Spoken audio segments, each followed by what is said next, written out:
since we last played cards at the Cat's Tail. Wonder how Diona's doing. Well, since we have some time on our hands, let's go check up on her.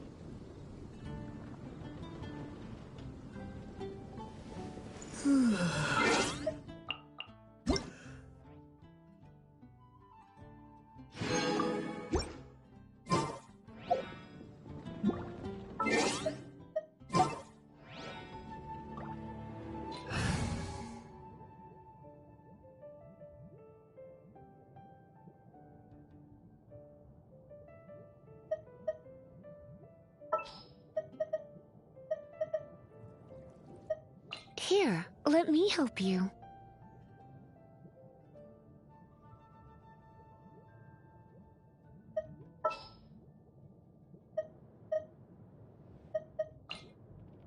Just sharpen my spear.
Illusion shut!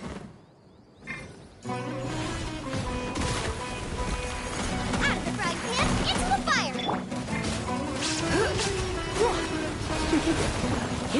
You're in for a little shock.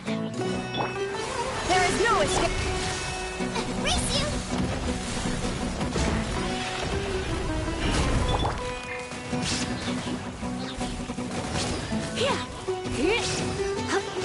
Come a little closer. Shine down!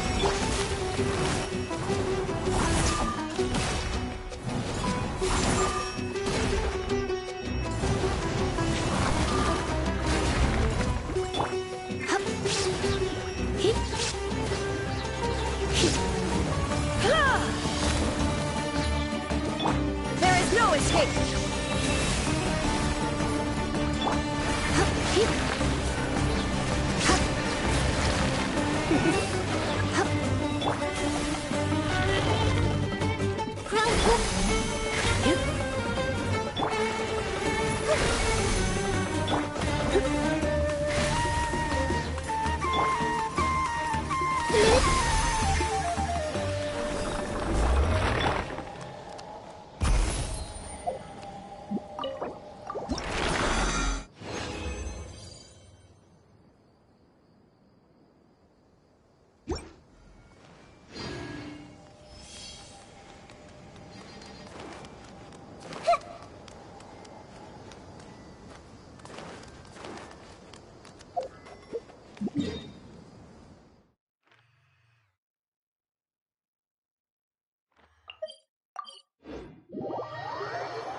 What they say is true.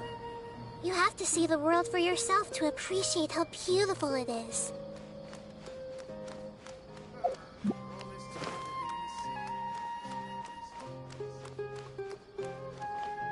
Ad Astra Abyssosk. Welcome to the Adventurers Guild.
Shine down! Grow, grow, grow!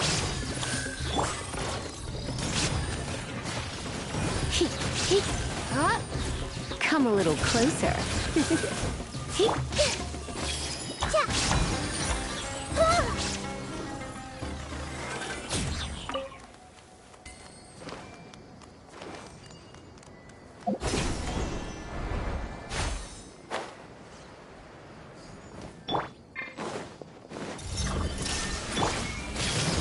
Nice and spicy! You're in for a little shock. You're in for... There is no... This may hurt a little. Yeah!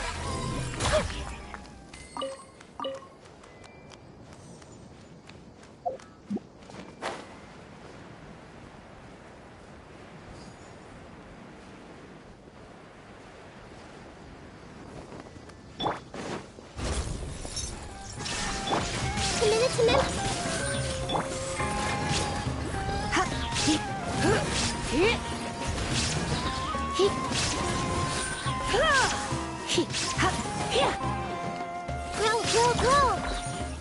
Ha!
Illusion shattered!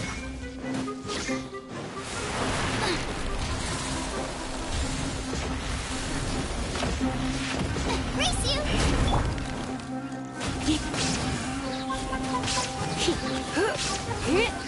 Come a little closer. You're in for a little shock. There is no escape!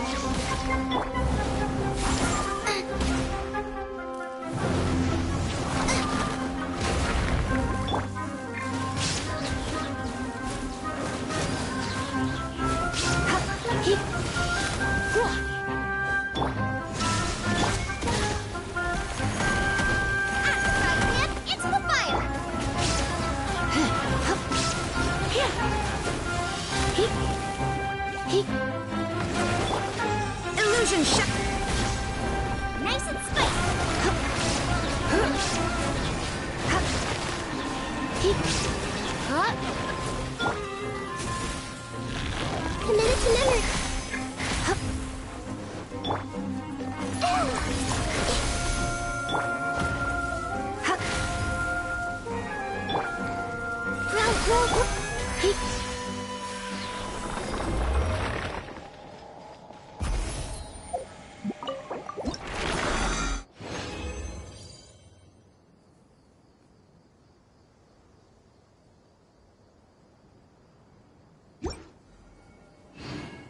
It's nearly time for afternoon tea.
I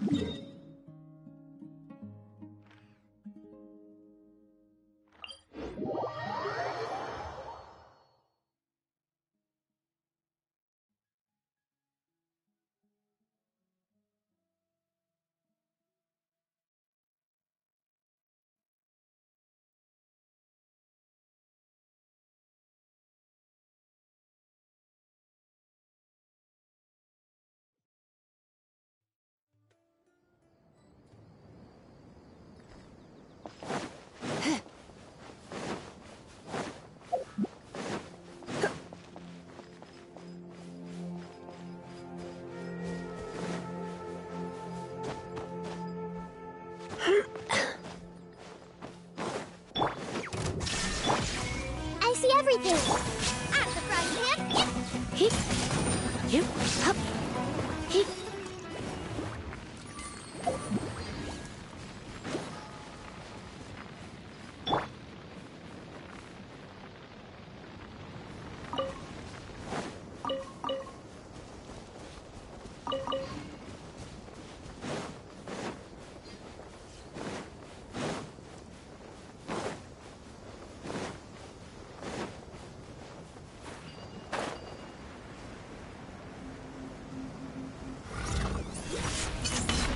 Shine down. Nice and spicy. Commit it to memory. Hip. Hip. Here. Hip. Hip. Hop.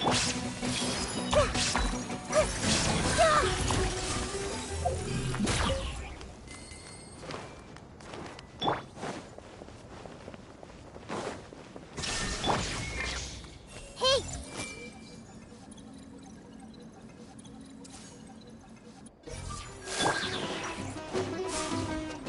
At the front hand.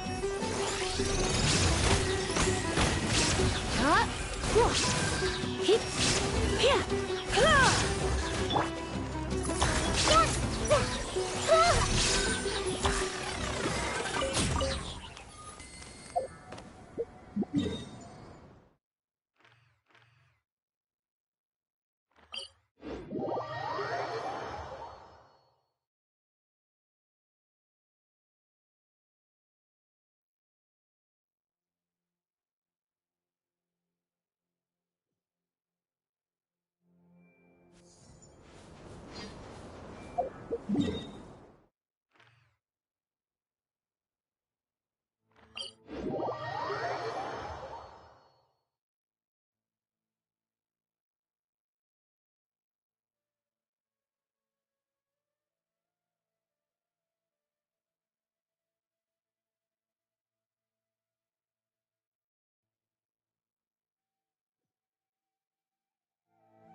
There is no escape.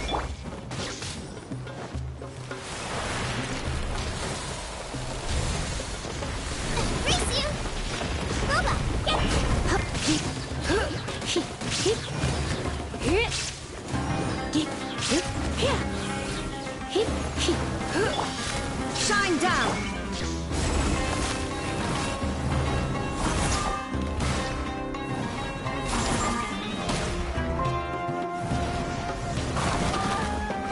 At the front hand. Hip.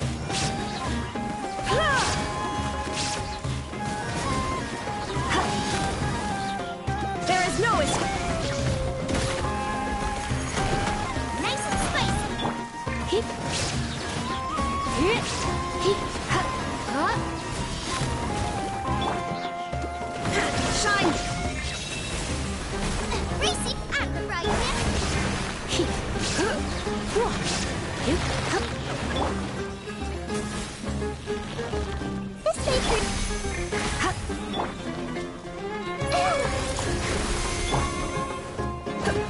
Hip. Hip.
There is no escape. Everyone hold hands. Nice and spicy.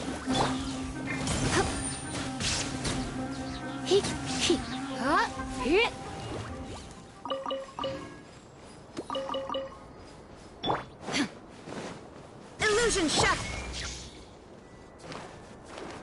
I see everything. That's close enough. You are not welcome Boba, here. get them.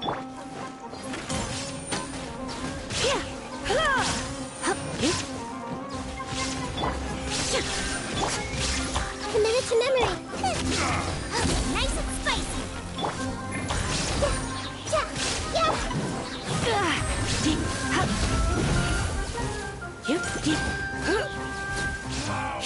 Regret.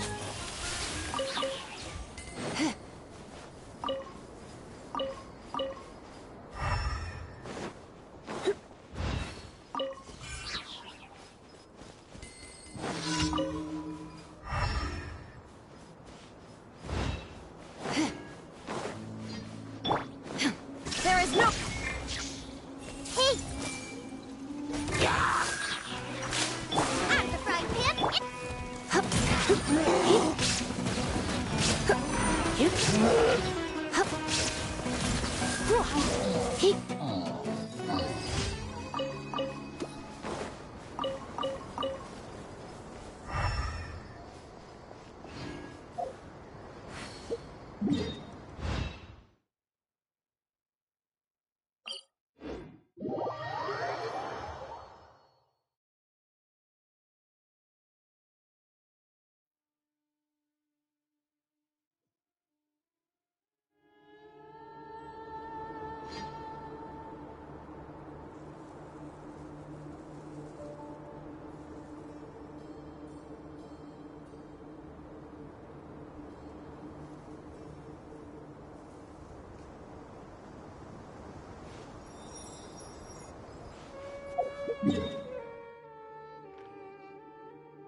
Illusion shut.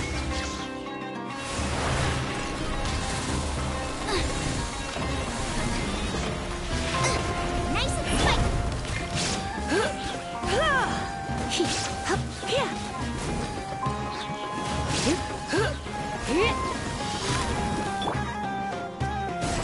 There is no escape.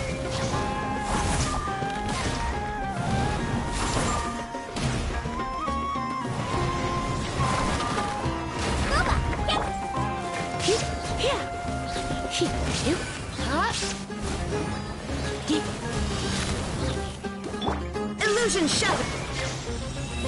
Race you. Nice and spicy.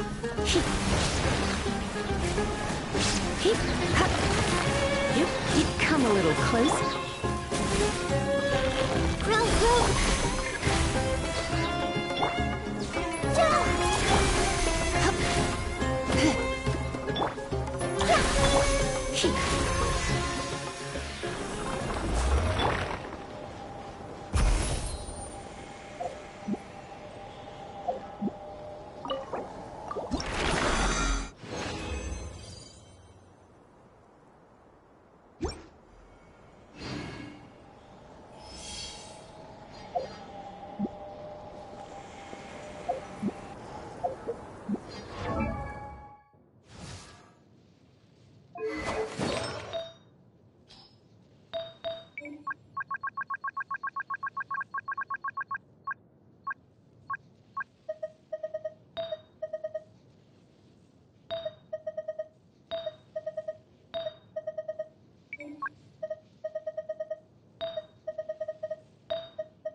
Just what will we come across this time?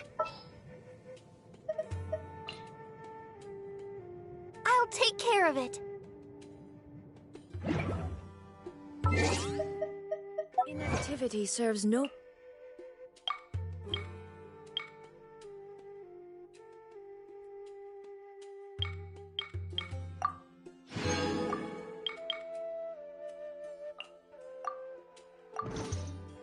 purpose whatsoever.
What a disaster!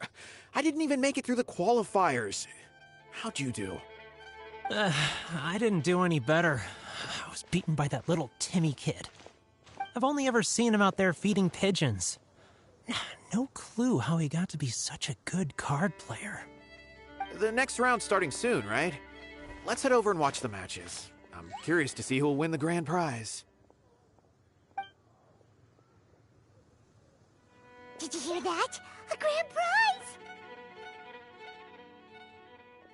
sounds like they were talking about a card competition. They must be talking about Genius Invocation TCG.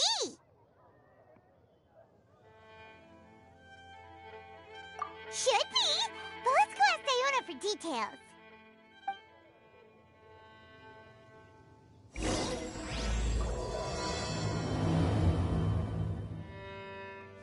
Mondstadt, finding someone to chat to.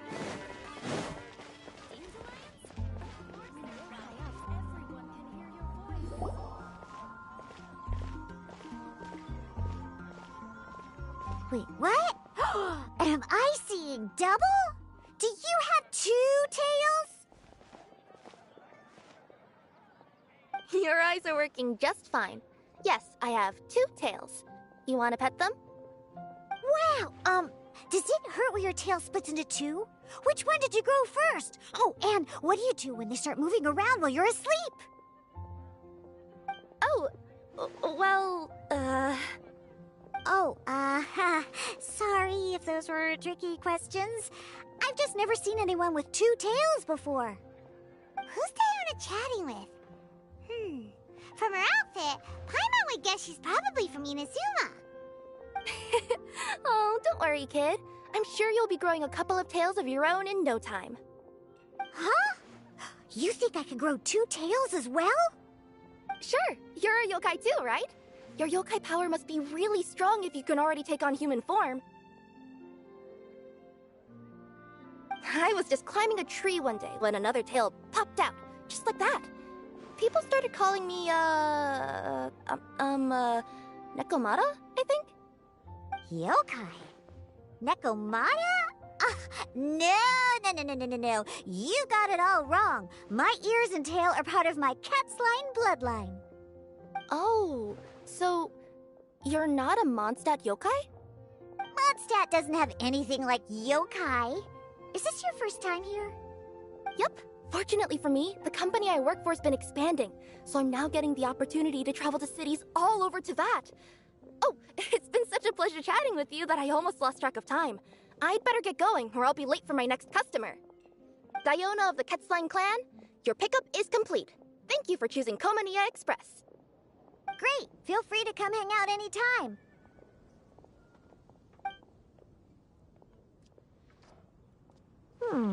Do only yokai have tails in Inazuma?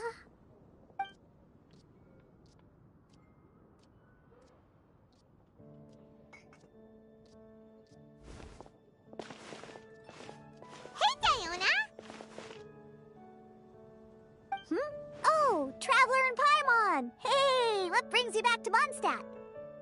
Well, we figured it's been a while since we visited the Cat's Tail, so we thought we'd come and say hi! Oh, and by the way, who was that just now? Oh, she's a courier from Komania Express. They're an international delivery service operating out of Inazuma. Huh? Is the Cat's Tail doing international business now? No. A customer left some goods with us and arranged for Komania Express to pick them up. That's all. I didn't mind. You've been to Inazuma, right? Did you, see lots of yokai like her there?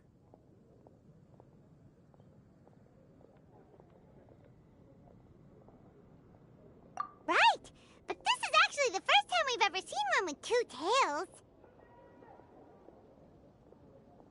Whoa! I'd love to go see for myself one day. Huh. Anyway, what were you 2 here for again? Did you need me for something? Oh, yeah! Paimon almost forgot. Do you know anything about a Genius Invocation TCG tournament? Apparently there's prizes and stuff. A tournament? Oh, you must mean the one being organized by the Adventurers Guild. It's a pretty big event. They even had posters imported from Inazuma. But I'm busy with things here, so I didn't sign up. I don't know all the details. Maybe try asking my boss. Got it. Well, with any luck, we'll win some more, and then we'll treat you to some yummy food. Huh. What do you mean, luck? I'm the one who taught you how to play, after all.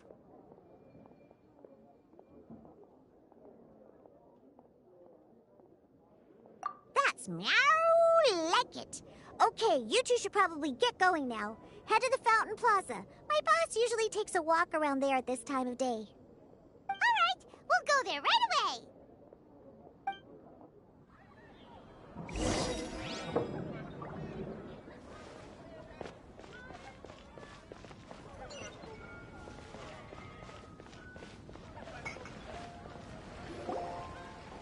Hey, Margaret.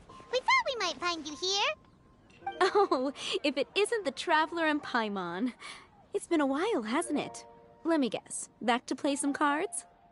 It's not like we only ever come back to Mondstadt to play cards. Oh, really?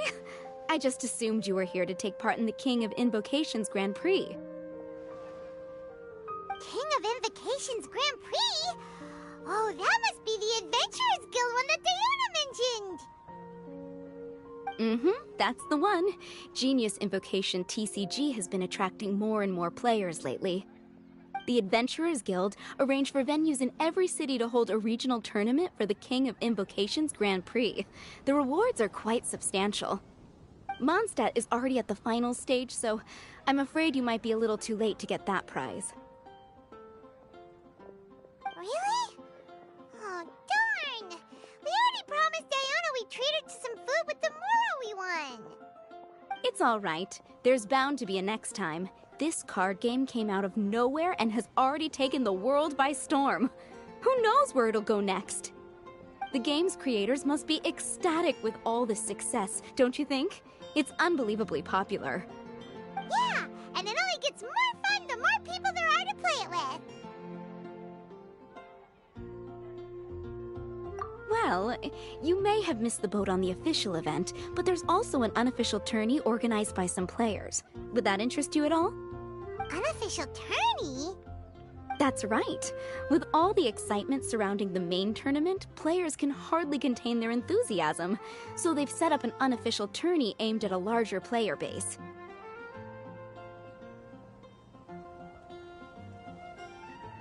You can sign up at any time and play however many matches you want. They even have pre-built decks for players to use. Oh, and the rewards are pretty generous too. Ooh, Paimon likes the sound of this. Thanks for the info, Margaret. We'll go check it out. You're welcome. There are plenty of booths at the venue offering food and other fun activities, so it's definitely worth a visit. Who knows? You might even bump into some old friends there. Right. If there's nothing else you needed, I'll be continuing my walk now.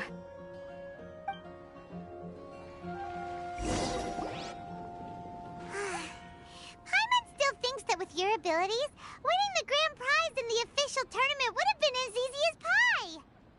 Just imagine it. Honorary Knight defeats foes and emerges as tournament champion. The headline practically writes itself. Do my ears deceive me? Or do you two have some breaking news to share with me? Whoa! Who are you? And why the heck are you eavesdropping on us? Oh, sorry. Force of habit. I tend to keep my ears peeled at all times. Didn't even realize I was listening in. Let me introduce myself. I'm Charlotte, a reporter for the Steambird from Fontaine. I've been posted here to cover the King of Invocations Grand Prix. The Steambird? The Steambird is a major news outlet headquartered in Fontaine and widely acclaimed all over Teyvat. We even have regular columnists based right here in Mondstadt. Ooh, okay. Paimon's name is Paimon, and this is the Traveler. What was that you were saying about some breaking news? Oh, looks like I've managed to pique your interest. Well, the truth is that my keen reporting senses are telling me that this competition will be chock full of huge news stories.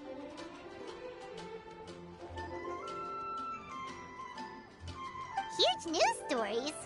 You sure your senses are reliable?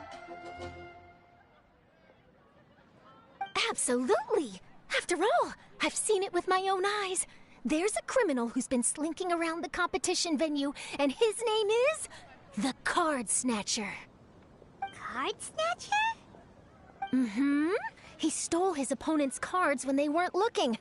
I was about to try and chase him down, but the next moment, he disappeared into thin air. But why would someone want to steal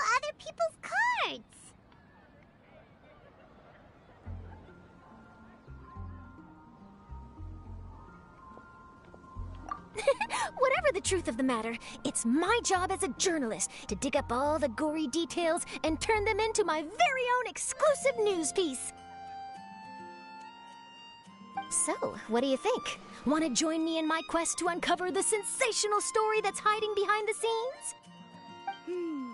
That does sound interesting, but why us? Any reason you singled us out in particular? Are you kidding me?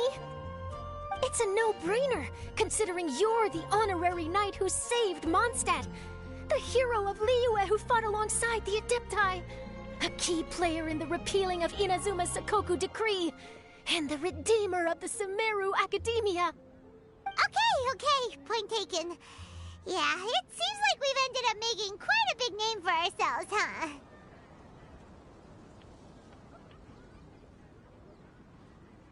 Hey, we've got better things to do than listening to that. I promise you, teaming up with me will be a great move for you. For starters, when my exclusive news article is published, you'll be credited as contributors. Not to mention that being in a news agency makes me pretty well connected. That'll come in real handy if you're ever traveling in Fontaine. And if you ever wanted to run an ad in the paper one day, no problem. I could make that happen. That actually sounds genuinely useful. What do you think, Traveler?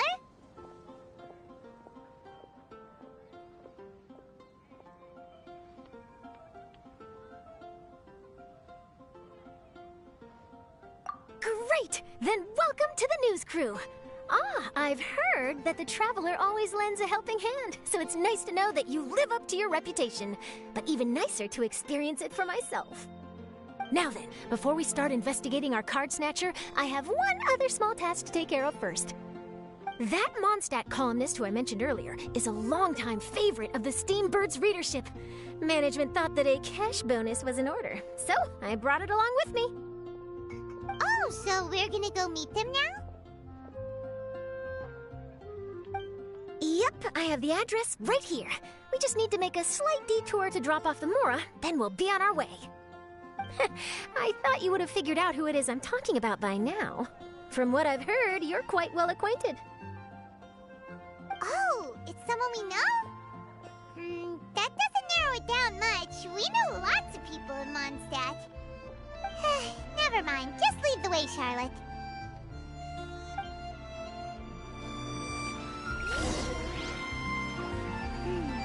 Who could it be? One of your rich friends, I'd assume. After all, you gotta be pretty well off to live in the city, right?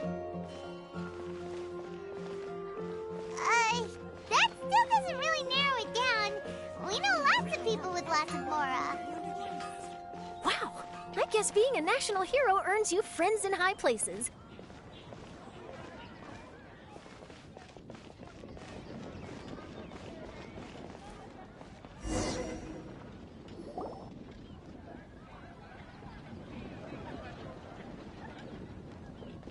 Here we are. Wait here a moment. I'll go hand over the cash.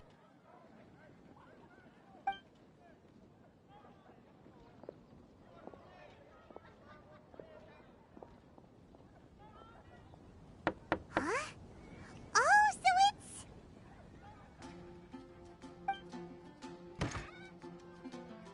Who is it? Can I help you?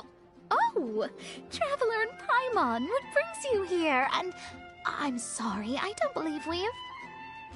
You must be Mona Magistus, the astrologist. It's an honor to finally meet you. I'm Charlotte, a reporter from the Steambird. Your columns have been so well received by our readers lately that our management asked me to present you with this cash bonus. She got Mona's full name and title right on her first try. She really does do her homework. Ah, you must be Charlotte. Welcome, welcome. Please, just call me Mona. Gosh, this is a long way to come from Fontaine. I hope it wasn't too much trouble. No trouble at all. It was on the way. Wow, sounds like your articles are a real hit with readers all over Teyvat, Mona.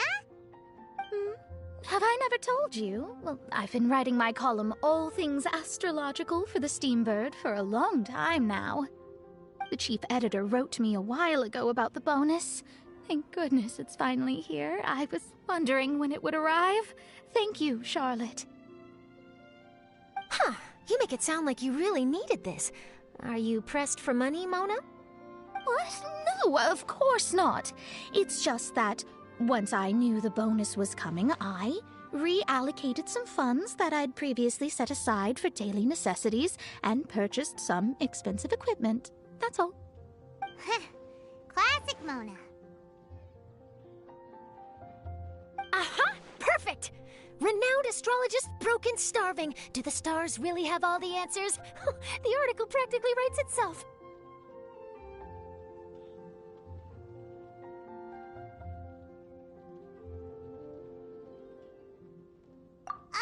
Mona's actually super rich. It's just that astrology research is really expensive.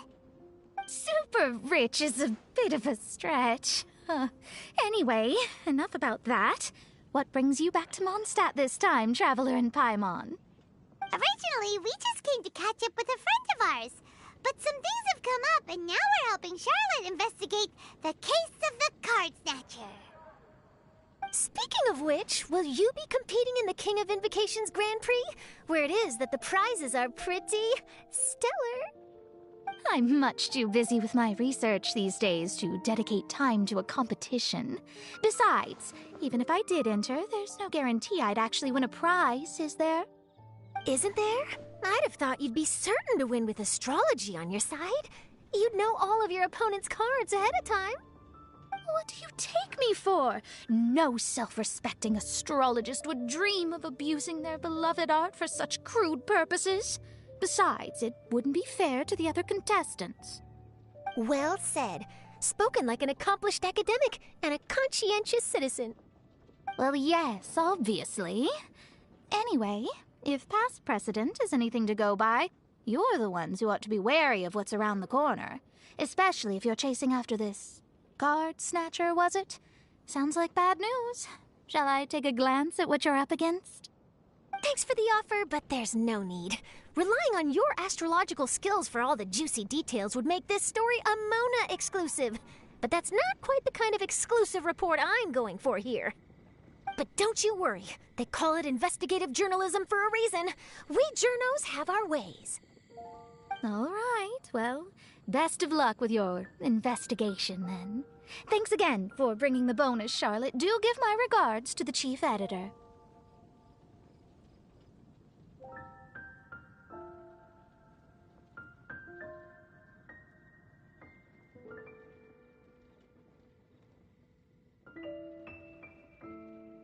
I will, and yes, we should. I'll hold you to that.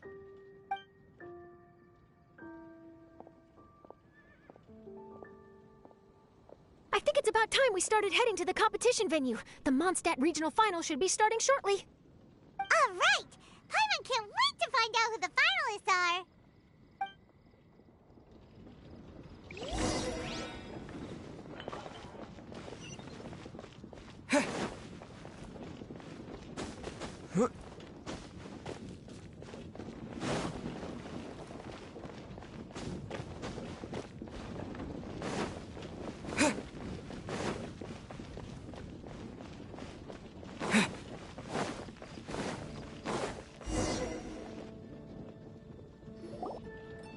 Wow, so this is the venue, huh?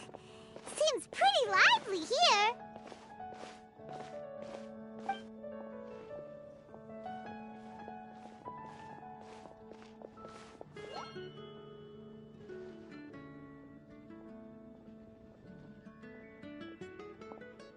Well, if it isn't the Traveler in Paimon, what a rare surprise.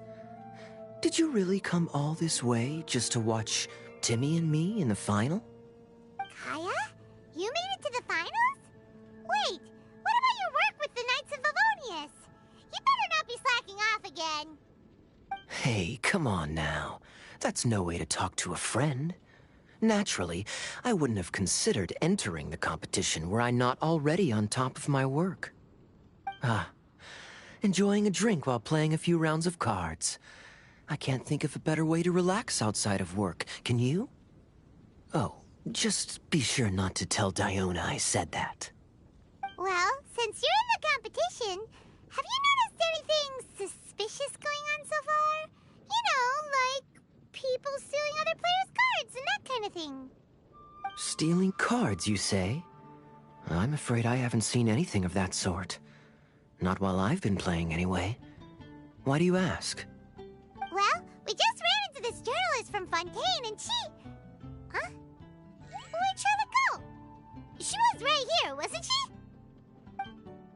Oh, I bet she snuck out to go find some tasty snacks for herself! Journalist from Fontaine? Oh, you mean the one from the Steambird. I do recall seeing a Steambird reporter listed in the Knights of Favonius visitor log. Yeah, that'll be her. She said that she saw a card snatcher at the tournament venue, so we're helping her investigate. A card snatcher? How very interesting. But one question, Paimon. Are you sure that cards are really what this snatcher is after? Huh? What makes you say that? Hello, everyone! Your attention, please! The final is about to begin. Now, let's give a warm welcome to our 2 contestants. Guess we'll have to leave it there. Let's continue this conversation another time.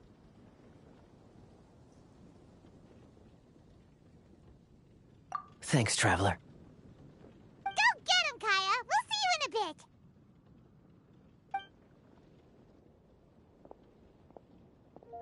So, Traveler, who do you think is gonna win? Yeah, Kaya's quite the crafty one. He must have some tricks up his sleeve. Either way, whoever wins is bound to make headlines. Wait, speaking of headlines, isn't that Charlotte's job? Huh. Maybe she got caught up trying out all the delicious Mondstadt snacks. Let's go look for her.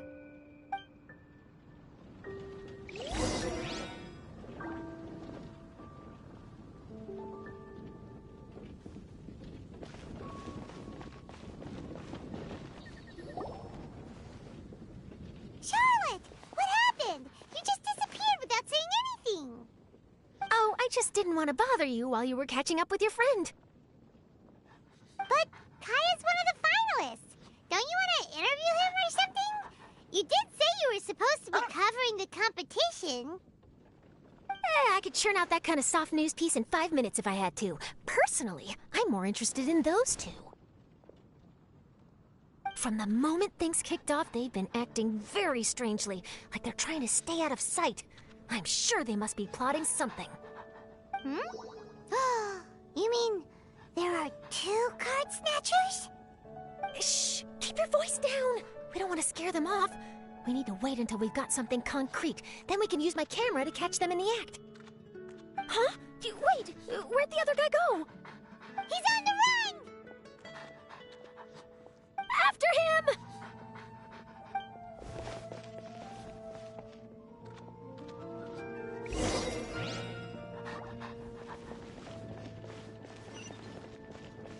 Huh? You seem like you've done this before. Do you spy on people often? Oh, you're too kind. You should see the celebrities in Fontaine. The lengths they'll go to try and avoid the public eye. Compared to that, this is nothing. That wasn't supposed to be a compliment.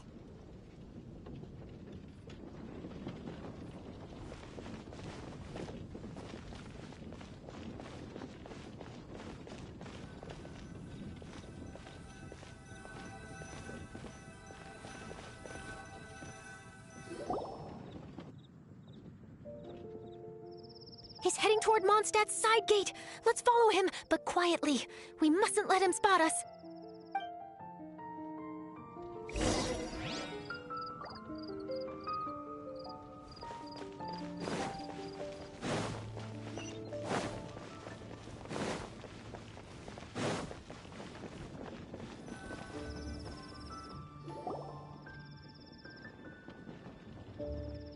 Now he's heading away from the city! How long are we gonna follow him for? At this rate, we're gonna miss Kaya and Timmy's match!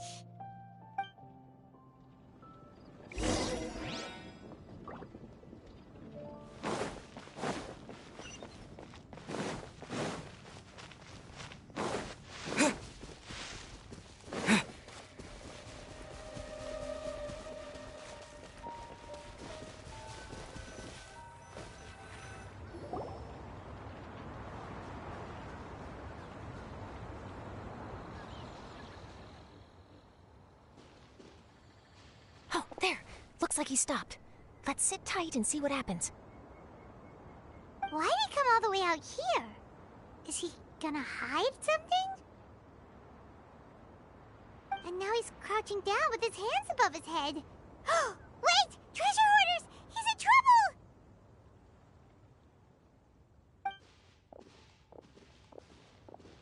Quick! We need to rescue him!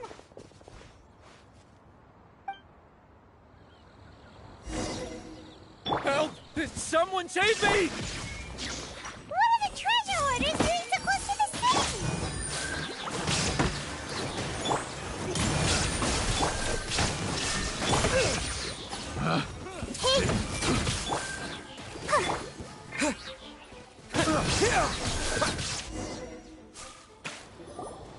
Are you all right?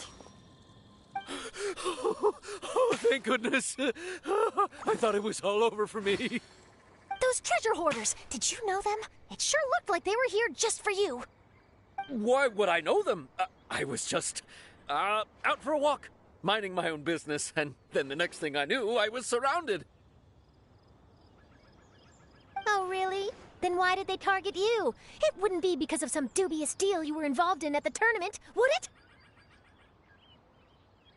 Huh? A deal? I don't know what you're talking about. Well, that's a shame. You see, I'm a journalist, and I just happened to snap a picture of you and one other individual in the middle of a deal back at the tournament. I was only going to ask you for an interview, but that was before you caused all this trouble. And now you're feigning ignorance of the deal in question. Maybe I'm just wasting my time. Shall I just cut my losses and hand over the evidence to the Knights of Favonius?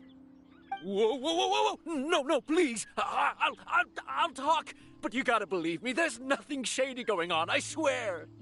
Wow, that was some serious bluffing on Charlotte's part.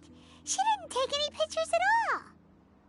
Back at the tournament, I was approached by some random guy who said that he wanted to buy a card back off me.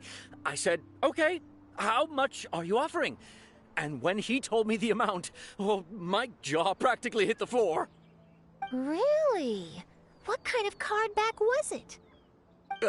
Nothing special. I just picked it up at the general goods store. It had a treasure chest design on it. I only bought it because it was dirt cheap. This guy offered me 3 times what I paid for it and handed me the Mora right then and there. I could hardly believe my luck, so I decided to head somewhere less crowded and check the Mora was real. That's when I ran into the treasure hoarders. Did you ask him why he wanted to purchase this item from you? No, I didn't. Genius Invocation TCG has been getting pretty popular lately, and some people will pay good Mora to make their decks look flashy. It didn't strike me as that unusual. But after I gave him the card back, he let out a sigh of relief and said something about, that's all the Mondstadt ones. Next stop, Liyue, or something like that. Or something like that? He either said that or he didn't. How certain are you? I'm positive. I know what I heard. Once the card was in his hands, he suddenly relaxed like a huge burden had been taken off his shoulders. It was genuine relief. Could that card back really be as valuable as he thought? That I don't know, but in the interests of your personal safety, I suggest you report all of this to the Knights of Favonius. After all, you weren't doing anything against the law, were you? Right. Yeah, no, that makes sense. I'll go speak to the Knights of Favonius right away. It sounds like that guy's just collecting rare card backs. Are you sure this is the person you're after, Charlotte? Well, it definitely doesn't add up. You really think someone out there is going from nation to nation, shelling out huge sums of money for a few card backs bought from a grocery store? My gut tells me that there's more to this story than the card back alone. This entire situation reeks of exclusive news!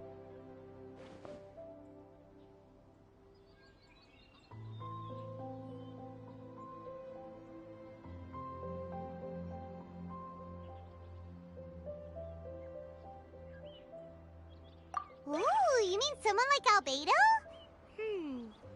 That would explain some people understand the true value. Who knows?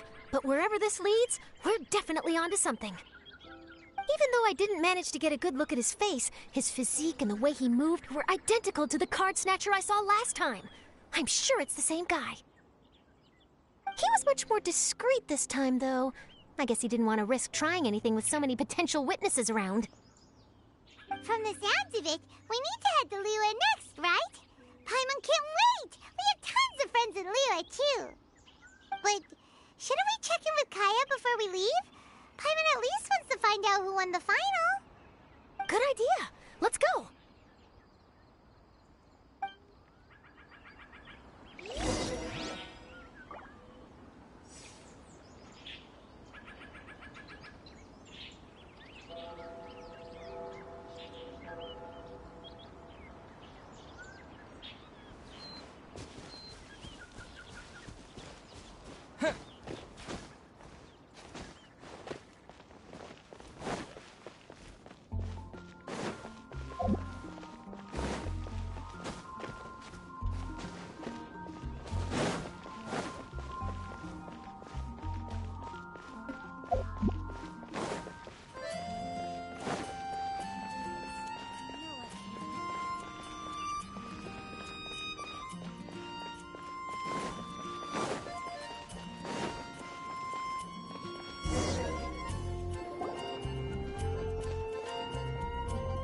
I hereby declare the winner of the Mondstadt Regional Final of the King of Invocations Grand Prix is...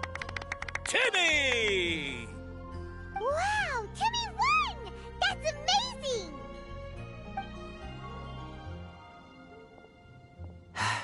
I was beaten by the best. Timmy's a tough opponent. He had me on the back foot the entire time.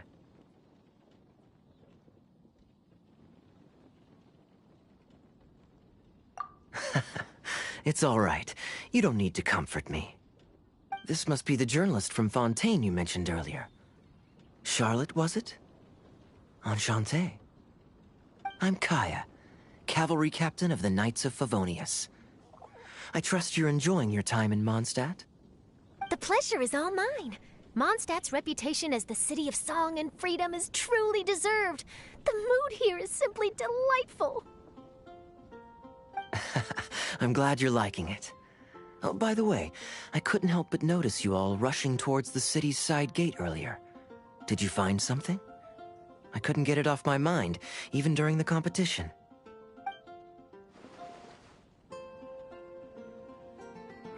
I see. So, it seems we have an answer to Kaya's question from earlier. What the card snatcher's really after is these card backs.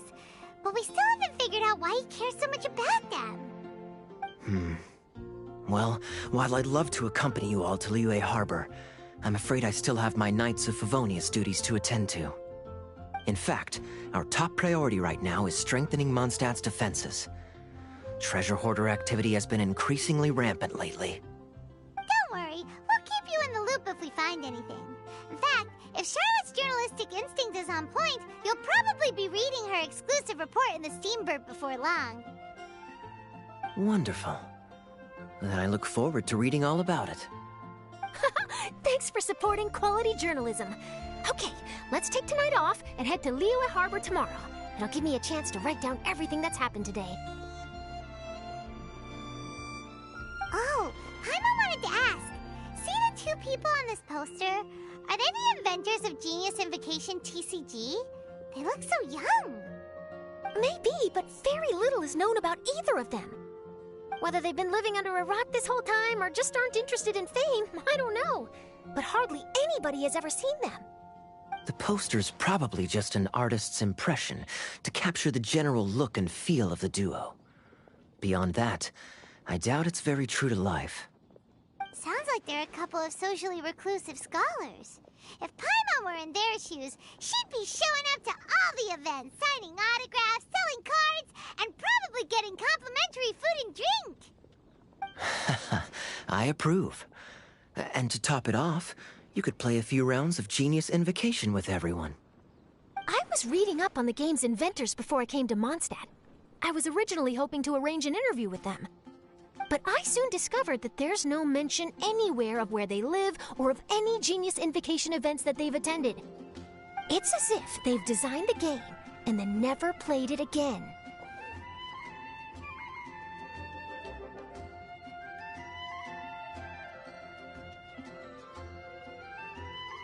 Either they don't want to play the game, or they're unable to. But they must have their reasons. I wonder if they'll show up at all during the King of Invocation's Grand Prix. Maybe, if you get lucky. And based on my experience, the Traveler seems to have no shortage of that. Oh, really? Well, that gives me one less thing to worry about. Anyway, our focus is still on tracking down the Card Snatcher. I heard Snezhnaya has an old saying, if you try chasing 2 rabbits at once, you'll only end up empty-handed. Well, the Traveler and Paimon could always split up and chase 1 rabbit each. Oh, okay. Now Paimon's feeling hungry. We can worry about all this later. Right now, it's time to get some grub. You can always trust Paimon to know where life's priorities lie. If it's food you're after, I recommend taking a look at the nearby stalls. The tournament has brought quite a crowd, so there's a lot of fun to be had around the venue. Sounds great! Thanks, Kaya!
City on the Lake teams with talent in TCG tournament as young prodigy best Favonian cavalry captain.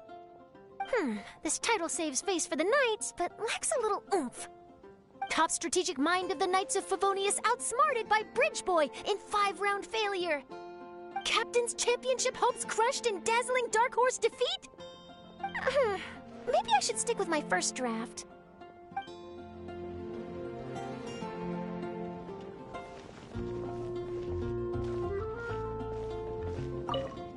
What an amazing tournament. That Timmy, huh? He really has a gift for this. Yeah, who saw that coming? But at least I can feel a little better about losing to him now.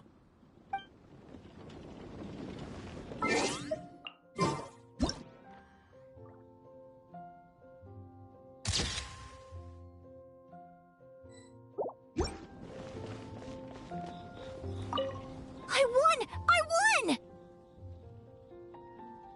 Thanks! I can't wait to tell my mom. This'll make her really happy, won't it? Mom was the one who kept telling me I should join the tournament, so I'm gonna give the prizes to her. I really wish my dad could see me now.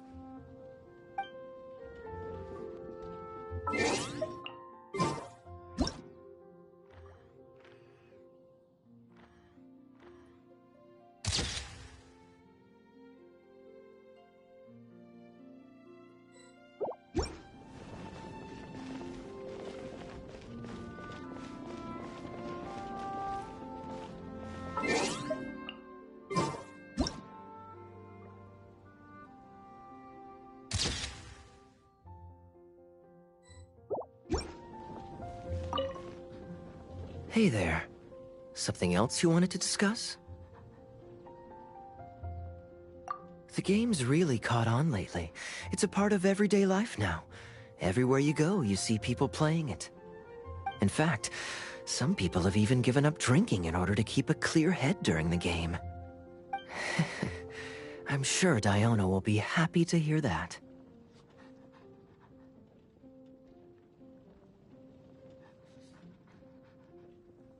Don't worry, everyone's just fine. I actually managed to convince Jean to join me for a game, but we only got part of the way through before she was called away. I ended up having to finish the match for the two of us. What can you do? Everyone has to put their work first. But, seeing how successful the tournament has turned out and how much fun everyone's had, I'm hoping that she at least has one less thing to worry about.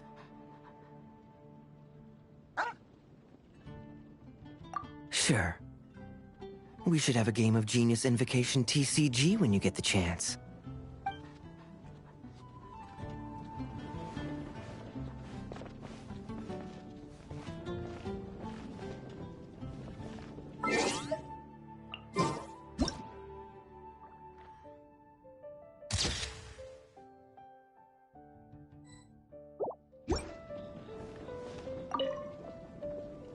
Wait, why is everyone leaving?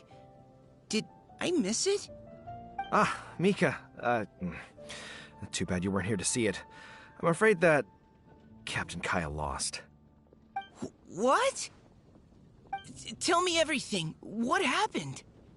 Well, I don't know much about Genius Invocation myself, but I did try to follow along by listening in to what everyone was saying. Captain Kaya took out one of Timmy's character cards right at the start, giving him an early advantage.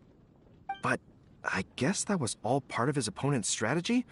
In any case, Timmy spent the first few rounds stocking up cards in his hand and then swung the game with a brutal offensive right at the end.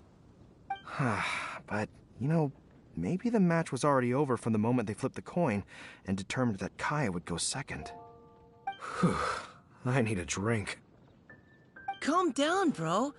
Now's not the time to start drinking your sorrows away. Knowing Captain Kaya, he wouldn't want to see you upset over his loss. Hey, why don't we learn how to play too?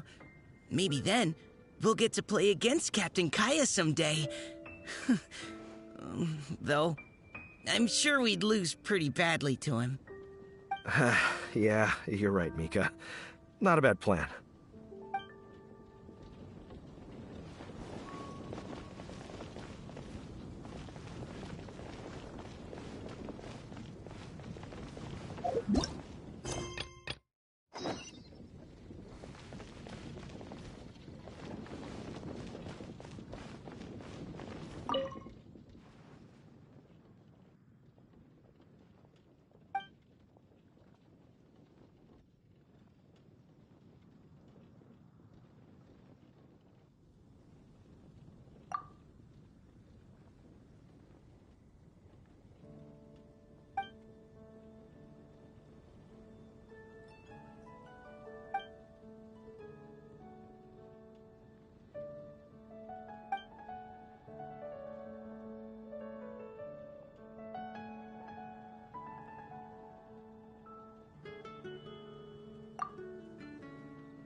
So you're the one I'll be playing against. It's a real competition this time, so you'd better be ready.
is no escape.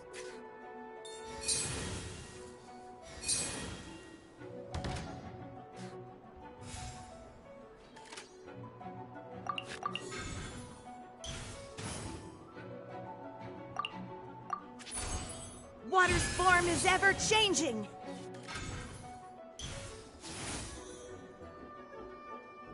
Time for a showdown! No one escapes my sights!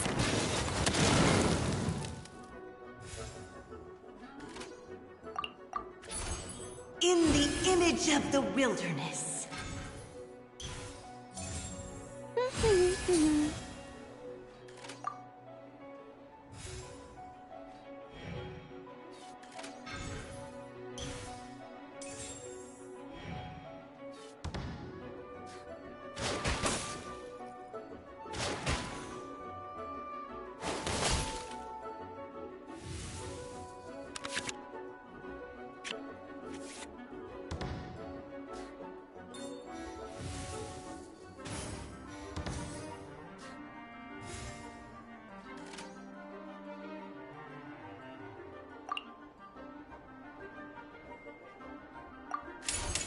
River carving rapids! You got me. Huh? No, wait!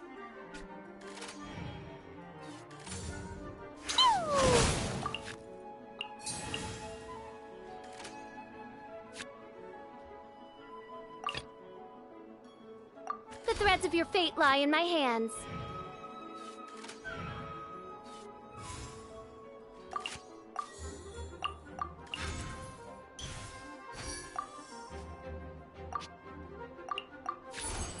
I summon thee!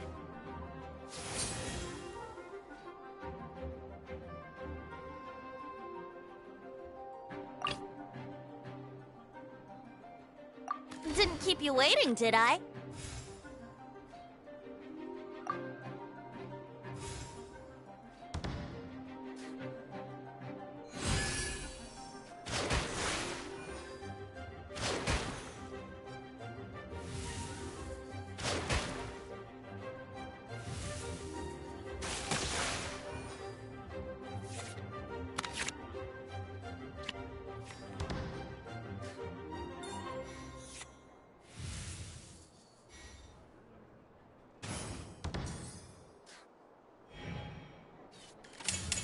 Blow them all up!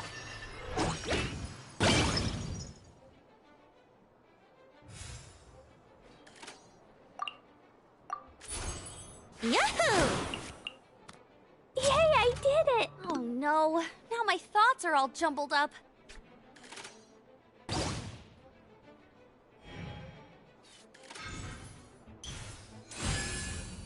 Let's dance! I've been practicing really hard.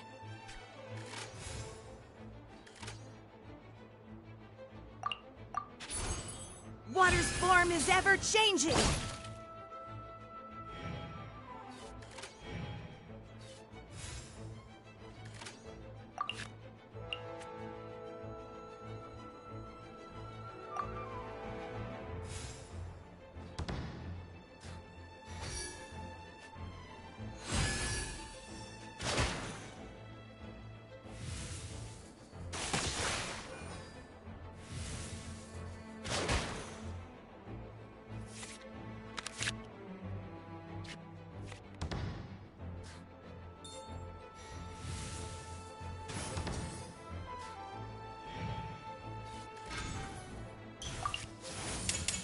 Come on, we can do it!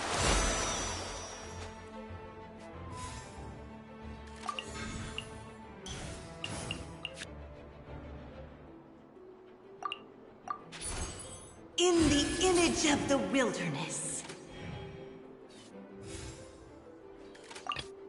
In the name of the Prinzessin.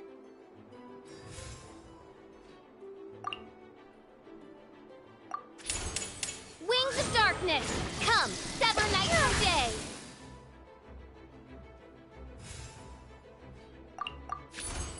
By royal decree.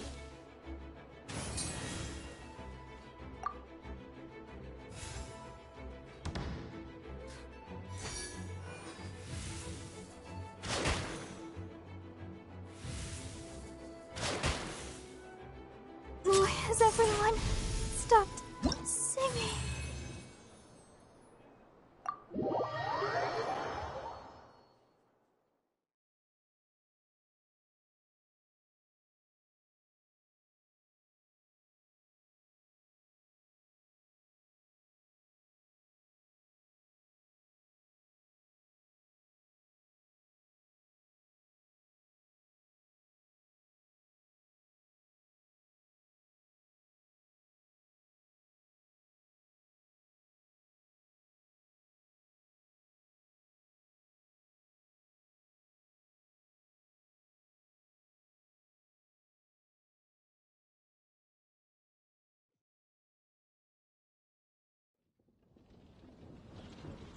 Whoa, you're so much better than everyone I've played against.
So you're the one I'll be playing against. It's a real competition this time, so you'd better be ready.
There is no escape.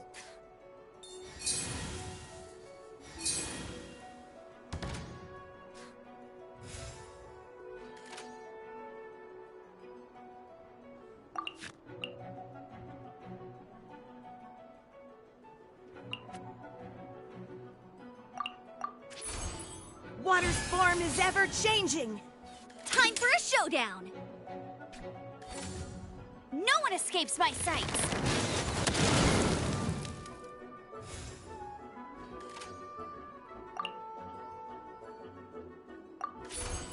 In the image of the wilderness. Get him!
Let's finish this, swiftly.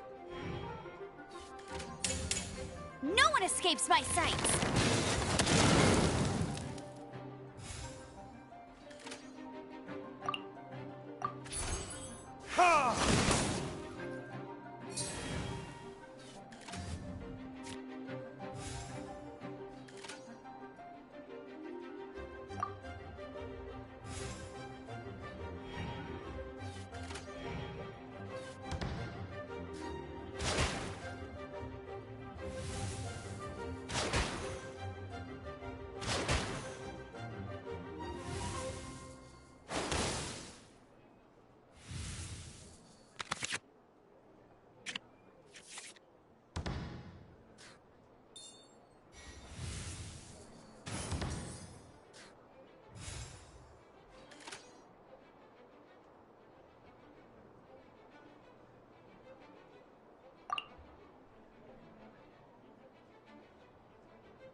Verdict is...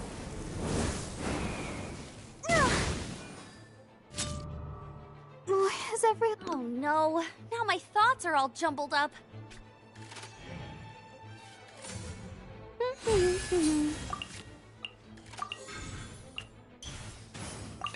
Give me a moment to compose myself.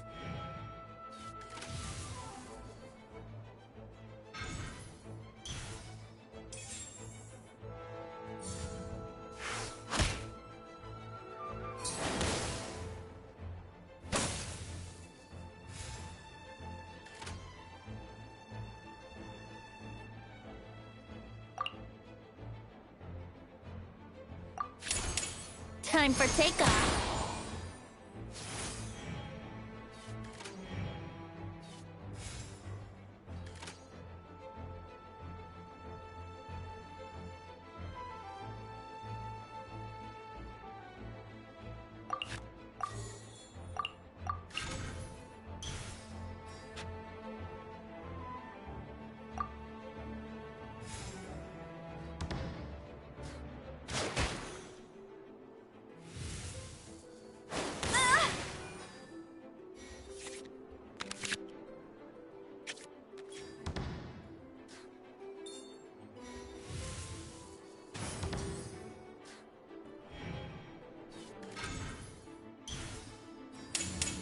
No one escapes my sights!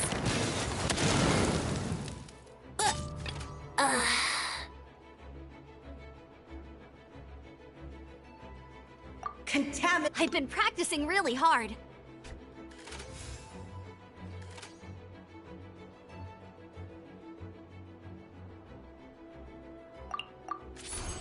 Mirror the myriad.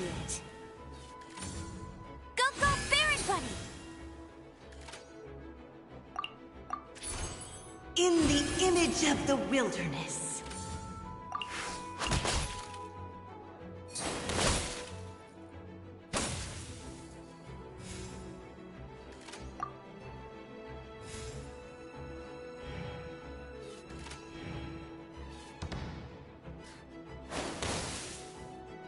You got me.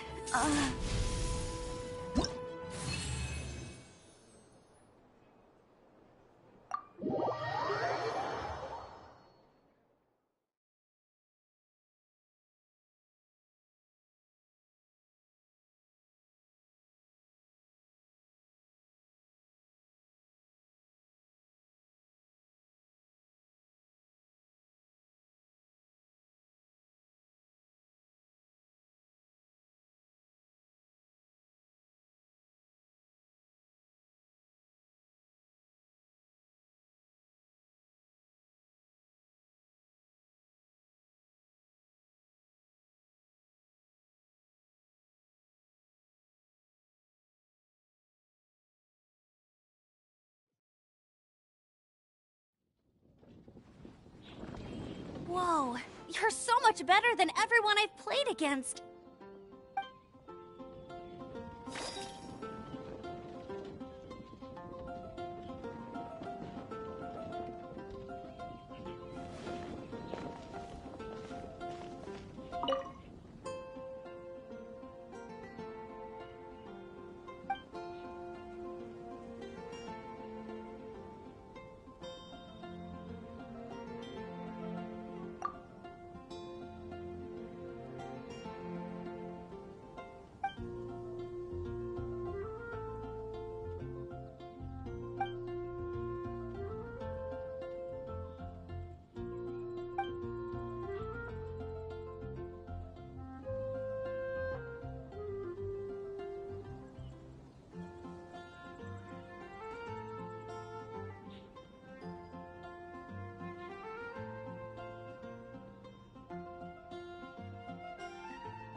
Illusion!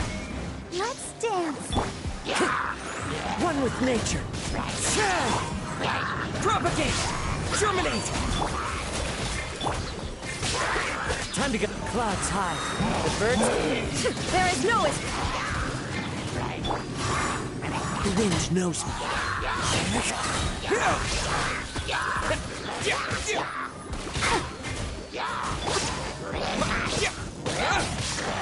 Spring forth! Let the show begin. One with nature. Fallen leaves adorn my...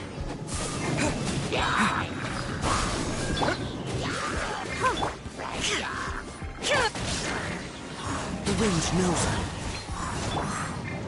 Propagate! Germinate! Shine down! Into the wind. Clouds high. The birds... Let's dance. There is no escape! The wind knows me.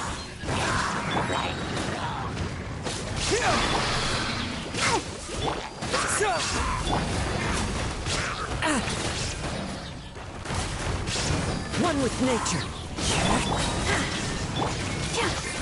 As one with wind and cloud. Propagate! Let the show begin. Into the wind. Germinate!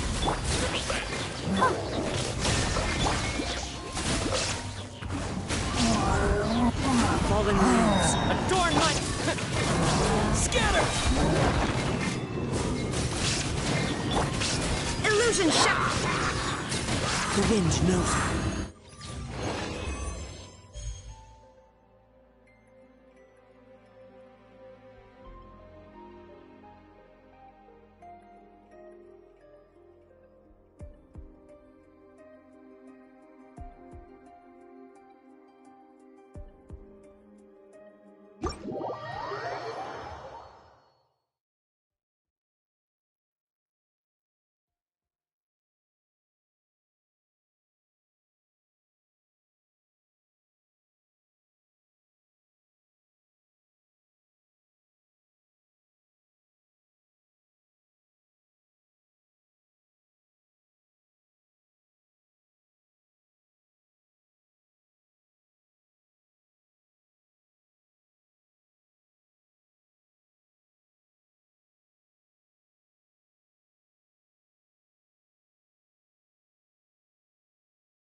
answer. Old folks just don't get it.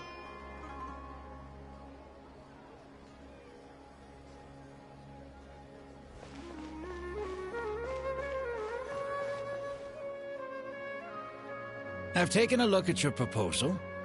It's much better than the ones you showed me before, but I'd still like to make some changes. Oh, come on, not again. Isn't this the 6th proposal I've shown you? What's your issue this time?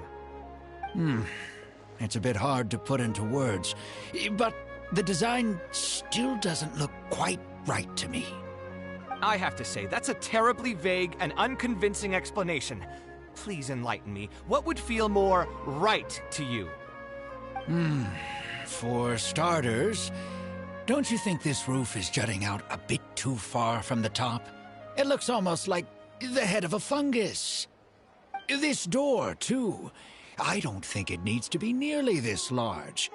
If you could reduce it to around my height, you could use the leftover materials to construct a few more rooms. The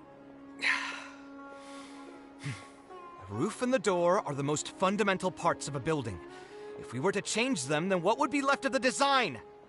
Even if the soul of the building won't be lost, all traces of architectural style would be gone.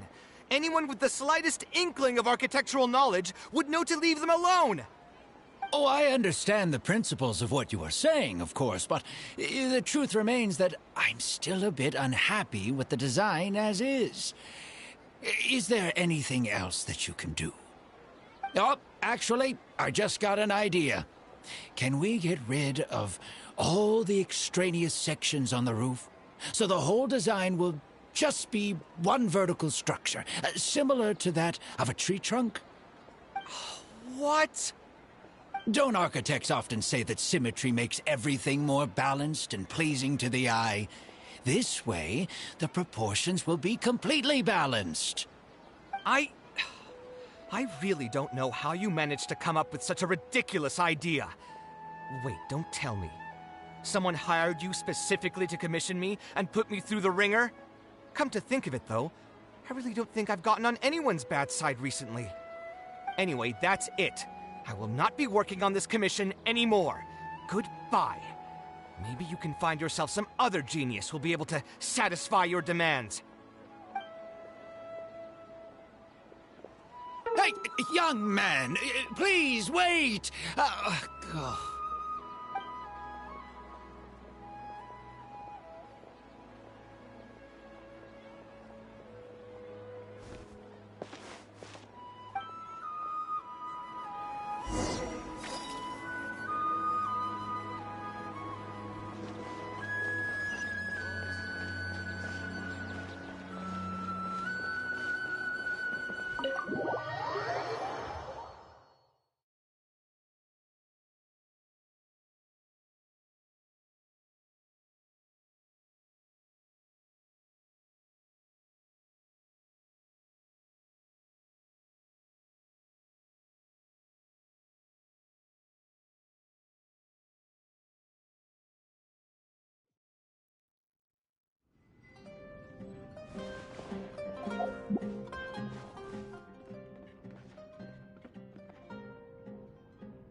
Taking this commission was truly the worst decision ever.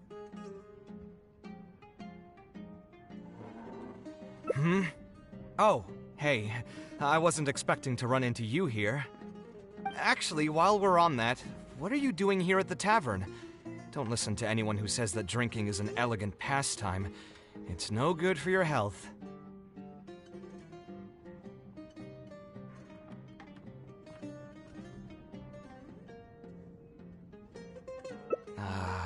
So you saw all that, did you? Ugh, I thought I was in the clear. I made sure to double-check that nobody I knew was around. Anyway, thanks for looking out for me. Honestly, it wasn't that big of a deal. I'm used to it by now. Stress is just an inescapable part of being a working adult. Boss, I'll have a glass of wine, same as last time. Do you want something too? I'll put it on my tab. Wine and a glass of juice coming right up.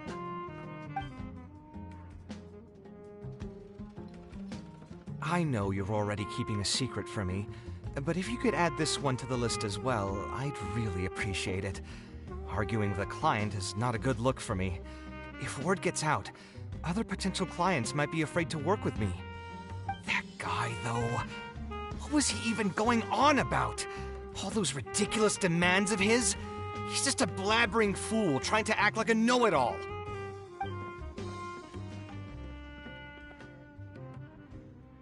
Another glass, please, boss. I'm not leaving today till someone has to carry me out. You've got it, sir. I gotta say, though, it almost feels like you're saying that every other day now. It really is every other day that you'd run into a client who knows nothing about construction requirements or architectural style. If this was in the past, I'd never have gone through 6 whole drafts trying to accommodate the client's preferences. But perhaps getting used to this just means that I've grown numb to it. I've worked on so many projects since graduation, and none of them have been approved at the first pass. I would spend a lot of time altering my designs, and by the time the clients were finally satisfied, all my passion and enthusiasm would be gone. It feels like I'm straying further and further from my artistic vision with every change I have to make. I suppose, though, that just sticking to your guns and completely disregarding other people's feedback would also not be a good thing. All of this makes for a real paradox, one that particularly crops up in my work, too. In the end, what is the true meaning of art? Should I see it as a divine gift of inspiration from the gods, or an expression of the light of my own wisdom? Here's your drink. How are you already spouting nonsense after just one glass? Your tolerance is usually much better than that. Boss, what do you think is the meaning of art? The meaning of art? Really, my friend, who in Sumeru understands art better than you? Anyway, I don't know about art, but I do know that I'm interested in business, and some patrons are waiting to be served. So, you'll have to excuse me for now. Just holler if you need anything. What do you think, traveler?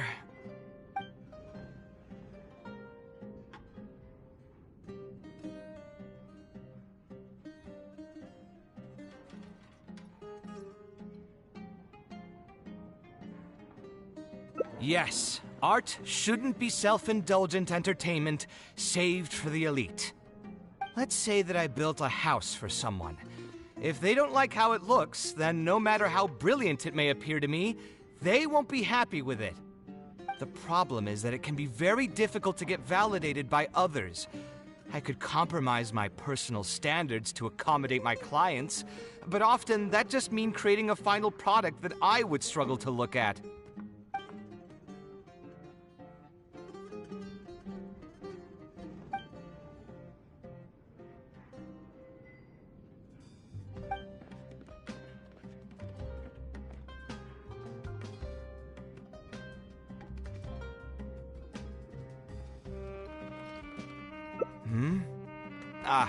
Thanks for offering, but you've seen how he is.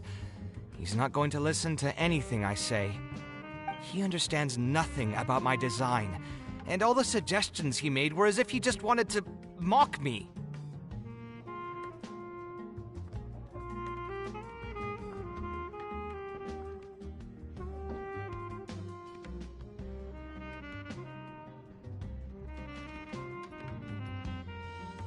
Okay, it is possible that I was just jaded by my frustration. Well, given I'm already on my 6th draft, I can probably push myself to make a 7th. Let's go have another talk with him. I know where we'd be able to find the guy. There's no time to waste. The wine can wait until another time. I'll go take care of the bill.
Kaveh, what are you doing here? I've changed my mind. I was overreacting earlier. Can we try discussing the project some more? My apologies as well. Now that I think about it, some of my requests were indeed a bit unreasonable. If I choose you to create the design for my project, I should have a bit more faith in your vision. Thank you for understanding. Mutual trust is the basis for good communication. Now that we've got that out of the way, I think we can have a more productive conversation. To be perfectly honest, your commission request has been the most peculiar one I've ever received. Even now, I still know nothing about the building's intended purpose. All I know is that you want to build something in the desert for public use. I am aware that overly specific requests will restrain the architect's artistic freedom. However, knowing nothing about the intended purpose of the building also means I have no idea if I'm on the right track. I've produced several draft proposals for you to choose from, and you've rejected every single one. If we don't get on the same page, it could be a decade before we can finally break ground on this project. Yes, I've given this some thought already. I think we can go with the general direction of the latest proposal that you just showed me. It's just... Just what? Putting the building design aside, can we get some less expensive materials for the floor tiles? Yeah, I know someone in the business, and the red bricks he sells can go for pretty cheap. The timber here as well. We should be able to find some substitutes. Please give me a moment. My head's starting to hurt again. Just please hold on for a second. So, let me get this straight. You want to reduce the cost of the project, right? But if we implement your suggestions, then I'm afraid we have to scrap the entire design. Architectural design cannot be neatly split into discrete parts. Any change to one part of the design will affect the quality of the whole thing. I decided to utilize high-end timber for this section because the weight-bearing structure requires the supporting materials to be durable and strong. Same with the tiles. Switch them out and the entire mural will have to be redesigned. More importantly, if we make such a change, both its practical functionality and aesthetic value will take a great hit. If all you need is a building with a roof that can keep people dry in the rain, you shouldn't have commissioned me. Many architects would be able to build you one of those while charging far less in commission fees. Actually, Please tell me, are you absolutely sure that there's no room for any changes in this draft of the design? I think the most important thing for me is to understand what you would actually like to get. If you could tell me more about your vision, I might be able to work with the design some more. You are the client, after all. You should have the final say on how the project turns out. I want to build something unique. Something quiet and warm inside. A refuge that can block out the world outside. I want all who enter this building to be able to temporarily forget everything that's going on outside of the building and just focus on their task at hand. That's a bit more information than last time, but it's still extremely vague. To put it another way, every rich person who wants to build a mansion for themselves would request something like this. We've gone through many proposals, and this draft is already the cheapest one. Cutting costs by substituting building materials will not only detract from the overall effect of the building, it also won't save you much more in the grand scheme of things. Thank you for giving it so much thought. Please give me some more time to mull over the budget. I'll get back to you once I've figured out a solution. I still have a few business meetings that I must attend, so I'm afraid I'll have to leave for now. You can just leave the proposal as is.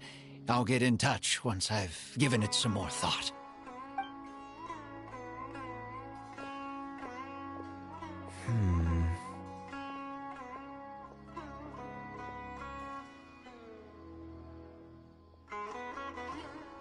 I also have a similar feeling. Is that really okay? I mean, what he does now is none of our business. He does seem really suspicious, though. He dresses like a rich person, but when you talk to him, he hardly sounds the part.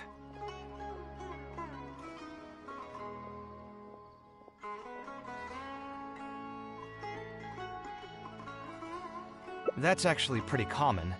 Not all rich people are spendthrifts. Many are just, as if not more, stingy than him.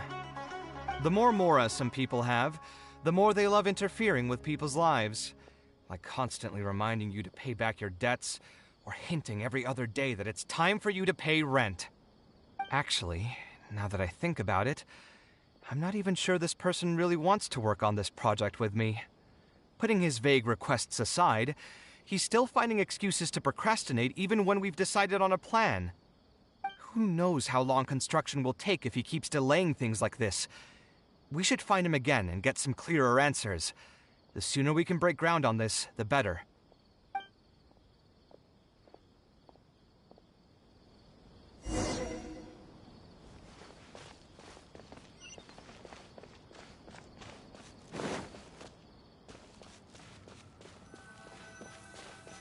Huh? Where did he go? I could have sworn he went this way. Let's keep looking.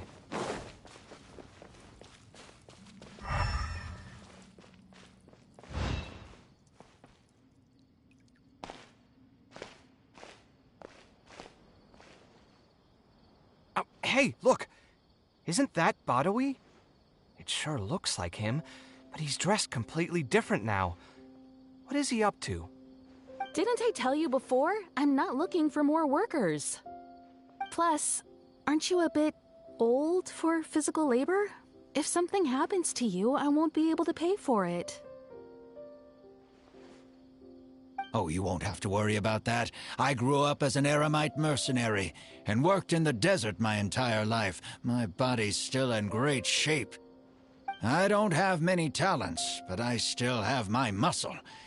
If you need someone to unload goods or drive away sumpter beasts, I'm your man. You used to be an Eremite mercenary?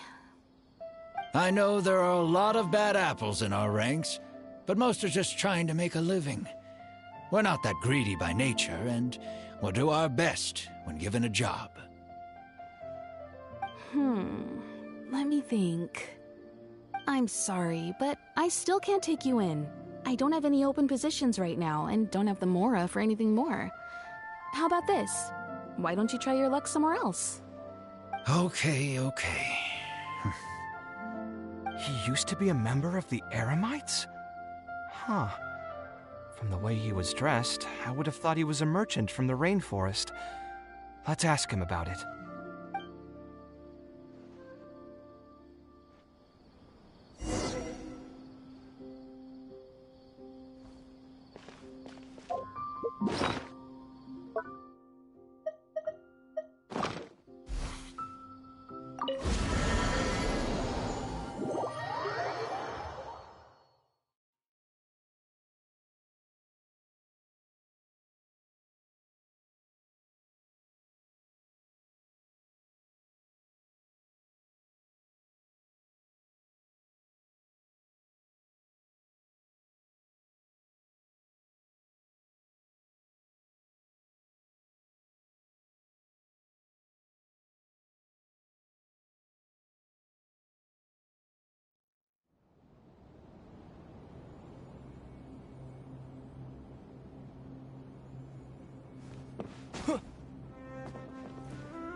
This realm is truly beginning to thrive.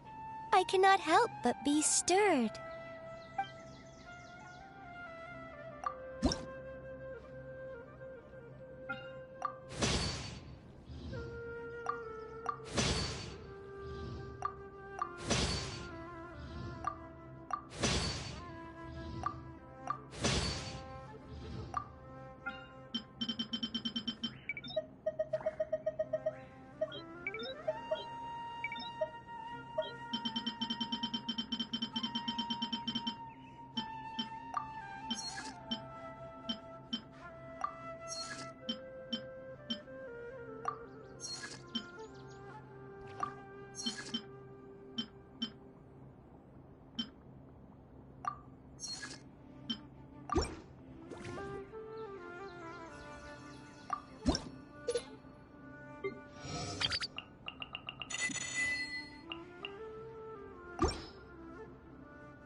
If you ever have any questions about the realm within, you may ask me.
we meet again. Huh? Why are you guys here? That's what we wanted to ask you. Who are you? Why did you dress up like a merchant to talk to me about our project? There's no need for us to continue this project if you still want to keep hiding things from us. I don't work with individuals I can't trust. Believe me, I didn't have any bad intentions. It's just... All right, there's no point hiding anything anymore. The building I'm trying to commission you for is not really a personal residence for me, but rather a library for children living in the desert. A library? Funded entirely by yourself? Shouldn't this be the responsibility of the academia? I've heard that the academia will be looking to prioritize the desert with the allocation of educational resources and materials. It sent over a large shipment of regular goods just last month. You're right, and I was aware of these happenings as well. I just figured what I want to do is a separate effort from what's already being done by the academia. The desert is too vast. Even if the academia spends a lot of effort trying to disseminate knowledge in those parts, it might still take decades, if not centuries, to reduce the educational gap that already exists between the two regions. And what's more, I don't know if the academia would ever reverse its stance in the future. All I know is that as a desert dweller, we should not wait passively for good things to happen to us. If we only did that, we'd never be able to stand up and hold our heads high. I don't have much longer left on this world, so I just want to use whatever time I have to contribute something to my homeland.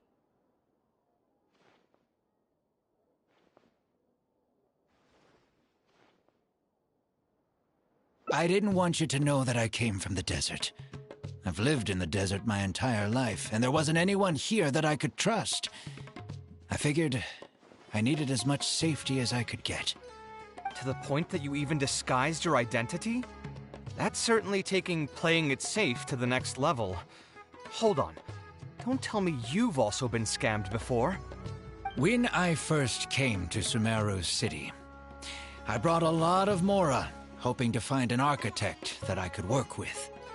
Someone agreed to take on the project, and even took a sum of Mora from me, but then disappeared without a trace. After that, I heard that there are a lot of untrustworthy people in this business. Some would run as soon as they've been paid, while others would deliberately use expensive materials and take a cut of the construction funding. I spent a while collecting information in the city, and eventually learned that you're the most famous architect in all of Sumeru. I figured that you wouldn't need to make Mora by scamming people, so I decided to reach out to you. By the way, how did you know I was scammed? I don't think I've ever mentioned that to anybody. Just a hunch. A while ago, I accepted an offer to work on a project in the desert, and was also scammed out of a large sum of Mora. I ran into someone who was living in a pretty run-down house. I noticed a load-bearing wall on the verge of collapse, and suggested that I build a new house for him. He said that he had no way to pay for it, so I loaned him some of my own Mora, and told him to get some stone and timber from the local vendors. Soon after that, I found out that he had gone gambling with all the money, and lost everything, down to the last coin. And after that, he even borrowed Mora from me twice more, using a different excuse each time. I didn't even suspect him of any wrongdoing until he hired a group of mercenaries and tried to ambush me in his own house. According to him, I looked like an easy target because I was an academia scholar who didn't have any family or friends in the desert. What kind of person would just look at someone else and think, this guy looks like an easy target? Those kinds of things do happen every once in a while, yes. Folks like him are the exact reason why us desert dwellers' reputation have gone down the drain. I must apologize to you on their behalf. It's all right. You were also scammed by someone from Kasharwar after all. I should apologize to you on their behalf. Ultimately, neither of our experiences had anything to do with the desert or the rainforest. People who are new to an area are always easy targets for criminals.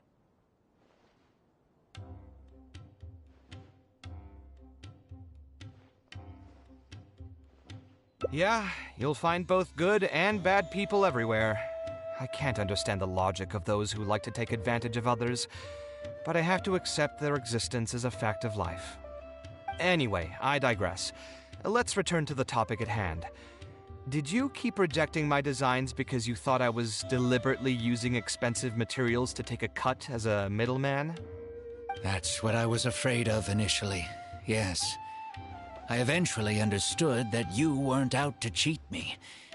But unfortunately, I still don't have nearly enough mora to pay for the design you proposed. I've done the math and know that we should be able to make it if we cut some corners. However, after our conversations, I can see that you're passionate about your design, and I'm quite fond of the proposal as well. So, I decided to try and see if I can afford your proposal as is. I've been looking for work every day, and in another month, I should be able to cobble together enough mora to meet the budget. By cobble together, you mean you're going to spend your entire life savings on this project? But then, what will you do if something unexpected comes up, and you find yourself stuck with no emergency fund? To be honest, I haven't really thought about that. I mean, when you've lived to be my age and something happens, you can't really call it unexpected anymore. All I want is to build this library before I leave this world, so that the children of the future would have some books to read, and the desert dwellers would be able to learn their letters and pick up some practical knowledge.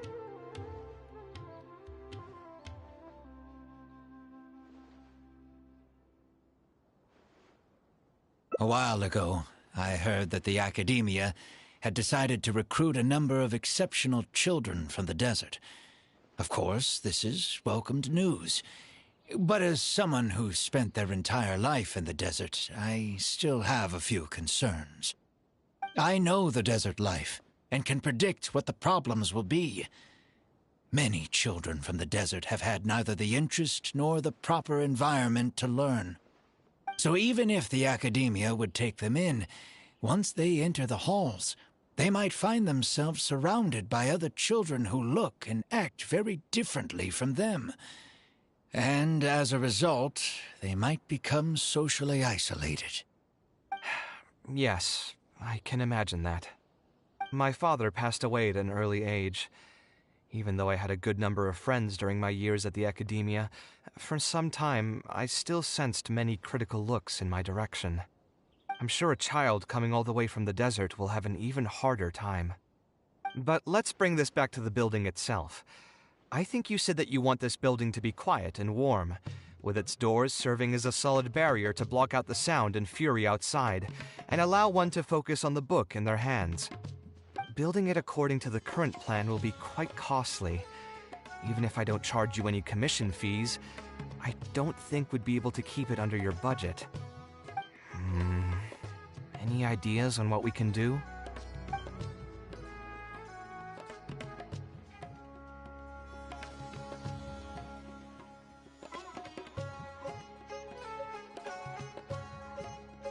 Sponsor the project?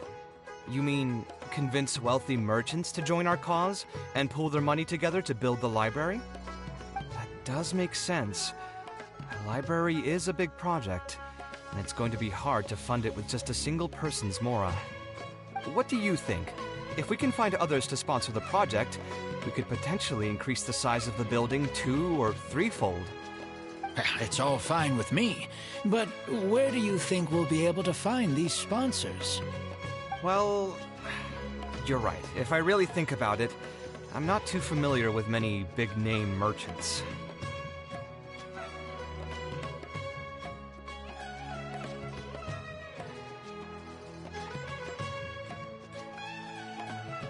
Her? Hard pass. With her shrewd and greedy personality, she would never put mora into something like this.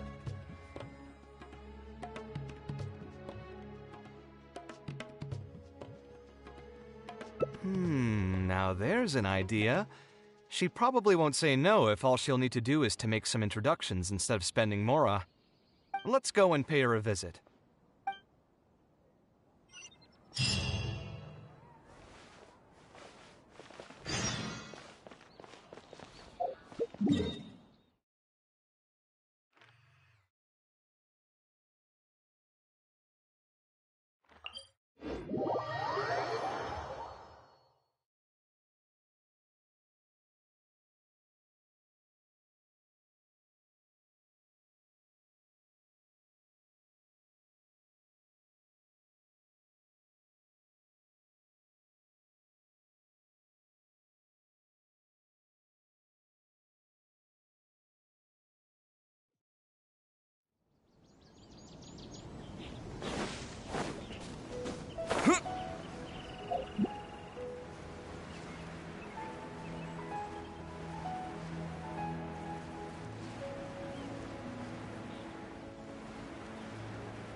Now here are some unexpected guests.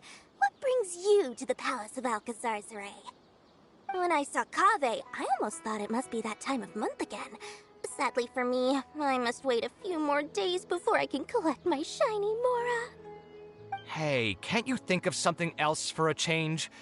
You are literally living in an objet d'art, and yet your mind is still fixated on nothing but Mora? What is the point of wealth, anyway? Is your happiness entirely dependent on your hoard of cold, emotionless Mora? That's exactly right. Mora is extremely valuable, you see. If you don't keep your mind on it, your Mora may just find its way to somebody else's pockets. If you ask me, this place is still way too empty. Just give me some time and I'll fill it to the brim with lots and lots of Mora. You're hopeless.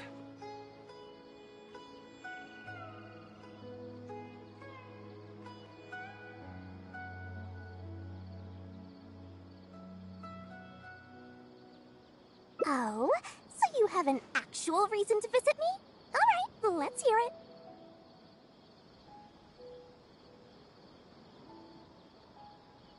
Merchants? Why? Is there some kind of business opportunity? Oh, I see. So you're just looking for someone to help you fit the bill.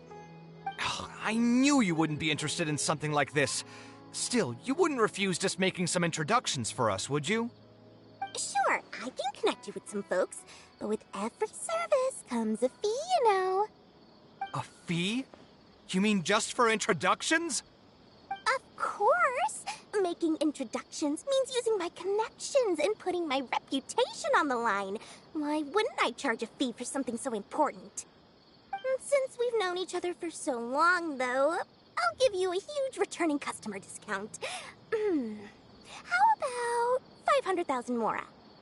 500,000? I guess that's okay.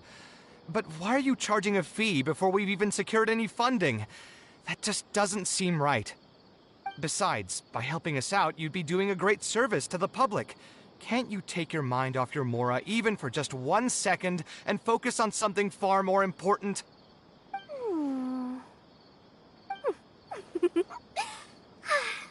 Very well. Since you're so passionate about this project, I'll help you out and waive the introduction fees. 3 of my business partners came by earlier today to discuss some things with me, and they still haven't left yet. I'll arrange a meeting for you, and just so we're clear, it'll be up to you to present your project and discuss any deals.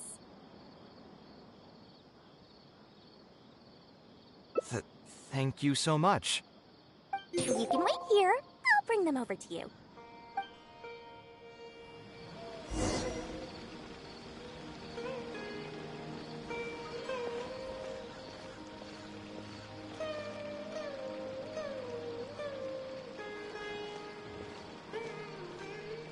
Let me think.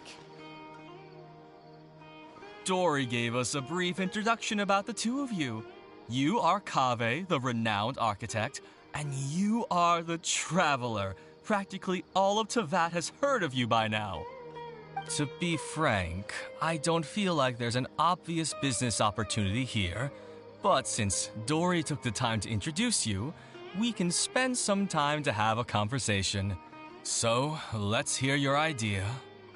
All right, here's the situation. I've been commissioned to build a library in the desert, with the intended goal of allowing the desert dwellers to have more access to reading materials. So it's a public welfare project?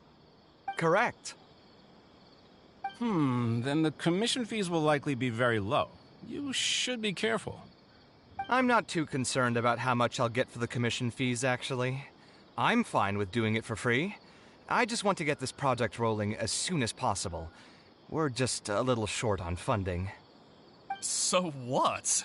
You can't possibly expect that we just cover the shortfall for you. Besides, what does a library in the desert have to do with us? If you want to build it yourself with your own Mora. Seems simple enough to me. Hey, there's no need to be so harsh. They are Dory's associates after all. Here, can you tell us a bit more about what we can gain from sponsoring this project?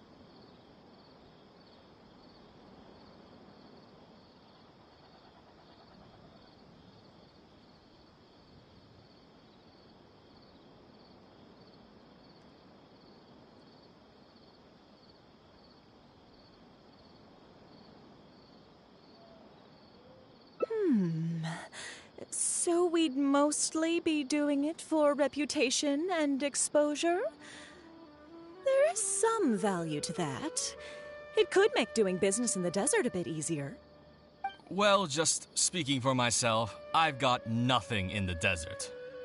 I also have a concern. It feels like there's not much to profit from in the short term. But in the long term, the reputation gain also doesn't sound like it'd offset the cost of the sponsorship. Then how about this? What if, instead of building a single library, we commit to an entire complex of buildings dedicated to culture and education? Wouldn't that just cost more? Yes, but in that case... Mr. Kaveh, please tell us what you have in mind. I'll just give an example. If we were to build a library and a school near Aru village, then the desert dwellers would gradually begin to migrate towards the area. A whole suite of buildings will be able to host more traffic, and thus drive the economic development of the entire area. In turn, that would lead to direct business opportunities. I've been to the desert several times.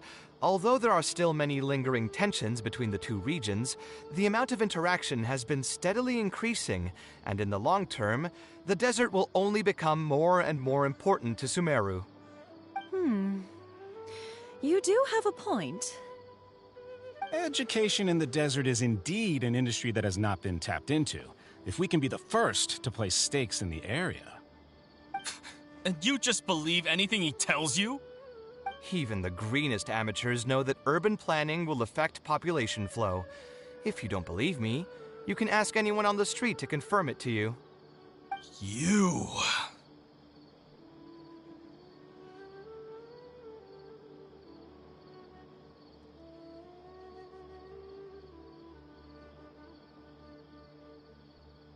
Wait, something just occurred to me. If we're going to build a library in the desert, Aru village would obviously be the best place for it. But it seems we're not the only ones with our eyes on the village. I heard a rumor a while back saying a lot of land and buildings in Aru village have already been secretly purchased by a big-name merchant. What? What?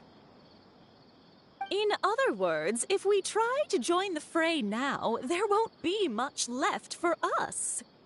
If we want to build a suite of buildings focused on education and culture, Aru Village is the prime location.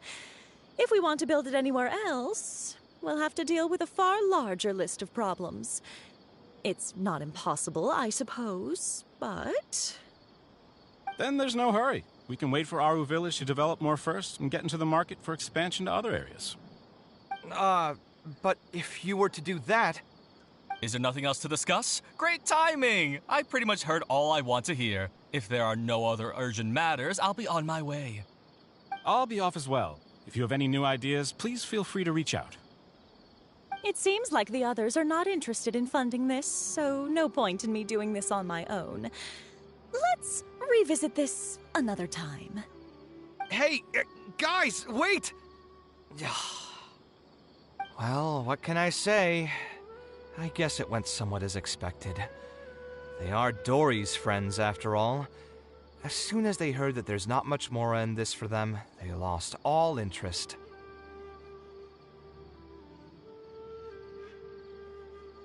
Yeah, it's just another day doing business with people. But I can never get used to that. Those people never think of anyone other than themselves. Looks like we'll have to figure out some other way to get the funding. Let's go. How did the meeting go? Want to talk about it?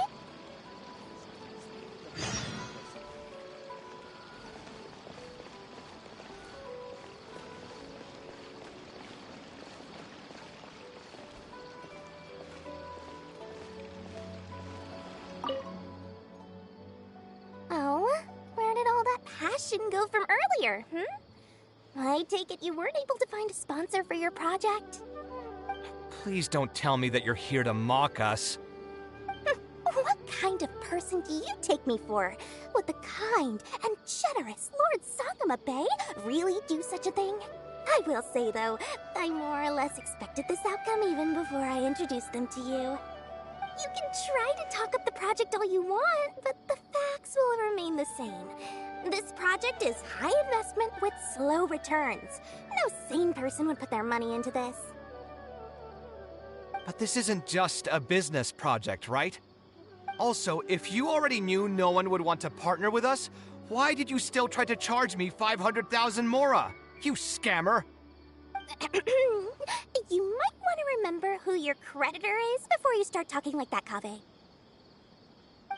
I'll pay back every last coin that I still owe you, but that's a completely different matter. Alright, since you're so devastated about this, I'll set you up for dinner with another big-name merchant. In fact, I'll be inviting the most famous merchant in all of Sumeru, so I'll be counting on your performance. What? Really? I would like to sincerely apologize for my attitude just now. So, where would we be meeting this merchant? Follow me. Oh, I suppose both of you can come.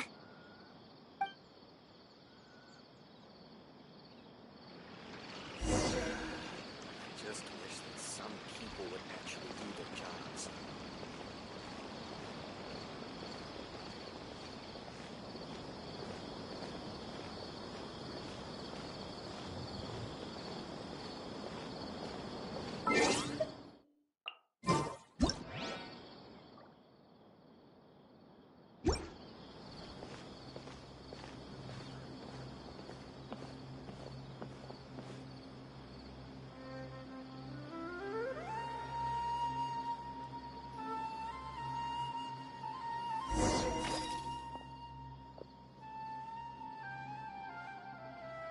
This is the place. You said you're going to introduce us to the most famous merchant in Sumeru. Well, where are they? You still don't get it, huh? The most famous merchant in Sumeru... Huh? So you meant yourself all along? Then why did you bring us here? Well, I've given it some thought, and that complex of education and culture buildings that you mentioned does hold some promise. That'll be a pretty big Mora sink, and I'll have to fund it all on my own. But that's not really a problem for me. Seriously? Where's this generosity coming from so suddenly? Are you trying to scam me again? The reasons are not important. What's important is that I'm willing to help you. However, you know just as well as me that once this project actually breaks ground, it'll start sucking Mora from my pockets like crazy. So, to cut costs... I get it. I won't charge any commission fees, and I'll take responsibility for the entire project. Splendid! Then let's sign the contract right away.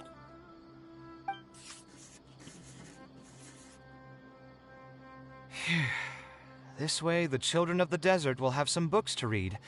Their lives should improve a bit after this.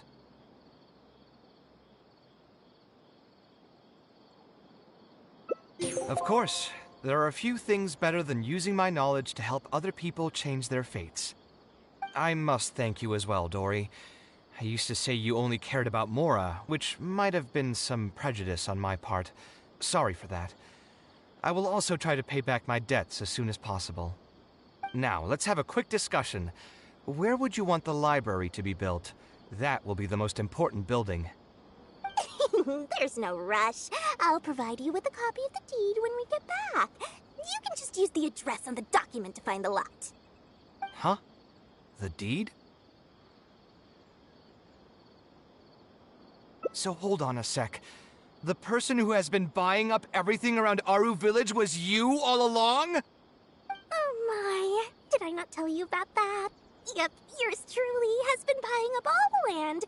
I must thank you for bringing your ideas to me. Before our conversation, I had no idea what to build on all those lots. So, from my perspective, this has been a great turn of events. I didn't put much in and easily got a lot in return.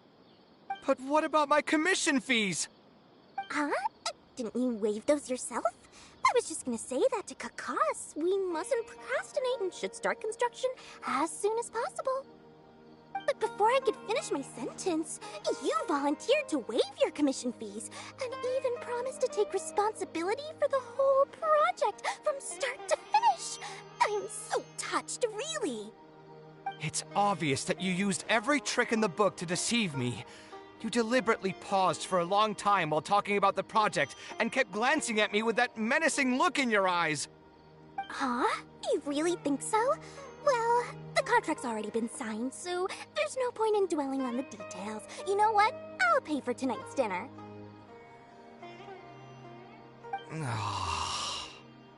Fine, I'll drop the argument on the commission fees.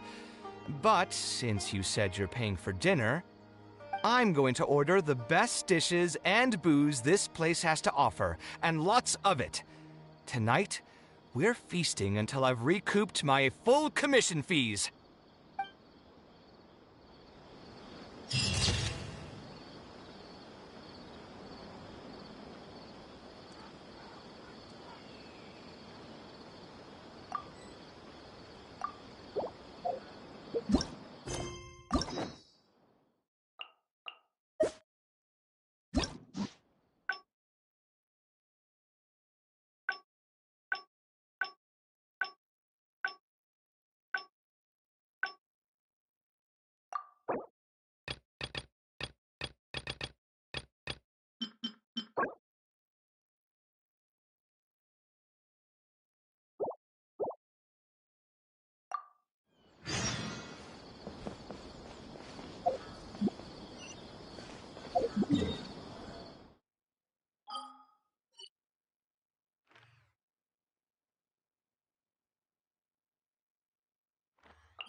We meet again.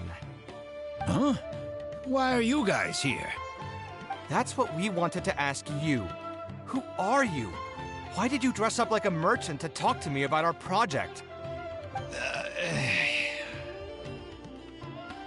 There's no need for us to continue this project if you still want to keep hiding things from us. I don't work with individuals I can't trust. Believe me, I didn't have any bad intentions. It's just... All right, there's no point hiding anything anymore. The building I'm trying to commission you for is not really a personal residence for me, but rather a library for children living in the desert.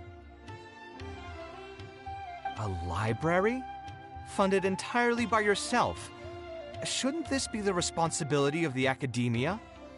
I've heard that the academia will be looking to prioritize the desert with the allocation of educational resources and materials. It sent over a large shipment of regular goods just last month. You're right, and I was aware of these happenings as well. I just figured what I want to do is a separate effort from what's already being done by the academia. The desert is too vast.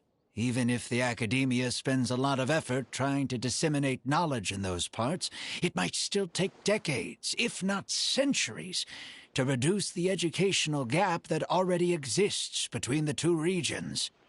And what's more, I don't know if the academia would ever reverse its stance in the future. All I know is that as a desert dweller, we should not wait passively for good things to happen to us. If we only did that, we'd never be able to stand up and hold our heads high. I don't have much longer left on this world, so I just want to use whatever time I have to contribute something to my homeland.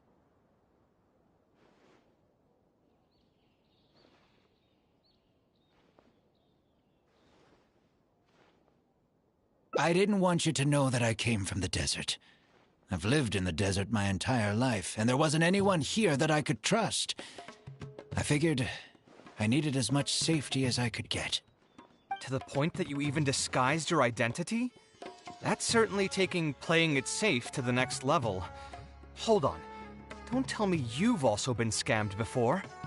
When I first came to Sumeru City, I brought a lot of Mora, hoping to find an architect that I could work with. Someone agreed to take on the project, and even took a sum of Mora from me, but then disappeared without a trace. After that, I heard that there are a lot of untrustworthy people in this business. Some would run as soon as they've been paid, while others would deliberately use expensive materials and take a cut of the construction funding. I spent a while collecting information in the city, and eventually learned that you're the most famous architect in all of Sumeru. I figured that you wouldn't need to make Mora by scamming people, so I decided to reach out to you. By the way, how did you know I was scammed? I don't think I've ever mentioned that to anybody. Just a hunch. A while ago, I accepted an offer to work on a project in the desert, and was also scammed out of a large sum of Mora. I ran into someone who was living in a pretty run-down house. I noticed a load-bearing wall on the verge of collapse, and suggested that I build a new house for him. He said that he had no way to pay for it, so I loaned him some of my own Mora, and told him to get some stone and timber from the local vendors. Soon after that, I found out that he had gone gambling with all the money, and lost everything, down to the last coin. And after that, he even borrowed Mora from me twice more, using a different excuse each time. I didn't even suspect him of any wrongdoing until he hired a group of mercenaries and tried to ambush me in his own house. According to him, I looked like an easy target because I was an academia scholar who didn't have any family or friends in the desert. What kind of person would just look at someone else and think, this guy looks like an easy target? Those kinds of things do happen every once in a while, yes. Folks like him are the exact reason why us desert dwellers' reputation have gone down the drain. I must apologize to you on their behalf. It's all right. You were also scammed by someone from Kasharwar, after all. I should apologize to you on their behalf. Ultimately, neither of our experiences had anything to do with the desert or the rainforest. People who are new to an area are always easy targets for criminals.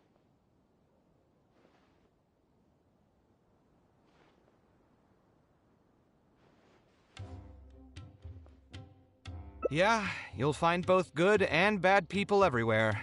I can't understand the logic of those who like to take advantage of others, but I have to accept their existence as a fact of life. Anyway, I digress. Let's return to the topic at hand. Did you keep rejecting my designs because you thought I was deliberately using expensive materials to take a cut as a middleman? That's what I was afraid of initially, yes. I eventually understood that you weren't out to cheat me. But unfortunately, I still don't have nearly enough mora to pay for the design you proposed. I've done the math and know that we should be able to make it if we cut some corners. However, after our conversations, I can see that you're passionate about your design, and I'm quite fond of the proposal as well. So, I decided to try and see if I can afford your proposal as is. I've been looking for work every day, and in another month, I should be able to cobble together enough mora to meet the budget. By cobble together, you mean you're going to spend your entire life savings on this project? But then, what will you do if something unexpected comes up, and you find yourself stuck with no emergency fund? To be honest, I haven't really thought about that. I mean, when you've lived to be my age and something happens, you can't really call it unexpected anymore. All I want is to build this library before I leave this world, so that the children of the future would have some books to read, and the desert dwellers would be able to learn their letters and pick up some practical knowledge.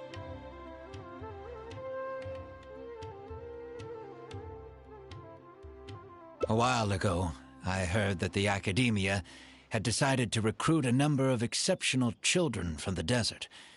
Of course, this is welcomed news. But as someone who spent their entire life in the desert, I still have a few concerns. I know the desert life and can predict what the problems will be. Many children from the desert have had neither the interest nor the proper environment to learn.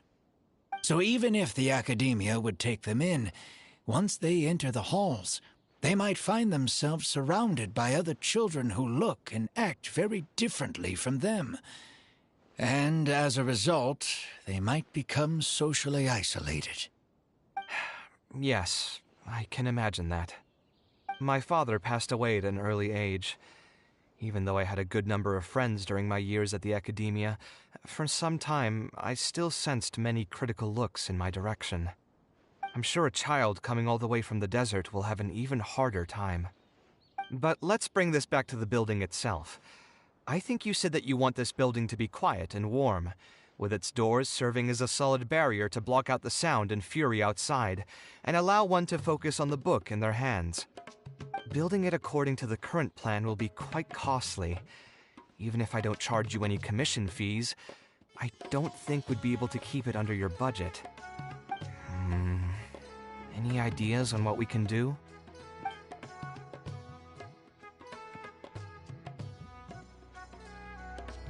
A slightly different style. Give me a minute. Most architects would probably prioritize cutting costs and removing extra features in this situation. Indeed, converting the building into a simple bungalow would solve most of our problems. However, I do not think this would be the best solution. While it's true that the aesthetic value of a building is often viewed as an afterthought, neglecting it has some long-term negative consequences. It is especially undesirable in this situation, as the library will serve a high number of children, many of whom would have never been exposed to structures that may be considered elegant or beautiful. To completely give up on the more aesthetic design would mean stripping the children of an opportunity to appreciate the beauty of architecture. I share Badawi's sentiments in wanting to preserve a more complex design. However, if we can reduce the ornate aspects of the design while maintaining its fundamental elegance, which is to say we won't touch the arches and stone pillars but make changes elsewhere, this is definitely a first. To make up for the loss of regular details, we would need to put a lot of extra effort into the layout, lines, and color. I see. Would that really be okay? It just increases the difficulty of the design. You should feel lucky that out of all the architects in the city, you chose to approach me. Most of the others would have given up on this project by now. As for inspiration, I think I might have something in mind, but I'd need to visit the site to make sure. Where do you want this place to be built? Tell me the exact location. Aru Village. Although it wasn't my childhood home, I think it'll be the best site for such a building. Okay, then we can pay a visit to Aru Village. Is there something I can do for you? I've already caused you a lot of trouble before, and now you're revising the design again because of me. Which draft are we even on now? It's making me feel terribly guilty. Let me think. You said you used to be an Eremite mercenary, right? In that case, you could help us clear out some monsters that are blocking the way to Aru Village. We want to keep the roads clear, and reduce the loss of materials during transport to a minimum. If everything goes well, that'll help us save some Mora. All right, just leave it to me. If there's anything I'm good at, it's clearing out monsters. What are you waiting for, then? Let's pack up and get ready to go.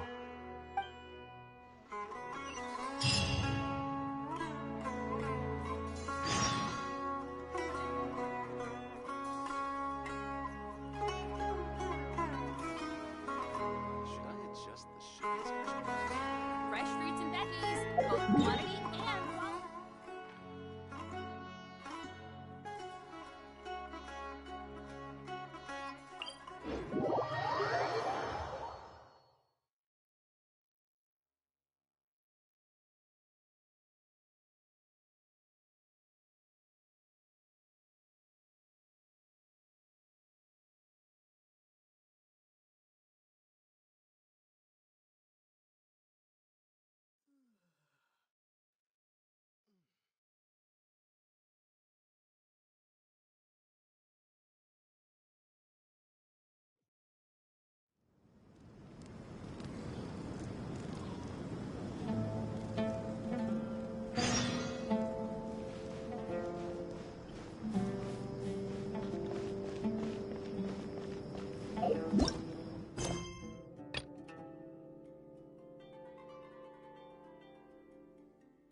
Most materials going from Caravan Ribat to Aru village would pass through here.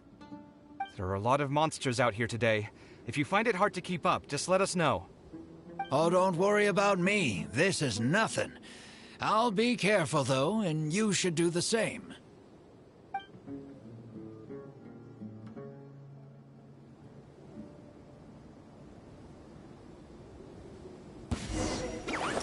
Sight clear. Everyone hold hands. Shine down. Let's dance. Propagate! Yeah.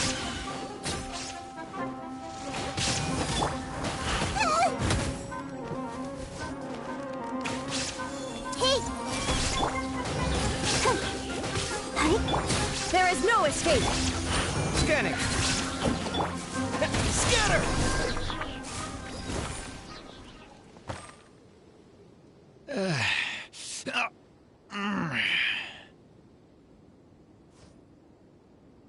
I'm fine. I've spent my entire life fighting these kinds of monsters in the desert, after all. They won't get the best of me. But it's one thing to fight against monsters, and another to fight against an old injury.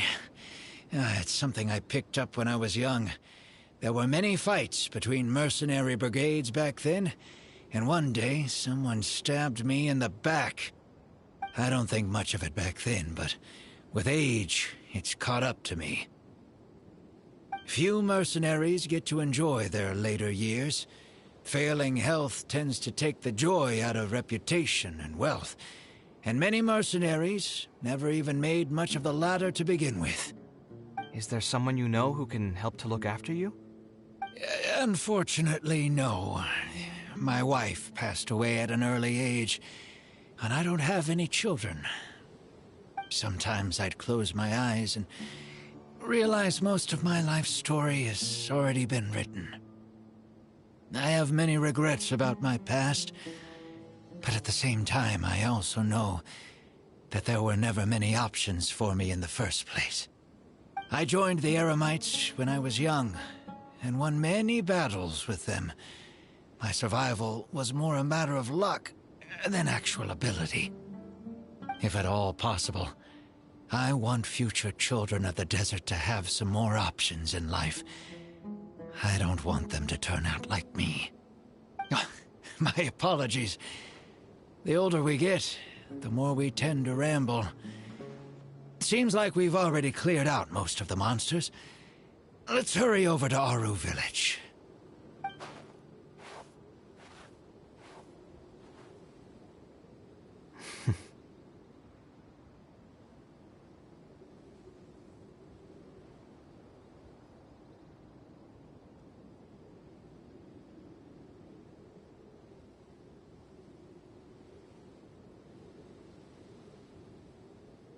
I think it's really admirable of him to spend his whole life's savings on people he's never met. Maybe he's doing this out of natural kindness, a kindness that hasn't been eroded away by the struggles of his life.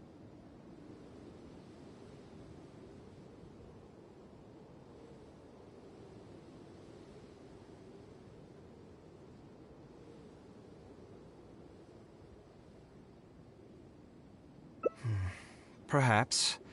To clarify, though, I don't think I'm quite the same. Some people call me an idealist. I do have some sentiments of that general persuasion, such as wanting everyone to be able to lead a happy life.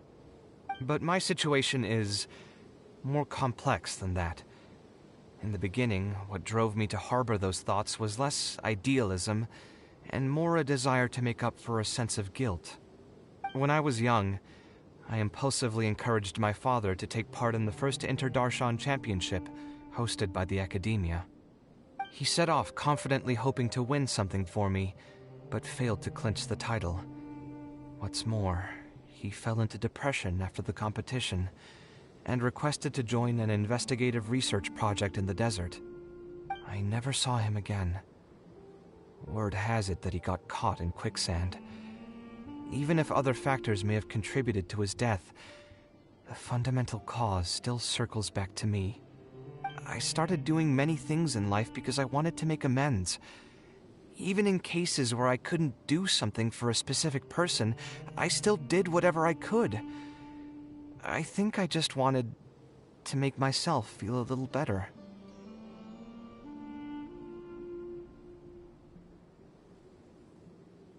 At this point, even I don't know.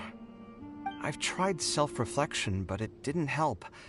I can't seem to walk away from many things that I see or hear about, even if they don't directly concern me. And I can't quite pinpoint the source of it. Maybe it's just like what those Vahumana scholars often say. It's hard for people to truly understand themselves. I could be doing things out of endless guilt, or I could be doing them out of a strong sense of empathy. It could even just be a matter of conceit. The potential motivations could number in the dozens, but the actions they result in are the same. Anyway, I suppose I don't really mind being called an idealist. They also use that term to describe my father. It seemed to carry fewer connotations back when he was around. I've known Al-Haytham for many years now, and discussed my ideology with him for nearly as long. Maybe argued is a better word for it. He told me a long time ago that no matter how strong of a swimmer you may be, you'll still get dragged under by the others who are drowning once you run out of stamina. He believes this is the fate that awaits all idealists. I still believe I should live by my ideals, and I've given him countless reasons why I think it's a good idea to do so. Perhaps my ideals are flawed, but are there really any perfect things in this world? Unfortunately, he remains unconvinced. His personality is the exact opposite of my own. If someone happens to drown next to him, he'll most likely stand on the shore and mumble something along the lines of respecting other people's fates. But as you can see, I'm not the only idealist in the world. Just as there are different seasons, there are also different people. There are many others who will continue to care about the fates of those who are not directly related to them. And when I finally run out of stamina, someone will also reach out and bring me back to shore. Someone will help me, right? Yes, I've already been helped like that before.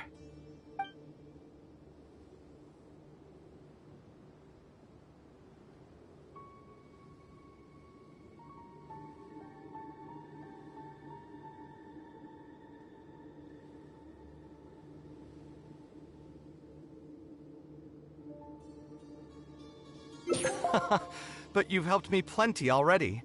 If you didn't reach out to me, I would probably be passed out on the tavern table right now instead of talking with Badawi. Either way, I'm feeling much better than when you first found me at the tavern. I can feel inspiration already welling up inside of me. Maybe this will be just the opportunity I needed to create a whole new style. All right, let's head to Aru Village.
Now that we're here, it's my partner's time to shine.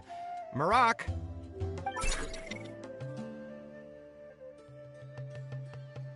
Oh, what's this? My toolbox. I built it using an ancient mechanical core. It's not too smart, but it's super useful and can help me with a variety of tasks. I'll take Marak and find a suitable location for the building. Once that is done, I'll get to work on a few designs. Traveler? Ah, you know each other? Hello. I suppose you must be Kaveh from Kasharawar. I have heard of you before. My name is Setaria, and I'm currently the person in charge of promoting educational assistance programs here in the desert. Educational assistance programs? Then you must be familiar with the local conditions here. I can't say I'm too familiar just yet, but if you have any questions, I'll try my best to answer them. I've been commissioned by Mr. Badawi to build a library in the desert. We've settled on the general design direction, but we are trying to finalize some details based on the conditions around the intended location. A library? Do you intend to open it to the public for free? That's right. I want to make sure the children will have books to read. That's fantastic! I'm sure the children will be thrilled. Right now, we don't have access to many paper books or a quiet place to read. Truth be told, this very thing has been keeping me up at night. Let me get straight to my questions, then. Can you estimate the number of children around here who'd be interested in reading?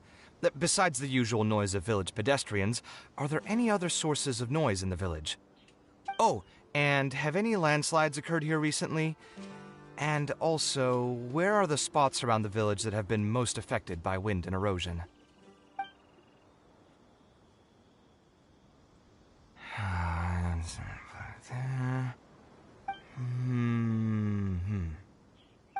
All right, that should be everything. Badawi, let's go over the budget again. We'll keep the building structure the same, but make the place a little bigger, so it'll be able to hold more people and get better natural light. The parts of the project that cost the most will be the insulation and ventilation materials. I'm sure you understand, no one likes to read in a place that's hot and stuffy. I want to make significant changes to the arrangement of the bookshelves, tables, and chairs. I'll go over the specifics of that shortly. I have two plans in mind. Both are pretty minimalist in style, but will provide a very different ambiance from the world outside. Our final cost should be around 70% of the last figure I quoted. The whole thing should take around half a year to complete. Marak has produced a sketch for all of you to see. If everyone's okay with it, then we'll proceed with that as the formal plan.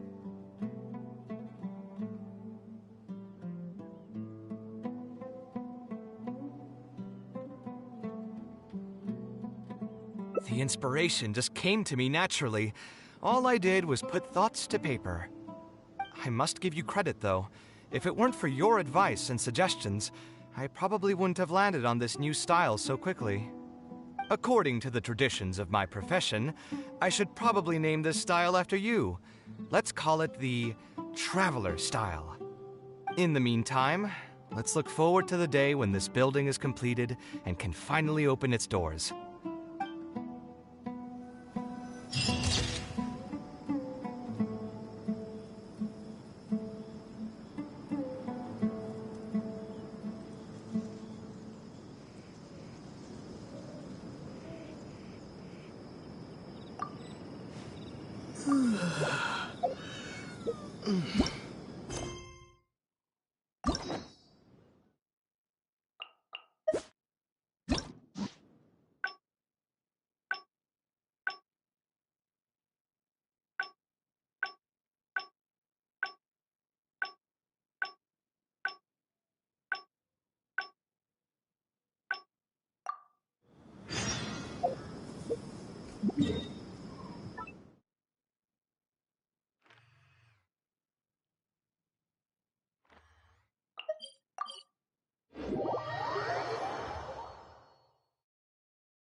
Taking this commission was truly the worst decision ever.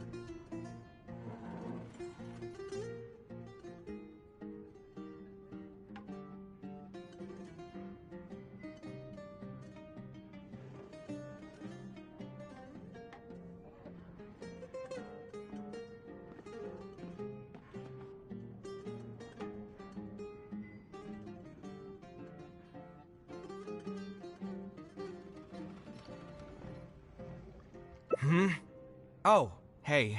I wasn't expecting to run into you here. Actually, while we're on that, what are you doing here at the tavern? Don't listen to anyone who says that drinking is an elegant pastime. It's no good for your health.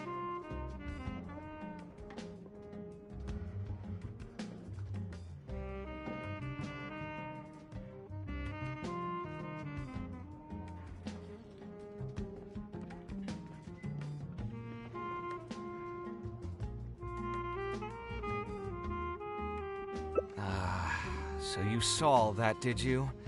Ugh, I thought I was in the clear. I made sure to double-check that nobody I knew was around. Anyway, thanks for looking out for me. Honestly, it wasn't that big of a deal. I'm used to it by now. Stress is just an inescapable part of being a working adult. Boss, I'll have a glass of wine. Same as last time. Do you want something too? I'll put it on my tab.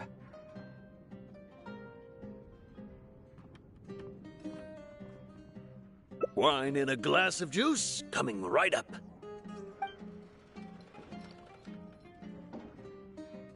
I know you're already keeping a secret from me, but if you could add this one to the list as well, I'd really appreciate it. Arguing with a client is not a good look for me. If word gets out, other potential clients might be afraid to work with me. That guy, though, what was he even going on about? All those ridiculous demands of his? He's just a blabbering fool trying to act like a know-it-all.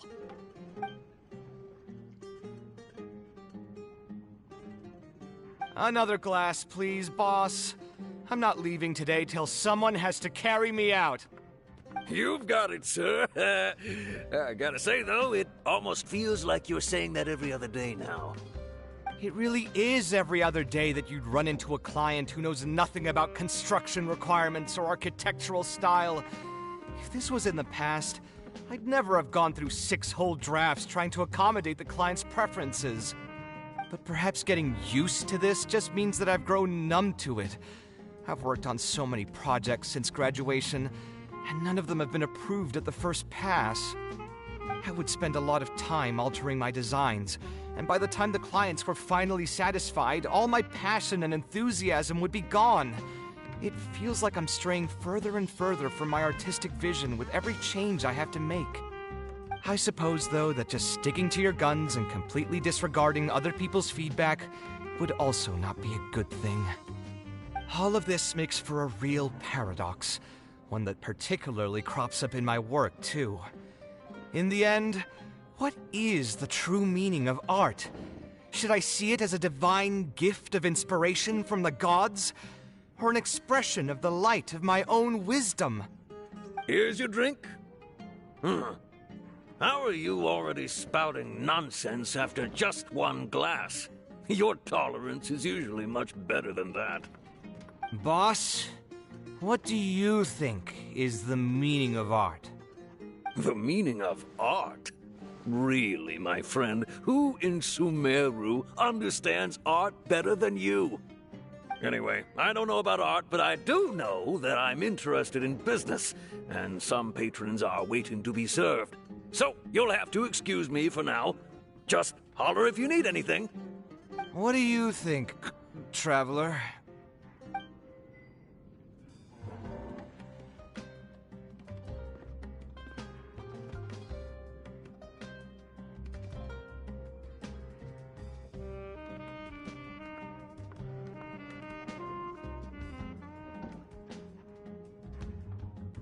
Exactly. So our thoughts on the meaning of art are rather similar.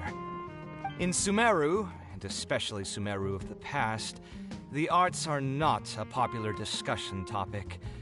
Trying to talk about the arts is basically the key to killing any conversation. It's too bad that I'm not in my best form today. Otherwise, we could have talked about this for a little longer.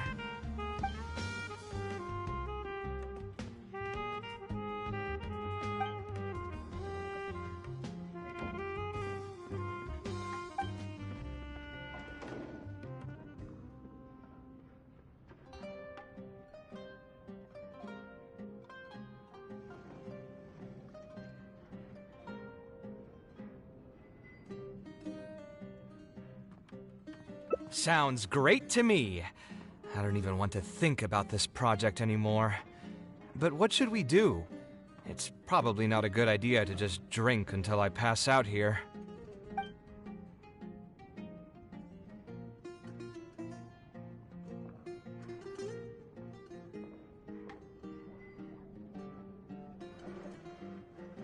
Huh? Where did that come from? I mean, it's not like it's some kind of secret. You probably already know some bits and pieces of my past. My mother is also an architect. I've always adored her drawings, and when I was young, I used to sit next to her and watch her bring all kinds of buildings to life on paper. You could say my interest in architecture just naturally grew with time.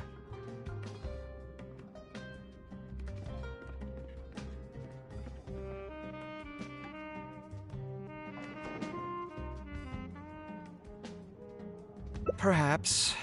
In fact, I have also seen my mother argue with her clients, but she would always quickly find the motivation to return to her work. Unfortunately, I've barely had any contact with her since she remarried and moved abroad. Even if I wanted to ask her about her ability to stay positive after an argument, it would seem rude to barge into her life again over something as trivial as that. I did remember something else, though. When my mother left, she only carried some small personal luggage with her. She left most of the belongings in the house to me. At the time, she even told me that it would be great if I could learn a few lessons from her life experiences, so my life and career could go a little more smoothly. I hadn't quite come to grips with my emotions, and didn't really have it in me to go through any sentimental items, so I just packed anything with memories away in a box and haven't reopened it since. It's been a really long time. Now that so many years have passed, maybe I have finally developed the maturity I need to face those memories without losing my mind. Yeah, I should dig it out and take a look.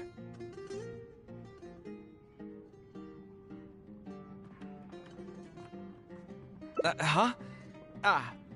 Sorry, I've had too much to drink and wasn't thinking clearly. You're right. I should do these kinds of things with the support of a friend.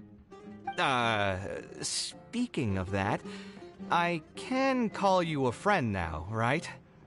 Either way, thanks for reminding me that I can invite you to come along. Had I just gone back by myself, it would have looked like I'm deliberately trying to keep things from you. Ugh, thinking too hard about the words is giving me a headache, so I'll just give it to you straight. Thanks to your advice, I have decided to put my current projects on pause for now, and spend some time trying to rekindle the passion for my craft. If you want to stick around and see how this will turn out, you'll be sure to encounter some bits and pieces of my past. Do you think you'd find that too boring?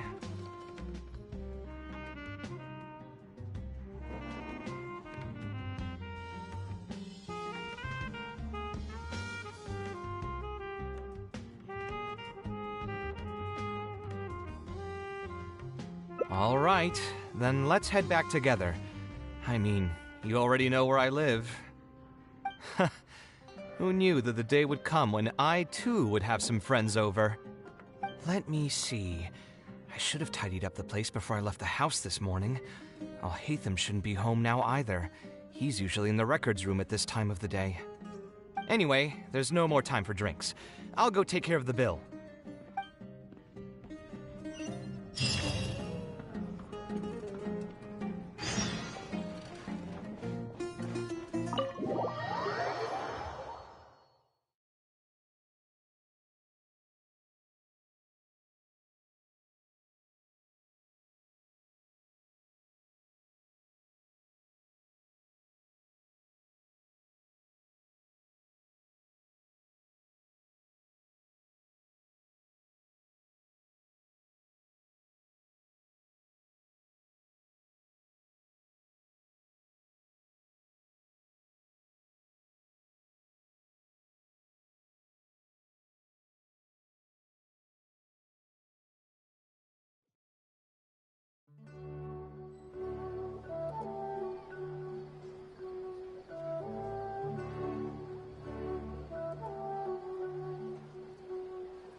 Alhaitham isn't in, so feel free to sit wherever.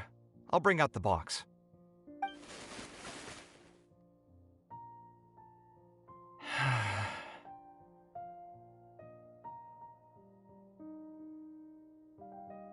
Oh, nothing. I just didn't realize how much time had passed. The box is pretty dusty, which means it's already been a while since I've moved into this place, and many years since my mother moved to Fontaine. I'm happy for her. I hope she'll be able to find happiness there. She raised me all by herself after my father passed away. It definitely wasn't easy for her. Anyway, enough about that. Let's see what I packed into this box. What are all these things?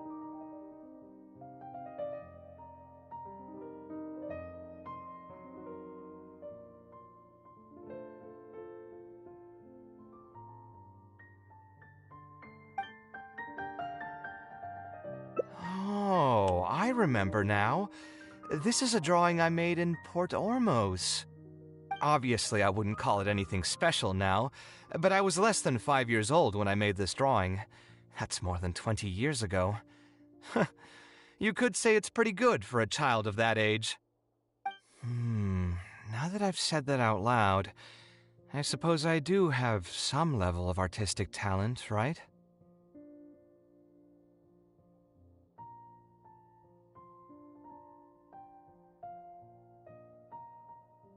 Criticism and self-doubt have always been a part of the artistic process. Without criticism, there can be no improvement. It's normal for me to question my abilities from time to time.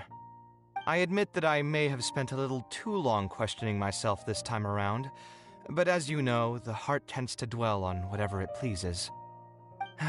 Anyway, never mind. The more I talk about it, the less confident I feel. Let's see what else we have in the box. Ah, my building blocks! It's been years since I've last seen these. When I was a kid, I used to stack them super high, and could even stabilize the tower to keep it from tumbling over. Oh, and this blueprint. I made it by copying my mother's sketch, and the aspect ratio was horrendous. It's still technically the first blueprint I made myself, though. I was super proud of myself when I finished it, and put it in the same pile as my mother's sketches, hoping she'd notice and compliment me for my good work. Unfortunately, my mother didn't realize that I had put it there. When she had a meeting with a client the next day, she handed my blueprint to him by mistake. The client was completely confused by this new blueprint, but apparently he felt too tongue-tied to question such a famous architect. It was only a few days later that he finally gathered up the courage to pay my mother a visit. He asked, "The door in this blueprint is even taller than the roof. Is this supposed to be part of the design?"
My mother took me with her to personally apologize to the client several times.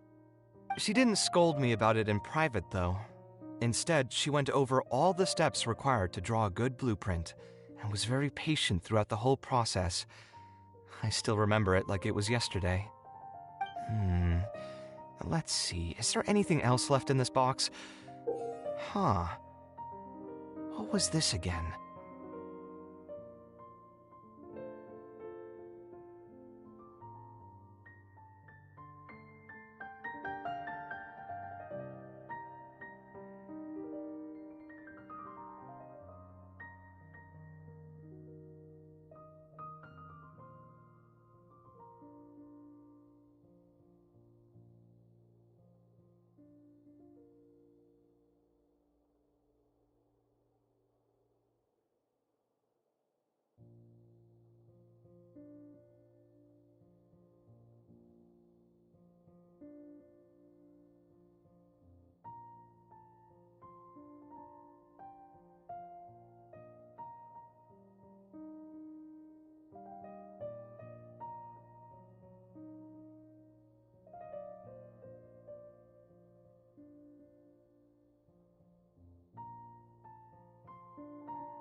Ah, this is my mother's notebook.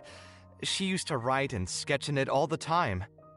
When I was a child, I used to be super fascinated by this notebook, and always pestered my mother to let me read it. After asking her a few times, she told me that I could read it as long as I could guess the password. Huh.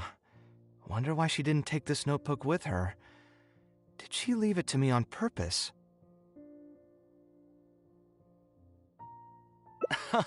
If only I could.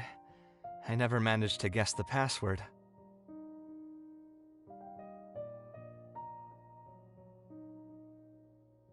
Hey, it's not a matter of time, it's a matter of inspiration. That's what we need to guess the password. Who knows? Maybe this time something will click in my head, and the answer will just present itself. Let me think. What could it be? I could tell what you were thinking. Don't worry, I tried all the easy guesses a long time ago. I've tried my name, my father's name, my mother's name, my grandparents' names on both sides, and all of our birthdays. I've tried every name and number remotely related to my family. I've even tried stuff like love you Kaveh, take care, and yours truly. I've tried every cheesy phrase and well-wish in the book, but this lock has refused to budge. I wouldn't try that route again. I have a hunch that it won't be that simple. Also, if she really did use something like that, she'd never hear the end of it from the folks over at Haravatat if they ever found out.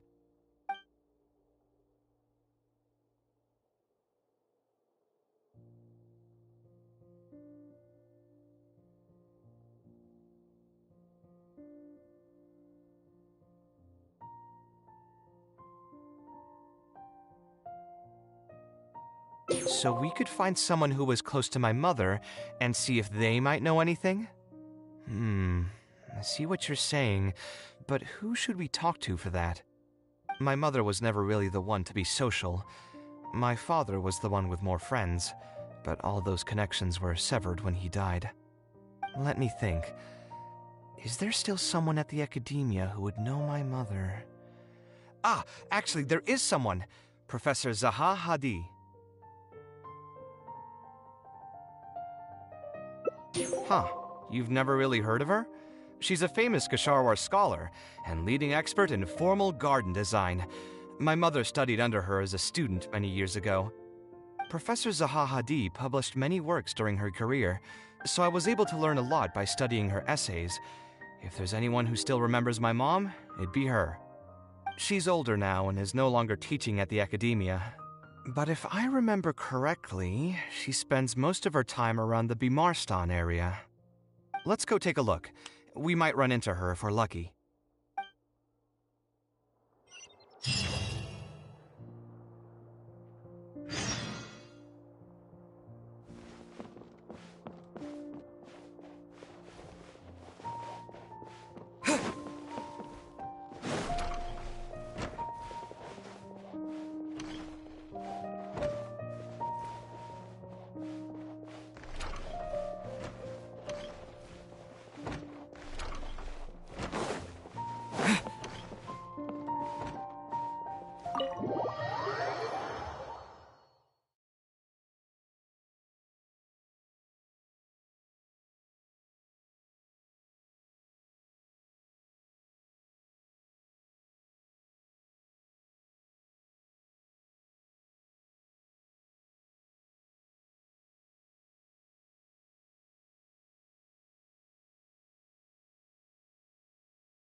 What am I supposed to do now?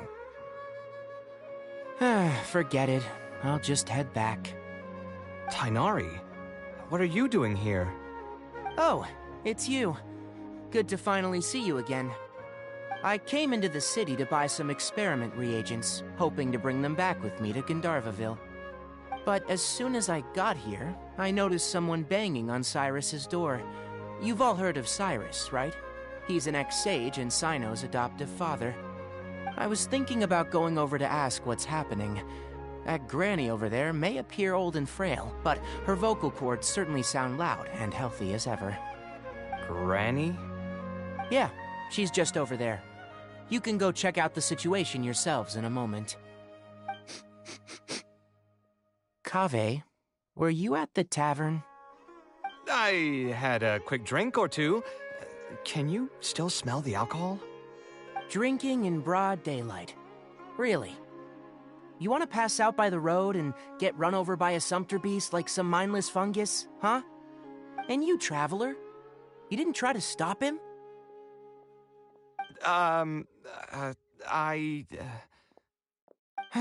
You look like a wreck, Kaveh. What happened? Are you feeling down again? You know what? I'm hosting a meal at Pardistii tomorrow evening. Do you want to come? Huh? Oh, I had no idea. Let me think for a moment. I'll come if I can find some time. All right. Then I'll plan on reserving 2 seats for you. I'll be heading back to Gandharvaville for now. I have a feeling that argument over there is going to continue for quite some time. It might be best if we don't get involved. A granny who lives nearby. Let's go take a look.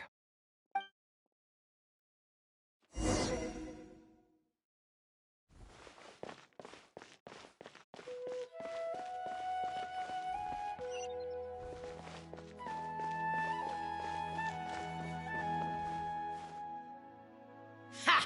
So, plan on keeping yourself locked in there, huh? Fine by me. If you're not going to come out, then I'm not going to leave. My tomato was growing so well, it had all the potential to become the best tomato this year, and you cut it straight from the vine. I already told you I had nothing to do with it. Why would I take a tomato that's still weeks from ripening? You'd have to be awfully green as an investigator to think it was me. You see, the word green here could refer to both the color of the tomato and the fact that your skills could use some. Enough nonsense! Just come out and face me, you coward! You're out of your mind. If I've actually done something wrong, then get a mantra and pull me out by force, why don't ya? Oh, why you? Professor Zahahadi? And who are you? Oh, Kaveh. Fancy seeing you here. How long has it been? Come on, get over here and let the professor take a good look at you. Not bad, not bad. You've grown taller again. Professor, what's going on here? It's no big deal, really. A few of us old scholars got bored in our retirement and decided to put together a vegetable growing competition. At the end, whoever loses will have to go up on stage and do a performance for the winners. Which brings us to our current predicament. My tomato was sure to win until a certain someone decided they couldn't bear to lose.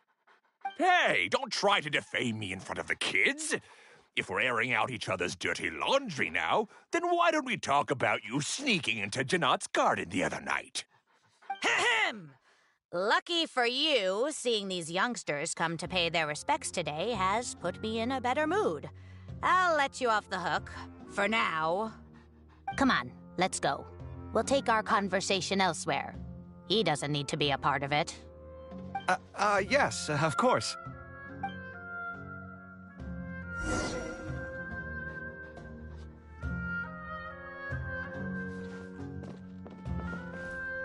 Stop trying to break down my door, Zahahadi. You know I'm not going to come out.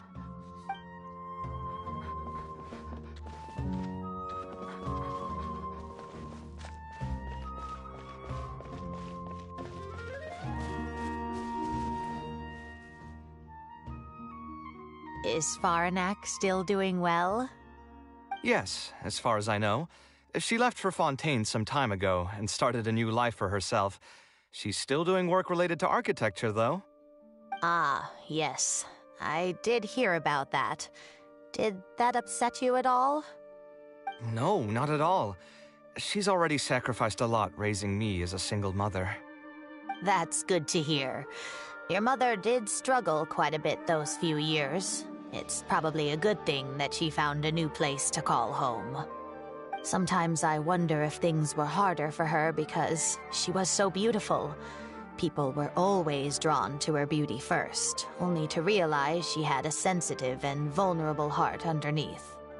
She was still quite young when she first joined my class as a student.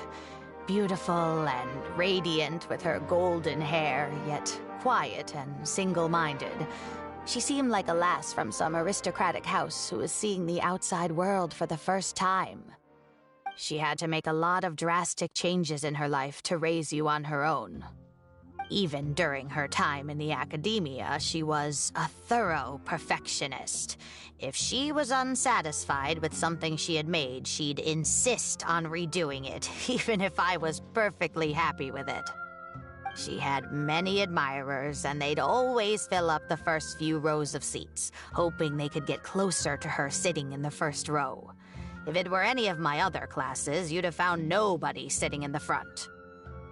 But every time I saw her, she was always in that same rigid pose. She'd have one hand on her forehead with the other clutching her pencil. Her eyebrows would be knitted in a frown as she concentrated on the blueprint in front of her. I'm sure she had many difficult moments in her life. How did she cope with the stress? I'm not too sure. She never talked about such things with me. She rarely opened up to other people, you know. I do remember one time, though, when she got into a heated argument with a friend. She said something I found very memorable. She said, "True art cannot be understood, but as an artist, I wish some people could understand its meaning and value." If you ask me, that's probably the greatest source of pain for geniuses of their craft. It's extremely hard for them to find someone who can truly understand their ideas. So that's how it is. I wonder if the password could be...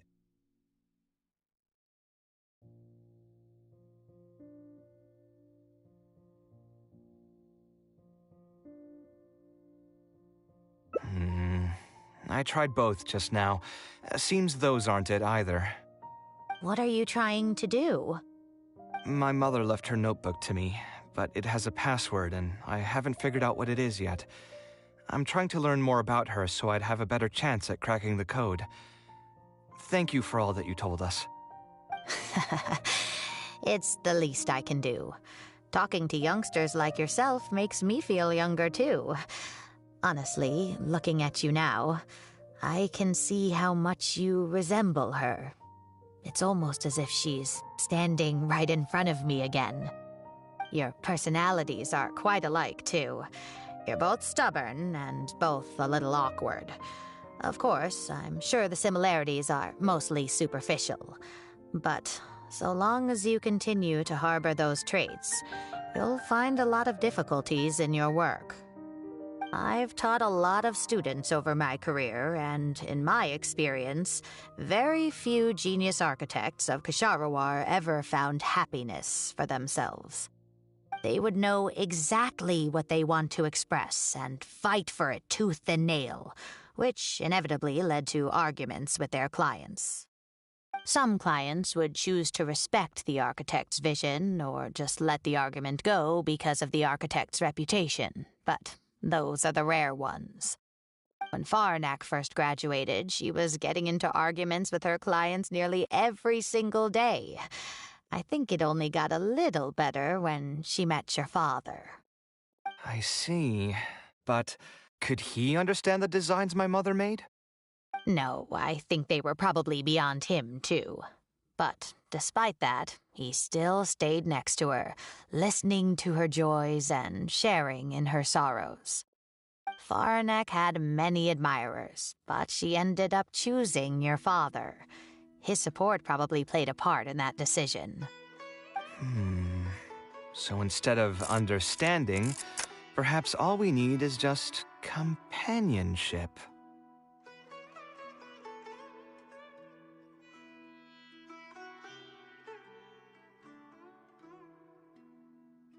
Huh. It worked. Oh, was that the right password? Yes! Then you should be on your way, child. Find a quiet place and see what she wanted to say to you. Being the awkward person that she is, I suppose there were many things that Faranek could never say out loud. Instead, she probably left them in her diary, hoping that they would make their way to you one day. If you're ever in a mood to chat again, just come and find me here. You're always welcome to discuss architecture topics with me as well. Thank you so much, Professor. There's no need to be so formal. I'll let you kids go. It's time for me to take another stroll around the vegetable garden. I wonder what my mother could have written about. They all say Zaha Hadid's class is the toughest, but I think it's actually not too bad.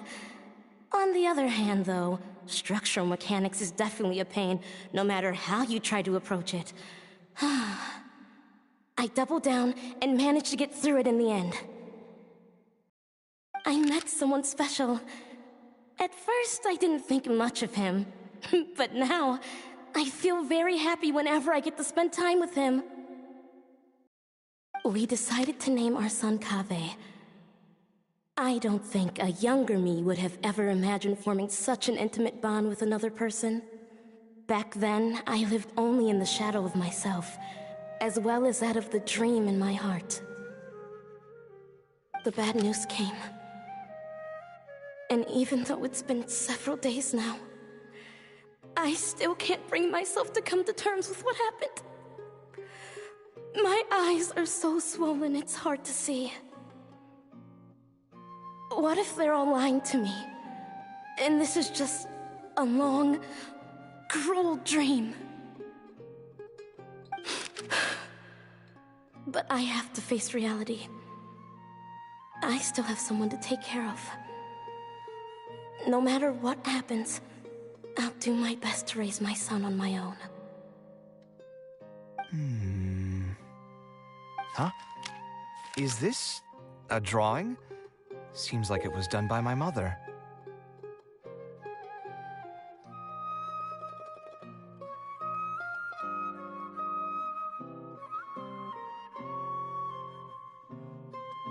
This blonde man was probably my father, but who are the other people in the picture? Huh? Why do a few of them look somewhat familiar? From the dates in the notebook, she probably drew this more than 30 years ago. I hadn't even been born yet. Maybe we were thinking too much. Oh, there are a few lines written in the diary about this as well. The one who invited us to the gathering is a talkative woman. Including us, 3 couples showed up. There was also a person who came alone. The talkative woman introduced everyone to each other. She spoke really quickly, so I couldn't quite catch everything she said, but I also didn't feel like asking her to repeat herself. My husband seems to be friends with the man with long ears. I couldn't really join their conversation, so I've resigned myself to sitting in a corner and drawing in my notebook. I don't think I'd be able to become friends with any of these people, especially that stiff-looking couple. That man is certainly very handsome, but he would constantly alternate between disjointed and serious ways of talking. His wife is a bit more bearable. We were not acquainted with each other to begin with, and I doubt we'll see each other again after this gathering. The ambiance of this gathering is surprisingly pleasant, however. Talking to people can allow us to find some peace after a long day. Maybe my son will also partake in these gatherings in the future. I hope he'll be able to make many friends. Who would have thought my mother used to attend that kind of thing? It seems she was only good at talking about her own work and found it difficult to join into other conversations. As a result, she often kept to herself and would be off to the side, drawing. There's more written on the back. Oh, it seems like it was written to me. Kaveh, I was both overjoyed and distressed when I learned of your decision to continue your studies in Kasharawar. You are very talented, and I am confident that you will become an architect of much acclaim. However, the more talented you are as an artist, the more misery and anguish you may encounter. No one will be able to help you during your journey as an artist. But outside of your life as a creator, you can learn to form connections with other people and enjoy many other things in life. It's the only way to alleviate your suffering.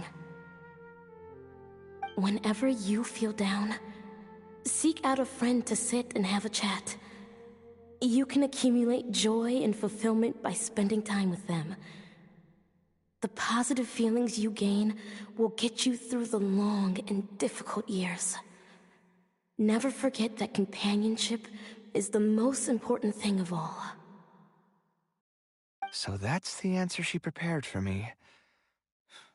She really thought long and hard about me and my future. Well, now that I've read her words, do you think I should accept Tainari's invite and attend that dinner at Pardistii?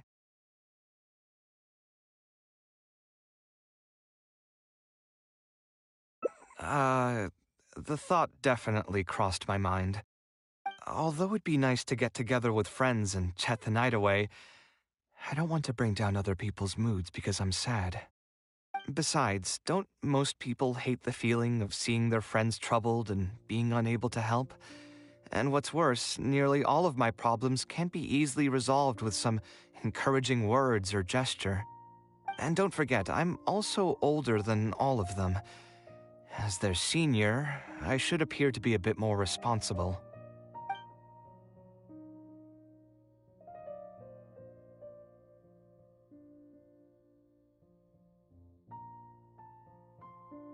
You're not wrong, but I keep feeling like I haven't really helped them much in return.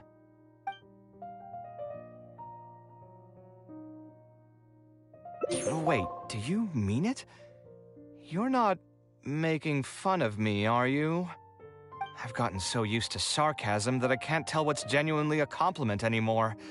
Wait, by fun, did you mean... You know what? I'm not going to overthink it. I'll see you tomorrow at Pardistii.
Alhaitham also got my invite, right? Will he be coming to join us? That guy? He's never been a fan of social gatherings. I wouldn't get my hopes up if I were you. Are you sure? All right then. I guess we won't wait for him. Yeah, let's go. I mean, maybe we should give him a little more time. We can keep chatting for a while longer. Oh, sure. You still haven't told me, what's the occasion for getting us together here at Pardistii? We're celebrating the end of the first phase of Kaveh's studies. I wanted to thank you all for the help you've given her along the way. Then where's Kaveh? She said she wanted to show everyone a bit of what she's learned, so she's still doing some last-minute prep at home. She'll be here shortly. Anyway, let's get started. To tell you the truth, I'm actually not so confident that the second phase will go as well as the first. The curriculum will become a lot more involved, and I'm worried that she won't be able to get through all of it. I was hoping we could brainstorm about it together before she gets here. I knew this wouldn't be just a simple free dinner. Is that why you also invited Alhaitham? Yes.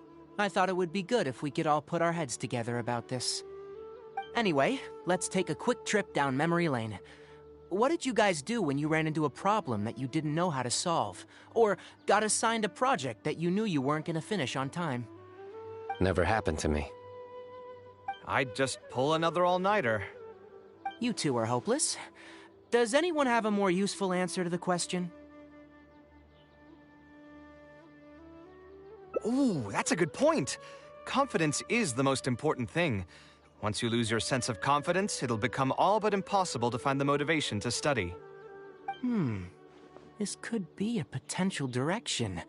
I have already redesigned the literacy curriculum, and I was originally hoping to ask Alhaitham for his opinion, but... It's very simple. Instead of focusing on the amount of material you would like to teach, focus on the amount the student would be able to remember. Wow, you actually showed up. I could probably count the number of times you've actually come to gatherings like this on just one hand. It's still more than the number of times you've managed to get a proposal approved on the first try. As long as you're still aware. So, what made the difference this time? Are you looking to drink your sorrows away with some friends? That's your purpose for being here, not mine. Don't project your ways of thinking onto me. So you're saying the only reason you came is to help Tighnari with his brainstorming? Precisely. Kaveh will have a long road in front of her. Hey, just to get one thing clear. Even if Kaveh manages to make her way to the academia, we cannot let her enroll in her Havatat. Ksharawar is obviously the best choice for her. She's been a trainee forest ranger for so long, she'll definitely be good with her hands. What are you saying? Spontamad is the better choice. It's where I graduated from, after all. Then what about Amorta? That's the darshan her master actually graduated from. There are only 2 other darshans left. We might as well select all of them on her enrollment application. I'm trying to have a serious discussion here. Traveler, you aren't associated with any of the 6 darshans. In your opinion, which darshan would be the best choice for Kaveh? Well said. Agreed. And my goal in inviting you here was to gather some thoughts on the execution of this second phase.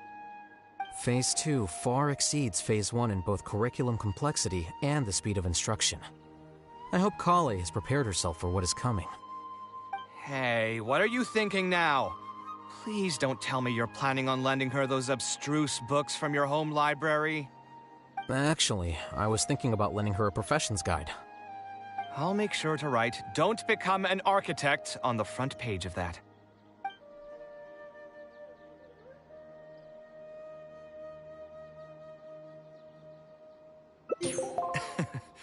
You're right. I can't deny that.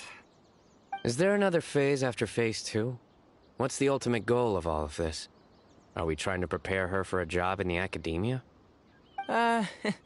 We don't need to think that far ahead. Hold that thought, though. I think my vegetables are done.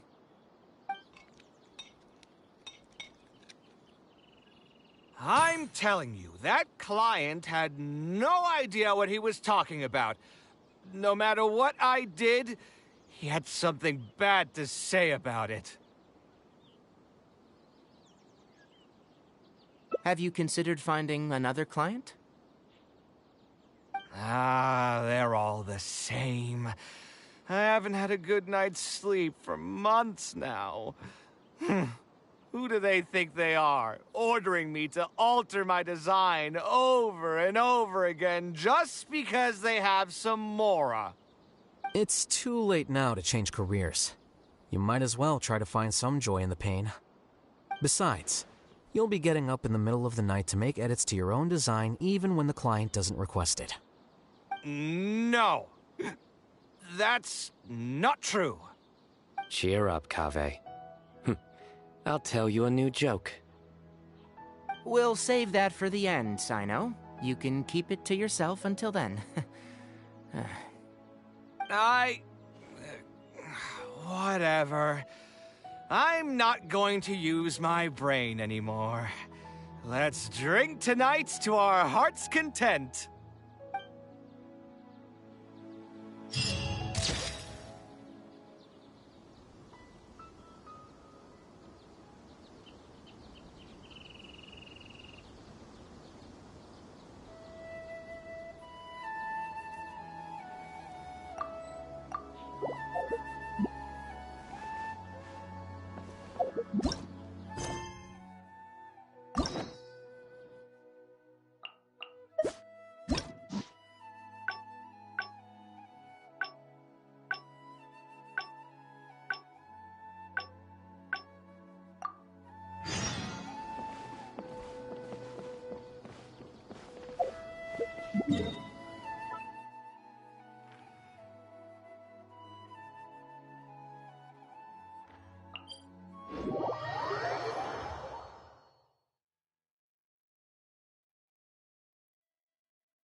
Al-Haytham isn't in, so feel free to sit wherever.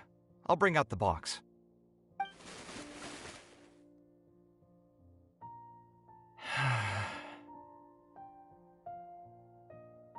Oh, nothing. I just didn't realize how much time had passed. The box is pretty dusty, which means it's already been a while since I've moved into this place, and many years since my mother moved to Fontaine. I'm happy for her. I hope she'll be able to find happiness there. She raised me all by herself after my father passed away. It definitely wasn't easy for her. Anyway, enough about that. Let's see what I packed into this box. What are all these things?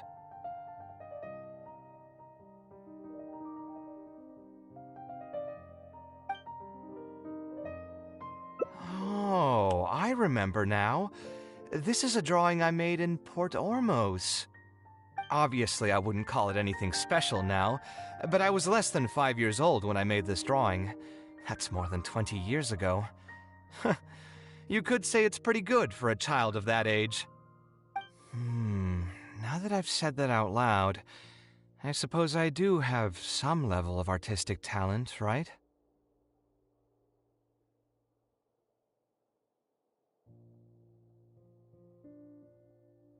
Criticism and self-doubt have always been a part of the artistic process.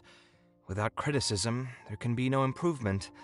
It's normal for me to question my abilities from time to time. I admit that I may have spent a little too long questioning myself this time around, but as you know, the heart tends to dwell on whatever it pleases. Anyway, never mind. The more I talk about it, the less confident I feel. Let's see what else we have in the box. Ah, my building blocks! It's been years since I've last seen these. When I was a kid, I used to stack them super high, and could even stabilize the tower to keep it from tumbling over. Oh, and this blueprint. I made it by copying my mother's sketch, and the aspect ratio was horrendous. It's still technically the first blueprint I made myself, though. I was super proud of myself when I finished it, and put it in the same pile as my mother's sketches, hoping she'd notice and compliment me for my good work. Unfortunately, my mother didn't realize that I had put it there. When she had a meeting with a client the next day, she handed my blueprint to him by mistake. The client was completely confused by this new blueprint, but apparently he felt too tongue-tied to question such a famous architect. It was only a few days later that he finally gathered up the courage to pay my mother a visit. He asked, "The door in this blueprint is even taller than the roof. Is this supposed to be part of the design?" My mother took me with her to personally apologize to the client several times. She didn't scold me about it in private, though. Instead, she went over all the steps required to draw a good blueprint, and was very patient throughout the whole process. I still remember it like it was yesterday.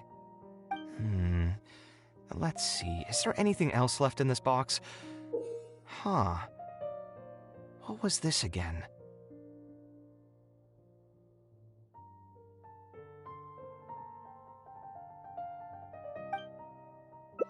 This is my mother's notebook. She used to write and sketch in it all the time. When I was a child, I used to be super fascinated by this notebook, and always pestered my mother to let me read it. After asking her a few times, she told me that I could read it as long as I could guess the password. Wonder why she didn't take this notebook with her. Did she leave it to me on purpose?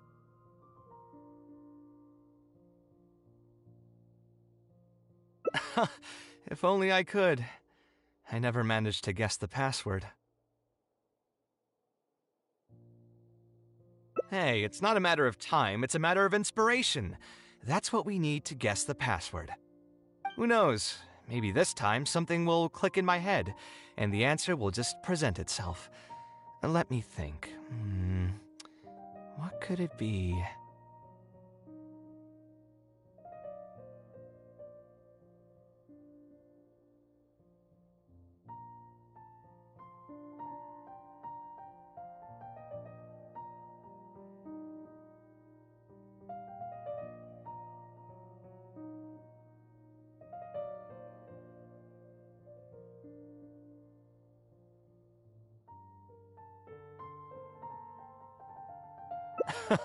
I could tell what you were thinking. Don't worry, I tried all the easy guesses a long time ago. I've tried my name, my father's name, my mother's name, my grandparents' names on both sides, and all of our birthdays. I've tried every name and number remotely related to my family. I've even tried stuff like love you Kaveh, take care, and yours truly. I've tried every cheesy phrase and well-wish in the book, but this lock has refused to budge. I wouldn't try that route again. I have a hunch that it won't be that simple. Also, if she really did use something like that, she'd never hear the end of it from the folks over at Haravatat if they ever found out.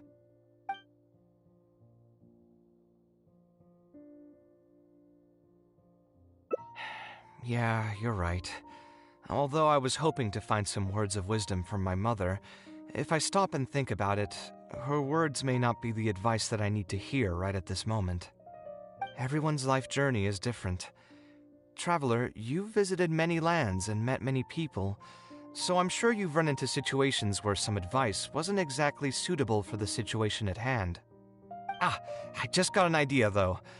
If I want to rekindle the creative passion that I had before, instead of trying to unlock an old notebook, why don't I take a walk around the parts of town that had changed my life? What do you think? I'm glad you agree. Then let's start by taking a quick stroll around the academia.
Please show me your credentials before borrowing books.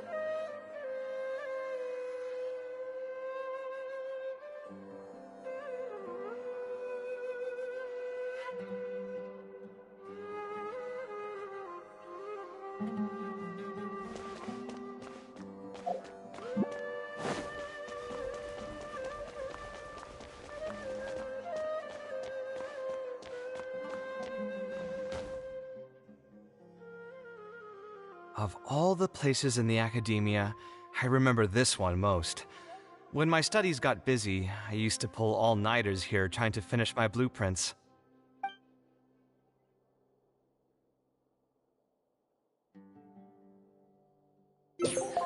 Who doesn't miss their time at the academia? Life was a lot simpler then, and we all had far less troubles. I created many designs that I thought were beautiful in the House of Dana. I drew whatever came to mind, since I didn't have to care about budget constraints or turning them into reality.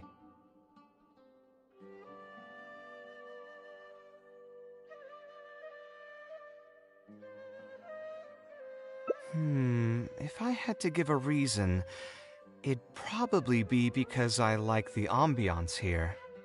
The Academia also had a rule that allowed scholars to annotate any physical books they came across. As a result, the books here are chock full of scholars' wisdom across many generations.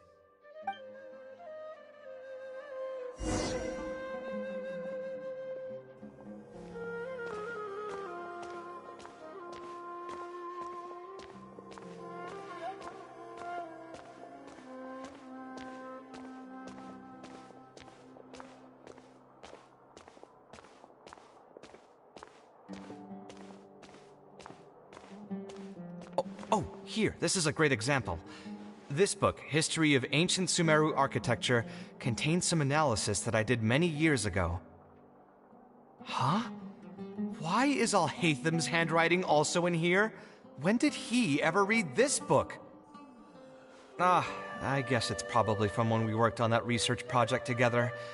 Anyway, he probably never cared to tell you this, but the House of Dana is where Alhatham and I first met. I came here to do my homework, and saw him sitting by himself next to that row of bookshelves. A group of Haravatat scholars were chatting near him, but he looked as if he was too lazy to join them. There was a pretty stark difference between him and all the rest of them. It was my fault for feeling bad for him. I thought he must have gotten into some kind of trouble and went over to ask if he needed anything, not realizing that... Not realizing that you were in fact the one in a whole heap of trouble?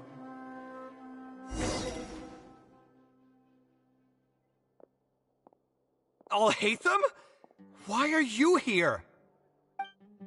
The House of Dana is a public space. Anyone can come here, no? But shouldn't you be at the records room at this hour?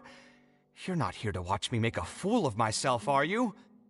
You think I would derive amusement from watching you fall into depression over your life's various troubles? If that's the case, then I suppose I must have been entertaining myself for years. I came here to pick up a few files. If your voice hadn't managed to get through my soundproof earpieces, I probably wouldn't have noticed you. All right. I admit I was probably overreacting just now.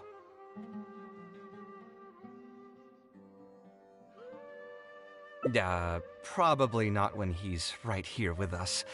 As his senior, I shouldn't try to tarnish his reputation. There was nothing embarrassing or shameful about it. When I was still a student at the Academia, I once collaborated with Kaveh on a research project. A collaboration is usually beneficial for all parties, but due to issues with our personalities, we ended up going our separate ways before completing the project. We had a number of differences, and they remain unresolved even today. But there's no point going into that right now. The more important question is, why are you at the House of Dana?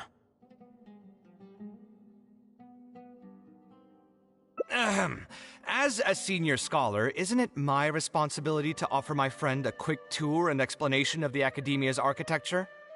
I see. Then let me guess. Your next stop will be the pavilions around Razan Garden?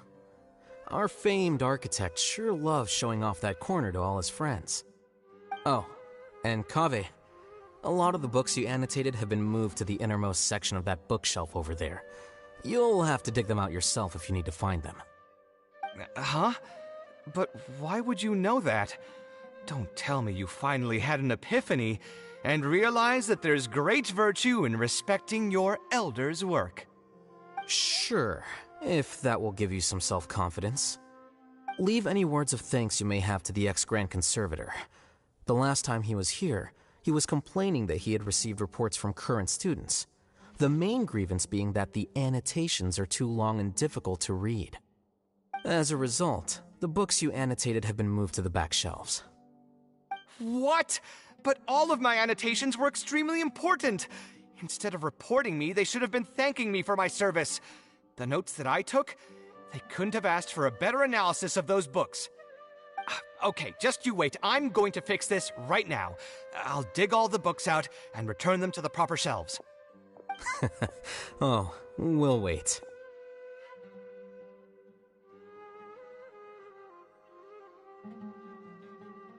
Anyway, you were about to say he's feeling a bit down?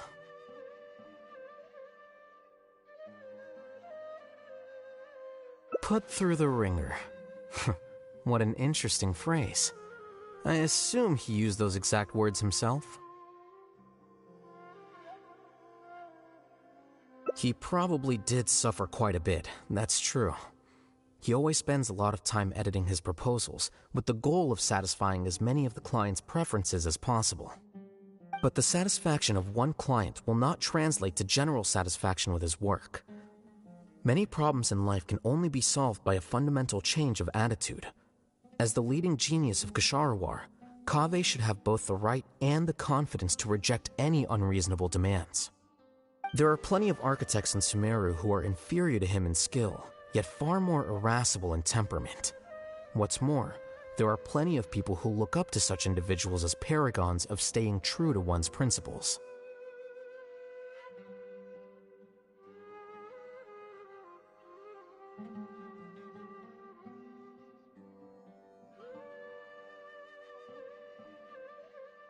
Clearly, his predicament is inevitable, since he holds other people's feelings as more important than his own. Of course, each person is different, and we should respect the paths that they have chosen for themselves. Admonitions will serve no purpose. People tend to succumb to familiar pitfalls, and this is especially true for those who believe it's their duty to carry more burdens on their shoulders.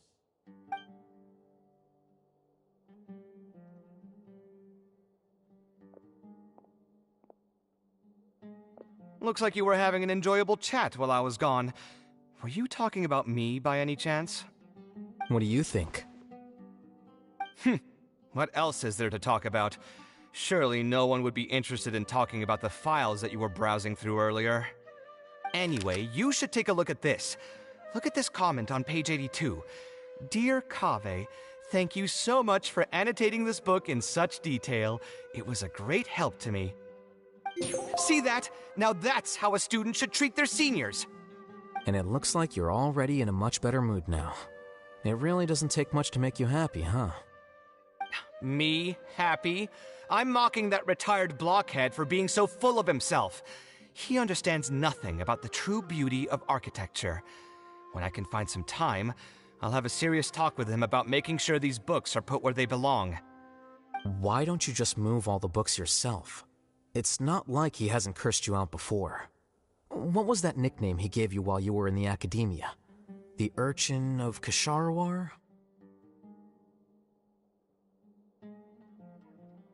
Kaveh had a habit of scribbling and writing in all kinds of books. Hey! You didn't need to bring that up. At least not when I'm still standing here. Oh, actually, I also found a really old sketch in one of the books over there. See? Doesn't it remind you of something? Huh? Don't tell me even you don't get it. Don't ask me. This is the time you specifically put aside to brag about yourself. Feel free to hoard all the spotlight you want. You... In that case, allow me to explain. Although this sketch is a little abstract, you can plainly see from the road plans that this was an original concept for the expansion of Port Ormos. We can also plainly see that the designer was a huge fan of this project. It's the project he loves to talk about the most, second to the Palace of Alcazarzaray. If I don't keep bringing up the neat projects that I've done, how would anyone know that I was the one who did them in the first place? There shouldn't be any complaints about Port Ormos. If I remember correctly, the construction process was very smooth, everything was made ready ahead of time, and there were very few safety concerns. There are indeed no records of any complaints about this project. A most impressive achievement. See? What did I tell you? Come on, let's take a stroll through Port Ormos next. I'll tell you all about the designs I made for the place.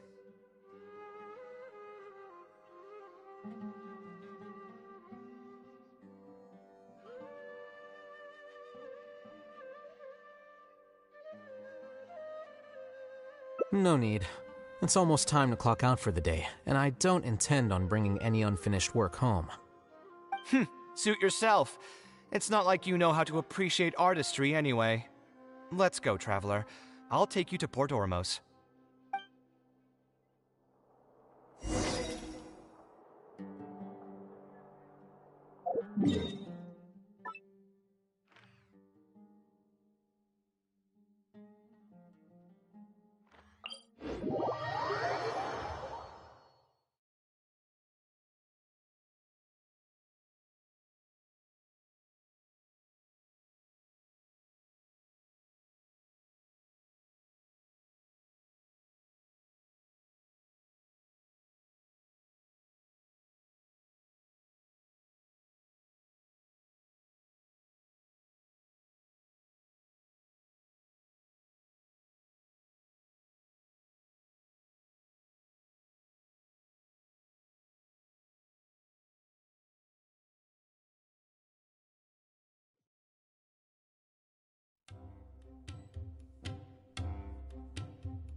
Port Ormos.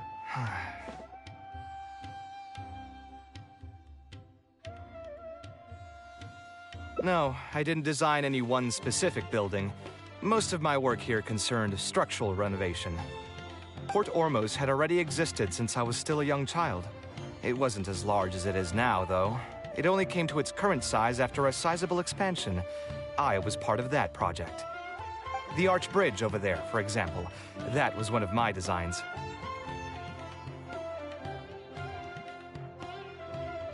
When I was first tasked with the project, I decided to reference the growth patterns of nearby trees to split Port Ormos into 2 levels. My goal was to improve the overall utilization of space. We ran into a lot of issues during construction, but thankfully, we were still able to achieve the original vision. Residents can now behold all the ships entering and leaving the harbor from the vantage point of the bridge, while visitors can recognize the site of Port Ormos from a long ways away. I was still young and new to the trade back then. I could hardly believe that an idea in my head could become reality and remain in the world for many years to come. The true cornerstone of the creative process. The point about the design that will be ultimately used to judge its true worth. It was the first time that it became crystal clear in my mind. Once built, a building will continue to stand. Countless people will see it, and countless more will step inside it. Its final worth, whether it's good or bad, will be assessed by the countless generations of people that interact with the building during their lives.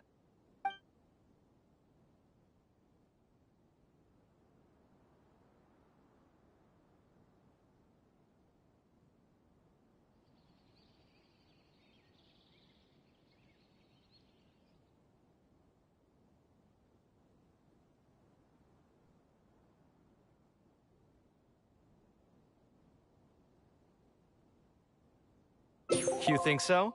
I'm glad to hear that. But even with this project, I still had one small regret. My budget was tight, and I was unable to use the higher quality timber I had originally intended for the design. I knew that some concessions on aesthetics would be needed as soon as I agreed to a proposal that prioritized the practical functions of the project. Us creative types know better than anyone that most projects cannot be completed without a few regrets. Even the Palace of Alcazarzaray was not perfect.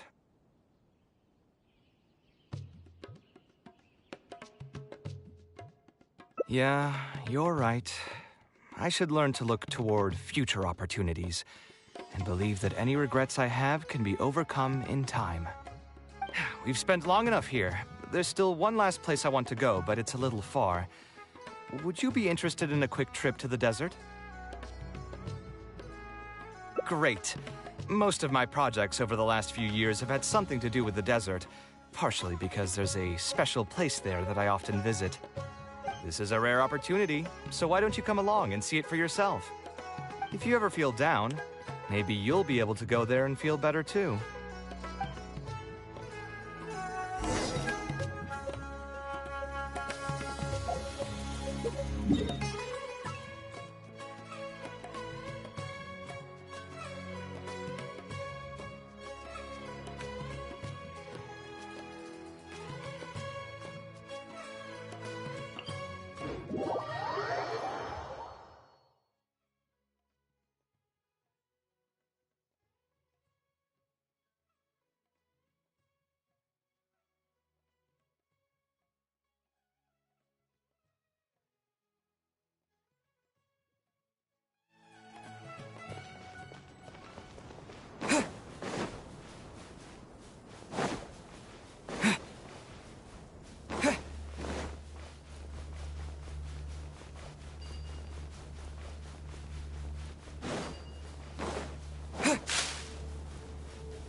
Everyone hold hands. Yes.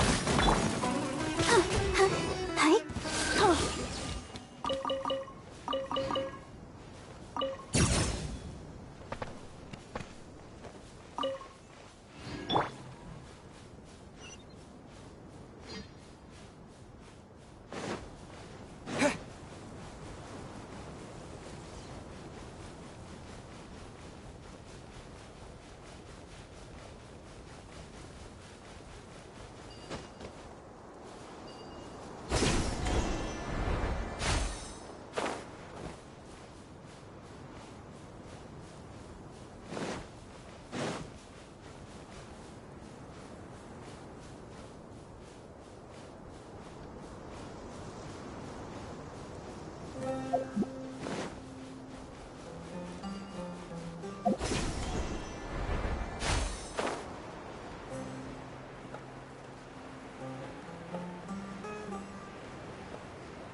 Who would have thought that so many primal constructs could have congregated here while I was gone? We won't be able to sit and talk peacefully with these guys around. Let's clear the area.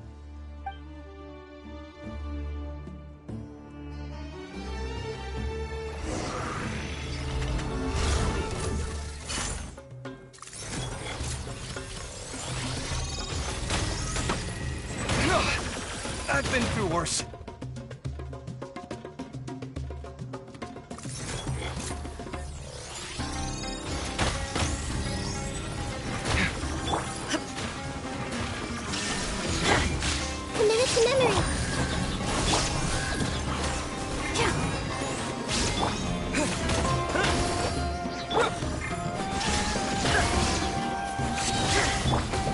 Sight clear.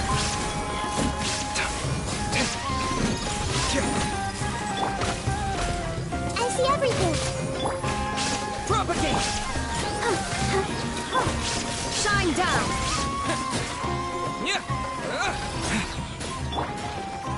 This may turn a little. Breaking new ground. I'll protect us.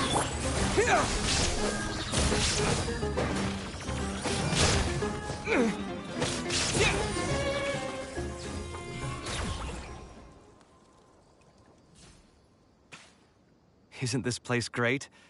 I often come here to clear my mind when I'm dealing with a difficult situation. You know what I mean. Everyone finds themselves in frustrating situations once in a while. Just take me as an example. My family life got shaken up quite a bit when I was young, I struggled in school, and I got into a huge pile of debt building the Palace of Alcazarzaray. Although Alhaitham thinks that it's because of my personality that I continue to live in the shadow of the past, I think it's also just a part of life. Plus, if I look back, I've honestly had my fair share of good luck as well. You could probably say I've followed in the path of my mother. Like her, I've gained a name for myself as an architect, built something that's seen as my magnum opus, and found many projects that others have entrusted to me to finish.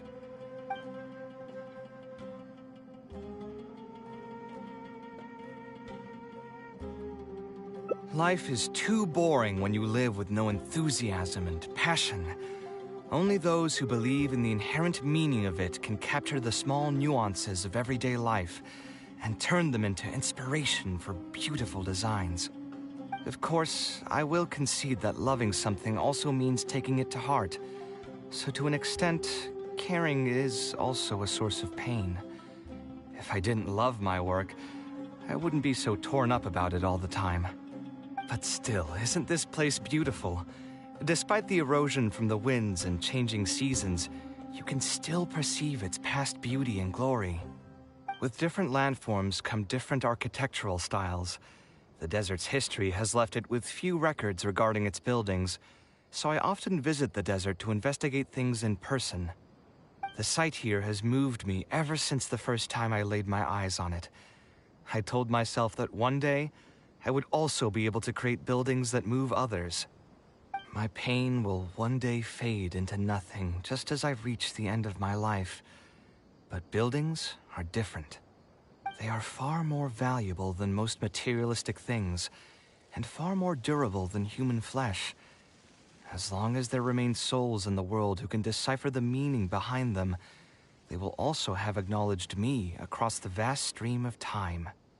If you were to ask me what art is, that would be my answer.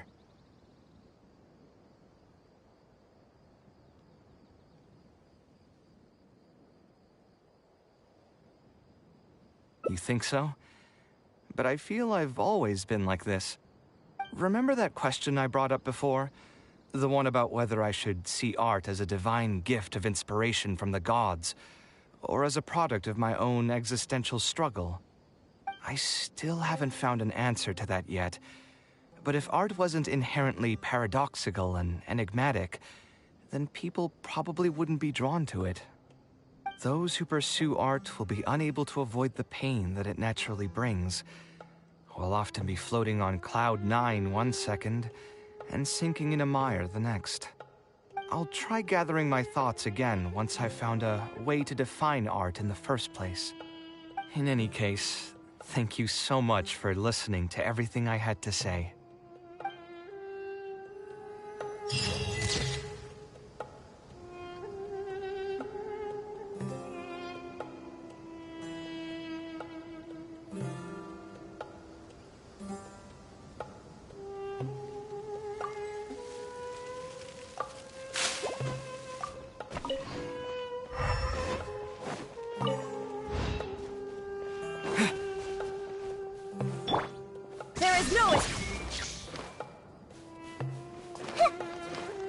Everyone hold hands.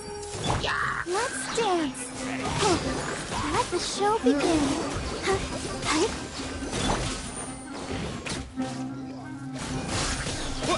Yeah.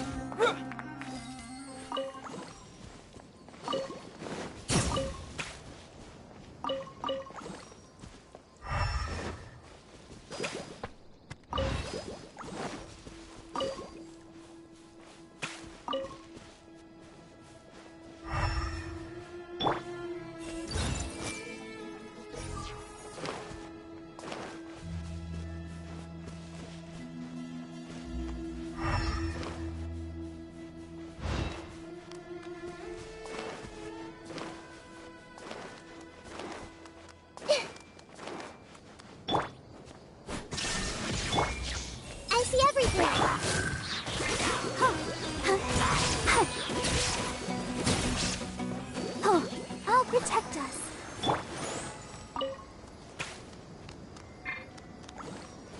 Everyone hold hands.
Taking this commission was truly the worst decision ever.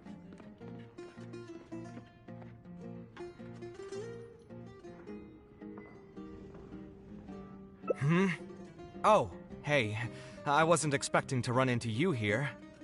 Actually, while we're on that, what are you doing here at the tavern? Don't listen to anyone who says that drinking is an elegant pastime.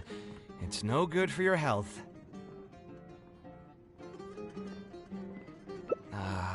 So you saw all that, did you? Ugh, I thought I was in the clear. I made sure to double-check that nobody I knew was around. Anyway, thanks for looking out for me. Honestly, it wasn't that big of a deal. I'm used to it by now. Stress is just an inescapable part of being a working adult. Boss, I'll have a glass of wine. Same as last time. Do you want something too? I'll put it on my tab.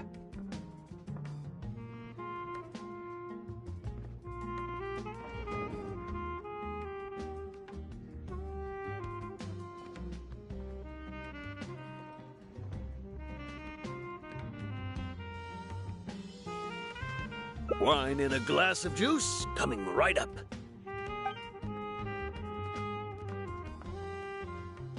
I know you're already keeping a secret from me, but if you could add this one to the list as well, I'd really appreciate it. Arguing with a client is not a good look for me. If word gets out, other potential clients might be afraid to work with me. That guy, though, what was he even going on about? All those ridiculous demands of his? He's just a blabbering fool trying to act like a know-it-all.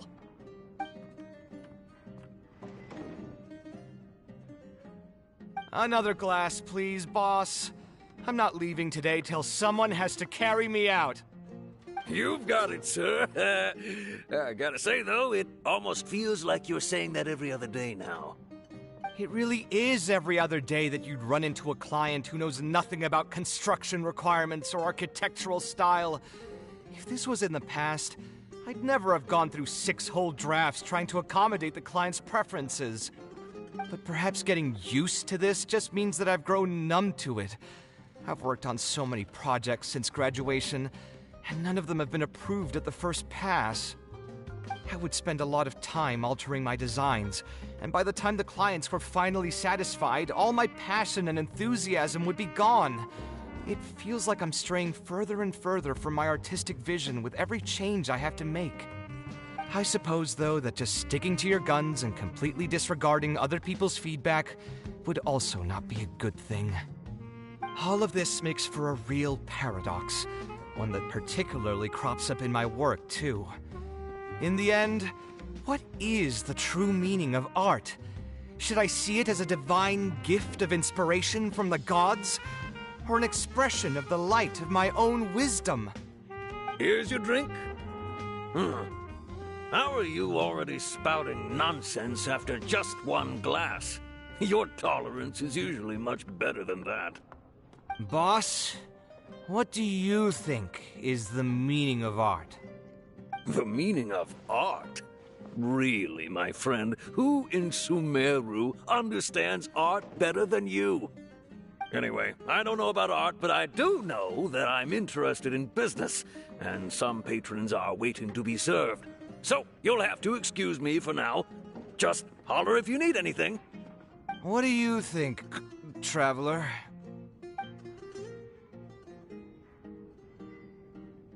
No worries. It was just an offhand question. It's been bothering me for a while. Even when I'm awake, the question haunts me like a bad dream. I still haven't found a good answer to it. Or maybe there was never a correct answer in the first place.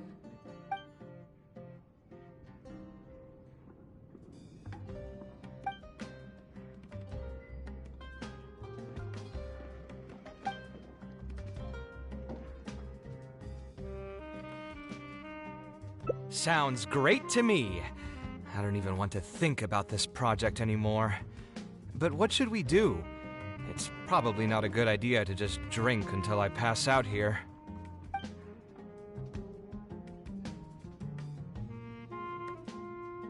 A different career. I see. That's not a bad idea. I think I've heard a saying somewhere before. 80% of a working adult's woes are due to not having enough mora in the bank. It's just a saying, of course, but even I will admit that my life would be a lot better if I could make additional mora. And if I want to make mora, I should finish that ridiculous commission. But I really can't find it in me to go back and talk to him right now. Hold on. I just remembered that I used to have a senior classmate by the name of Alkami. If memory serves me right, he's no longer taking private commissions, but he's still doing pretty well for himself. Maybe I'll be able to get some advice from him. Yeah, I should get on this right away. No more wine for me today. I'll grab the bill and be on my way.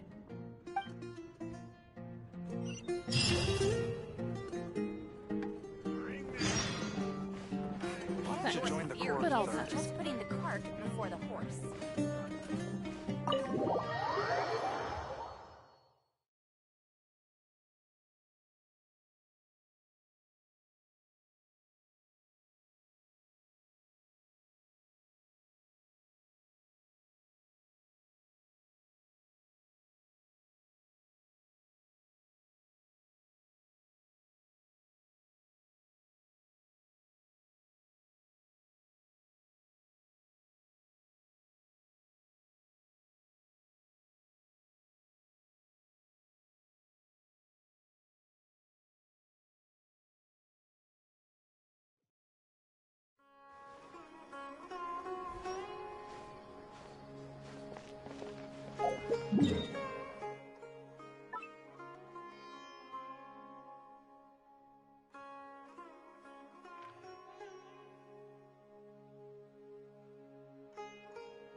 Kaveh, it's you!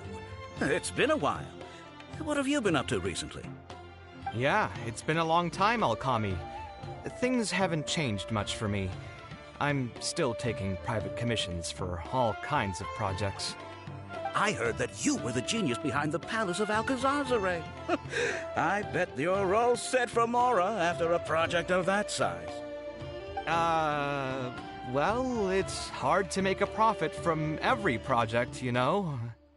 Hard to make a profit? You've got to be joking. I've never met an architect who didn't make a profit from a project. Unless the client fled before they paid the commission fee in full. But that doesn't sound right either. Doesn't Dory have a pretty decent reputation in our local business circles? I don't think she's ever been involved in any kind of big scandal. Well, about that. I mean, it was complicated. I understand. Either way, doing one project after another sure gets exhausting over the years, huh? I've been there, so I can feel your pain. I mean, I obviously never had your reputation to live up to. That must have been stressful. But I'm sure we've faced all the same problems. Trying to keep your client in a good mood while you're trying to stop them from micromanaging things they don't know the first thing about. I don't miss it. Thankfully, that's all behind me now.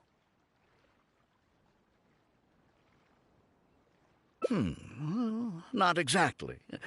My work is still closely related to architecture. Judging from the look on your face, you're still strapped for Mora. That's quite unfortunate.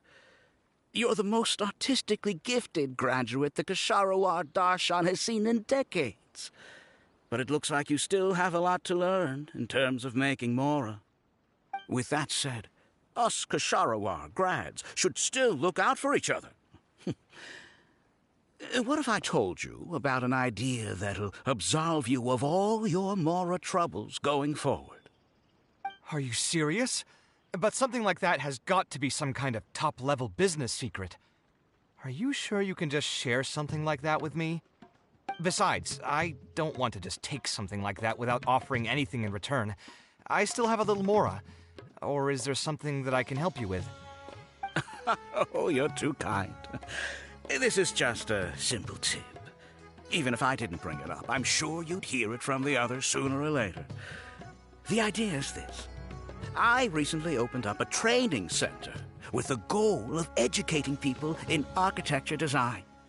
Compared to the classes taught by those old fossils at the academia, my classes are more condensed and streamlined and will allow people to quickly get their foot in the door.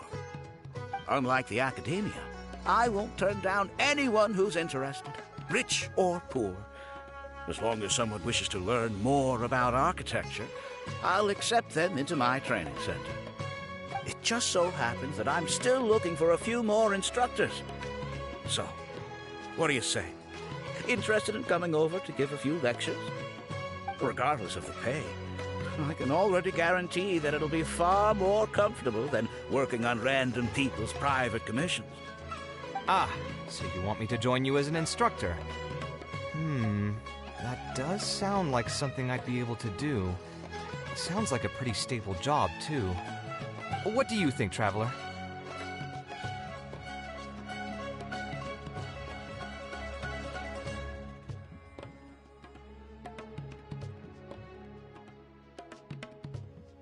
Then it's a deal. Yes, it's a deal. Thank you, Alkami. Like I said, there's no need to thank me for this.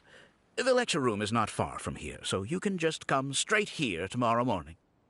As for the pay, how about we start at 300,000 Mora per lecture? 300,000? Are you serious? How could you offer so much? It would seem that you're still oblivious to your own economic worth. 300,000 is nothing compared to the prestige of having the Light of Ksharawar as one of my instructors. 300,000 is also just the base rate. Just trust me on this. The longer you stick with me, the more you'll come to understand your true value in the market. I have to go make some preparations now. See you tomorrow. I was never particularly close with Alkami when we were in school. Who would have thought that he'd be so nice and friendly? I've hosted free lectures before, but this would be my first time being hired to lecture for a formal business. 300,000 mora per lecture. Whew. I'm so excited that I'm starting to get nervous.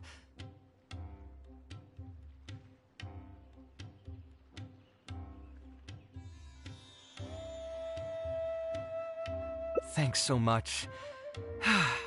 I think I will be able to relax a bit more with a friend in the audience. Now, what should I talk about tomorrow? Some lessons I've learned over the past few years? I should probably save those for later. For my first lecture, I should start by getting them more interested in the field. All right, let's meet here again tomorrow morning. I should hurry home and create some kind of lesson plan. If I'm going to become an instructor, I should make sure I show up prepared.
Oh, I didn't expect you two to get here so early.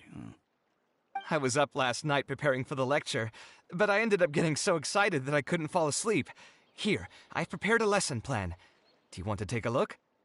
Lesson plan?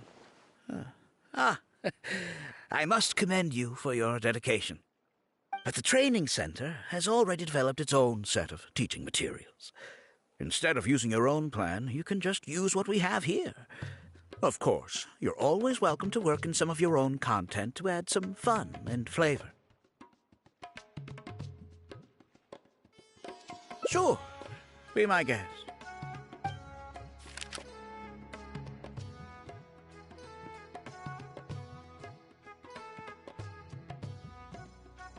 It's almost time for the lecture to start.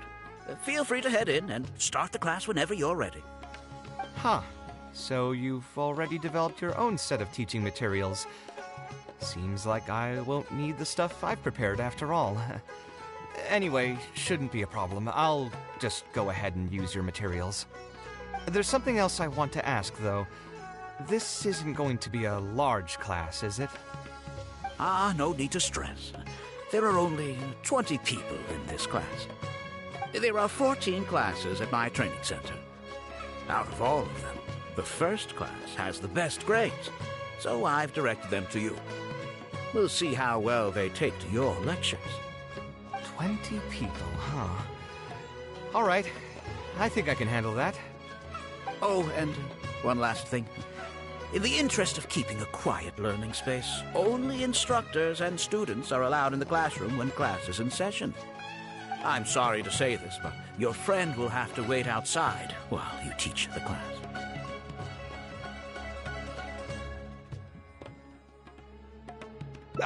Sorry about that. I'll meet you at the door when the class is over then.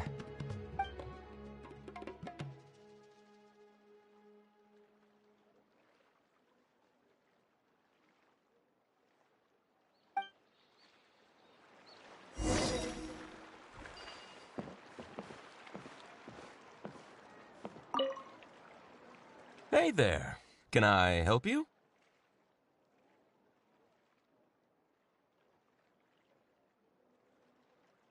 Oh, Alkami?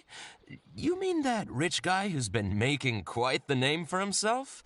Yeah, he commissioned a set of furniture from me a while back. Paid a great deal of mora for it, too. I heard he earned a fortune working as a renowned architect. Now he's opened a training center so others can follow in his footsteps. If the tuition wasn't sky high, I'd enroll my child in a heartbeat. Architecture really sounds like a lucrative profession.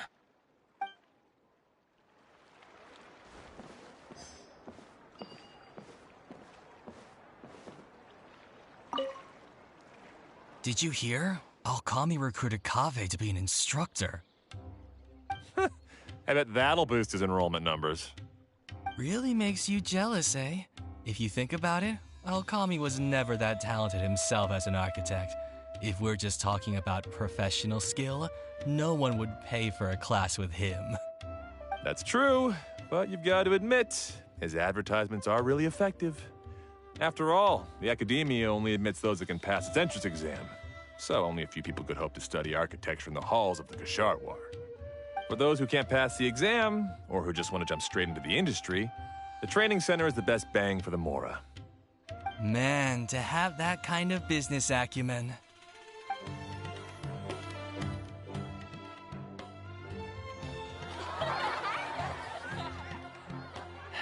All right, everyone. There's no need to be nervous.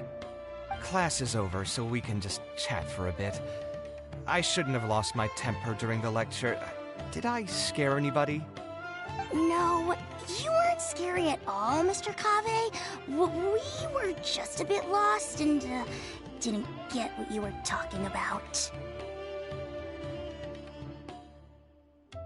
Oh, don't get me started. I was trying to use Alkami's materials, so I flipped through some pages and gave them a closer look. The more I read, the more upset I became. Alkami may fool an amateur, but he can't fool anyone who's active in our profession. The materials he made are completely useless for teaching real architecture. In my opinion, the most important skill of an architect is their ability to craft a design. In other words, they must be able to conceptualize ideas. There are tens of thousands of buildings in the world, as well as a countless number of architectural styles.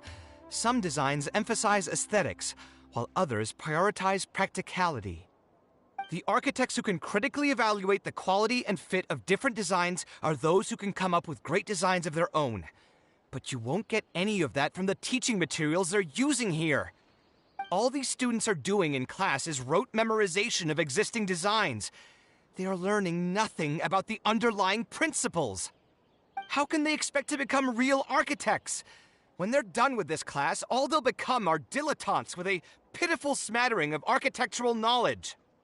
But Mr. Kaveh, we didn't really understand anything you said after you threw away the materials either. What's the big deal anyway? It's not like we're looking to make some works of art. We just want to make some mora. You're studying architecture to make mora? Yeah. Why else would we be studying here? My biggest dream is to become someone like Mr. Alkami. Once I finally make my fortune in architecture, I'll be able to buy anything I like. Huh. In that case, I'm afraid you'll probably be disappointed. The reality is that the work of an architect is very difficult, and the pay is not lucrative at all. Believe me, I'm a perfect example. But how? Mr. Alkami just told us last night that you made a killing by building the palace of Alcazarzaray. He also said that as long as we graduate from his class, waves upon waves of people will reach out to us with private commissions, and we can just sit back and wait for Mora to fill up our pockets. It won't be long before I can put these miserable days behind me. Come on. And you all believed everything he said? But Mr. Alkami is really rich, isn't he? You... It's pointless trying to argue this with you right now. You've already filled your heads with pipe dreams. Let's go, traveler. Let's hear about Alkami's true plans from the man himself.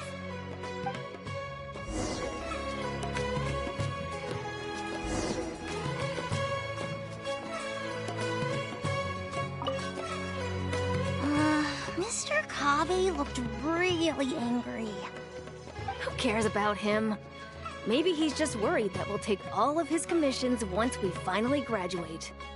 But that can't be it, right? Mr. Kaveh is super famous. Who knows? My dad told me the more famous someone is, the more arrogant and stubborn they become. Approachable people like Mr. Alkami are the rare ones.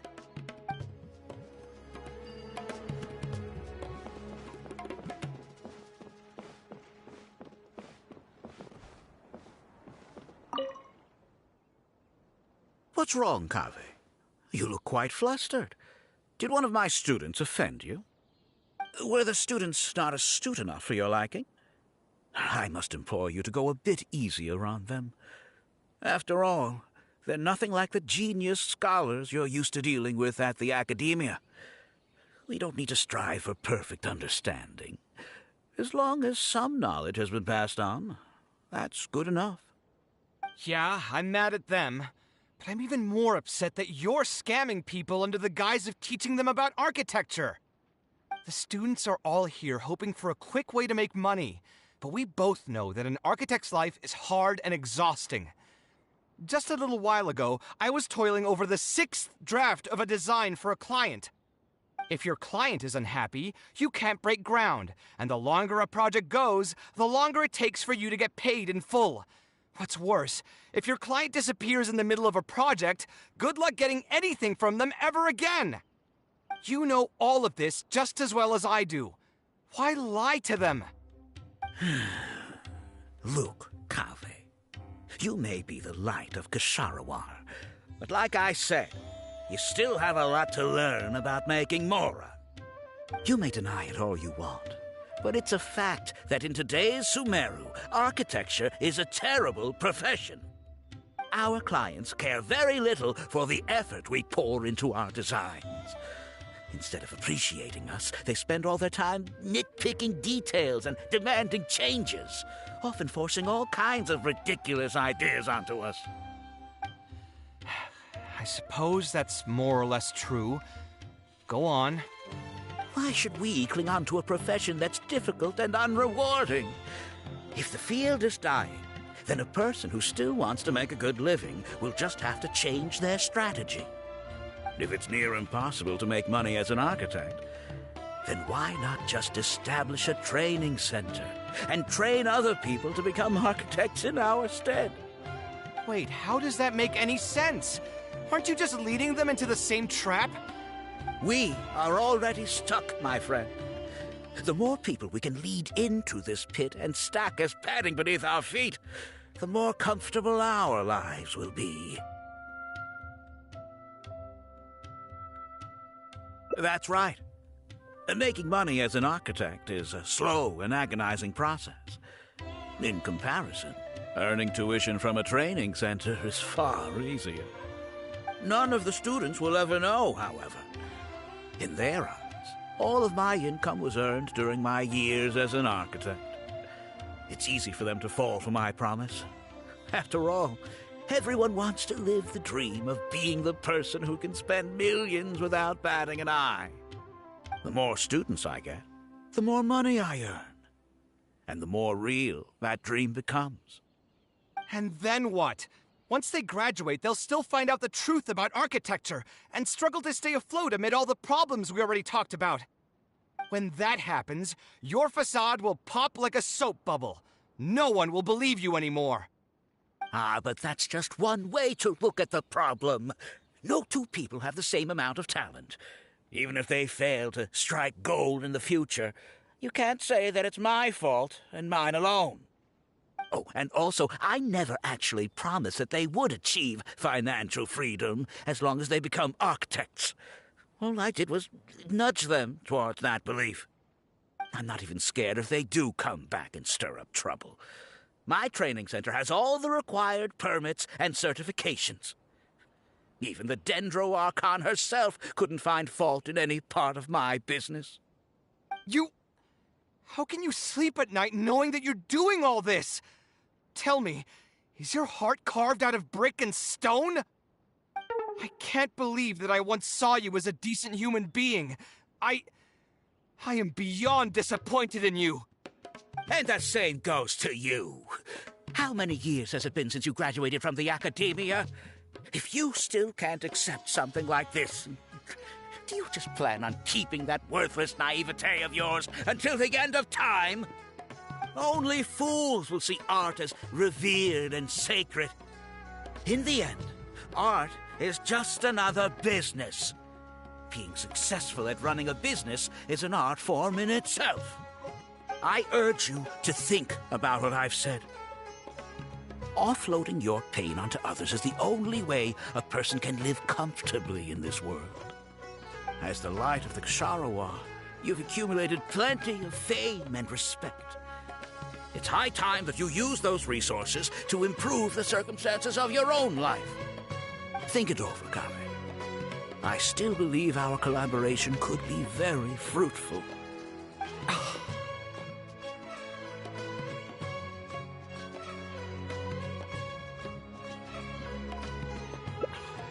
I'm so mad, I feel a headache coming on. There's nothing more I can say to him. I'll resign from my position as instructor.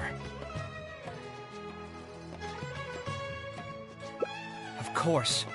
I'm sure you've realized that as long as I remained at this center, he would be able to use my name to advertise this place. Even if I just sit back and do nothing, others will be deceived and suffer because of me. He is right about one thing, though. These kinds of training centers are everywhere. And even if the academia was to find out about it, it's unlikely that they would take any real action against it. The most that they could accuse him of is false advertising. And even that would be hard to prove.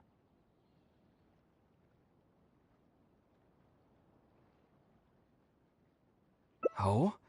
Did you notice something else?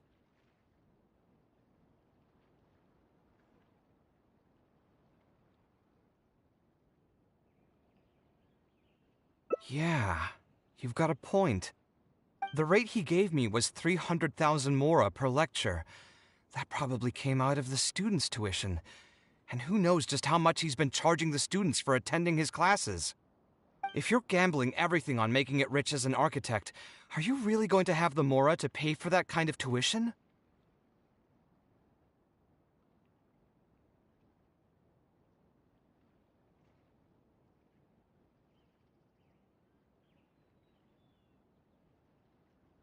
Right. We should hurry. The students didn't believe a word I was telling them. They're still daydreaming about making millions. We're never going to get any information from them again if we let Alkami talk to them first. Let's move now before he's had the chance to react.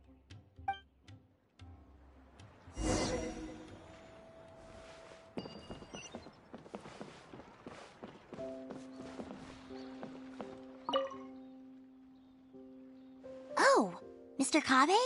What are you doing back here?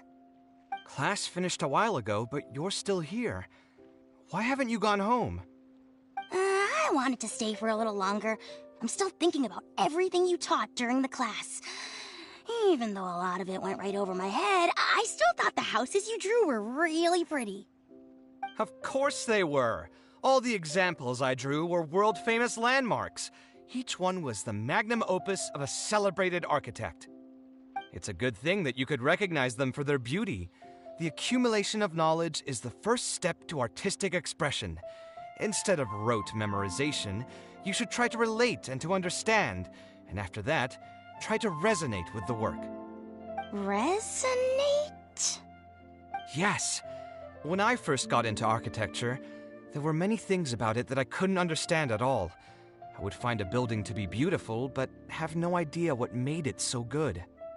And for most people, just being able to admire a building is enough. To become a good architect, however, you must also learn to assess and appraise.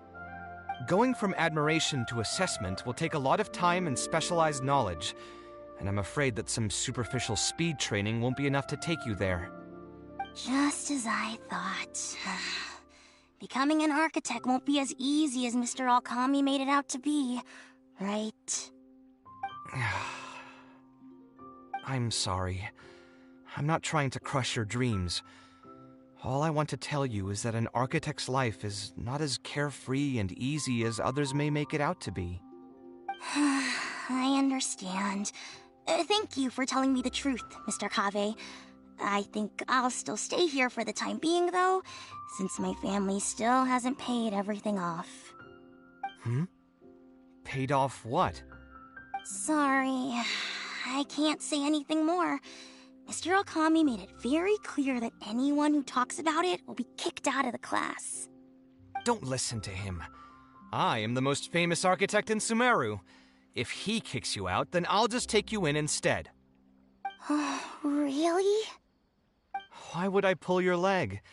I can see you have some talent, so as long as you get your fundamentals down, you should be able to pass the entrance exam and continue your studies at the academia.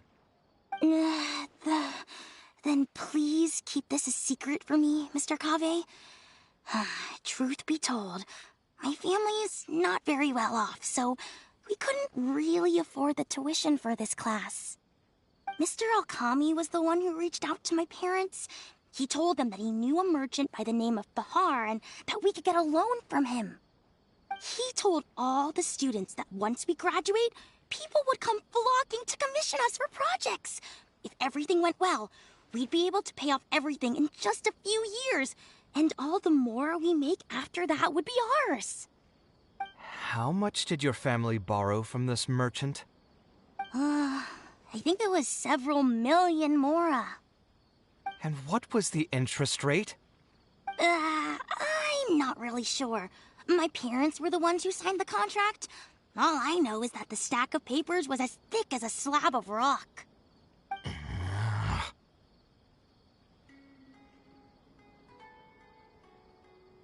Yeah, I have a bad feeling, too. Something about the whole thing feels dastardly familiar. We need to find that merchant to confirm. But if we were to confront him right now, there's no way he'd admit to anything.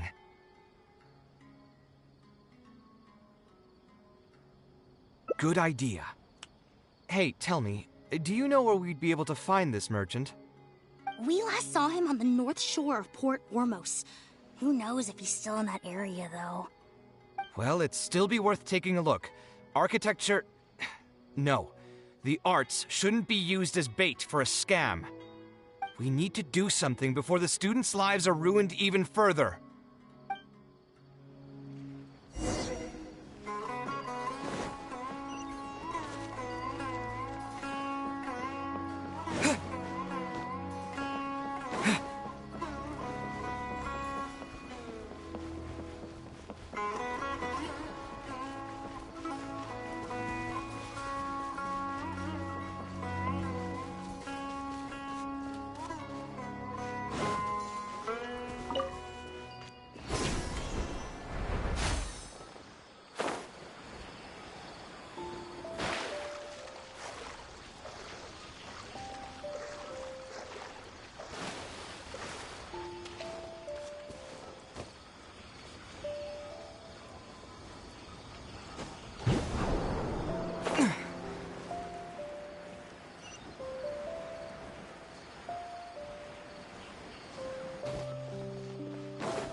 Oh, I don't think I've ever seen you guys before.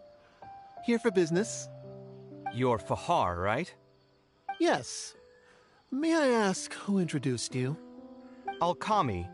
My friend here wants to enroll in his architecture class, but they're a bit short on money. Alkami told us you're the man to go to in this kind of situation.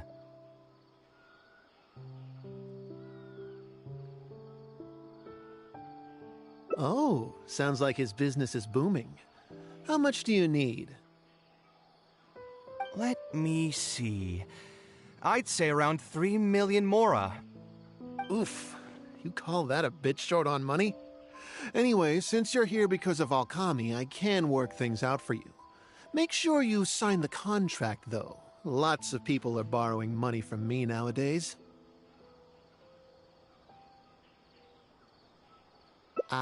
Here you go.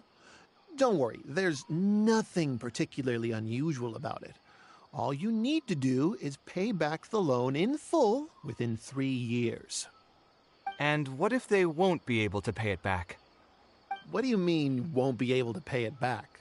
Once you graduate from Alkami's place, you'll be making millions of mora a year. Easy! At that point, paying this off will be a piece of cake. And even if you were to run into some difficulties and need to delay the installments, it's no big deal. We're all reasonable people here. If you can't pay quickly, you can just pay it back over a longer period. All that would change is your interest rates would get a little higher. It's hard work running a business. If we're taking risks to supply you with mora, it's only fair that you take on a bit of the financial risk as well. Anyway, there's no point in tying yourself in knots over the contract. With the way you're reading every single line, it's like you're worried you're about to get scammed out of your whole life savings. Why would I lie to you? Tons of students at Alkami's place have signed the contract. Aren't they all doing pretty well for themselves? I just did some calculations in my head. When you say the interest will get a little higher, do you mean it'll get higher than 30%? Of course, the contract did a great job of trying to obfuscate that fact. It only listed the amount that you'll have to repay every day, which gives the false impression that the amount hasn't actually increased by all that much. If you actually do the math, however, it's clear that the amount you need to pay on interest alone will amount to hundreds of thousands of mora per year. Most people can't even make that much mora in a year. Your greed really knows no bounds. Even my creditor doesn't dare to raise rates that high. Once a family's signed on to a scheme like this, there's no getting out. What are you trying to say, huh?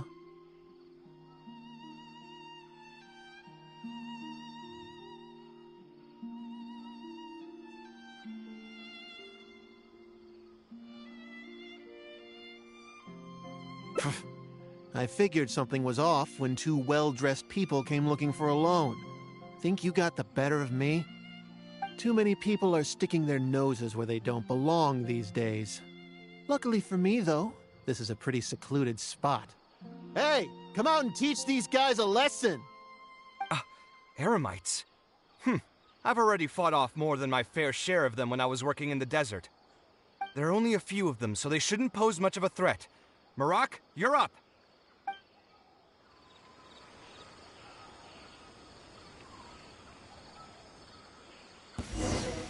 That's following orders. Feeling lucky Everyone today.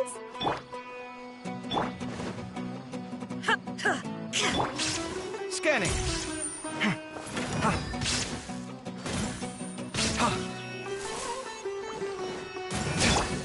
Scatter! Take me.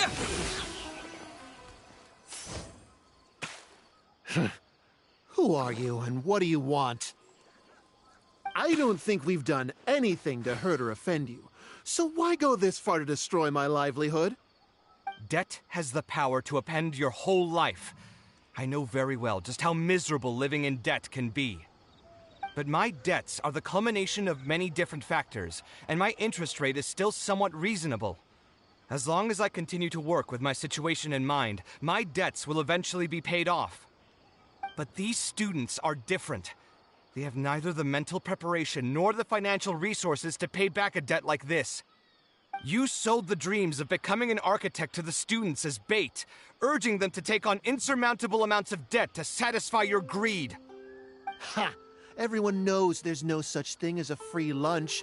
It's their own fault for falling into the trap. And if we're going to talk about greed, aren't those students the ones who are blinded by it? They completely ignore the risk that's right there in front of them.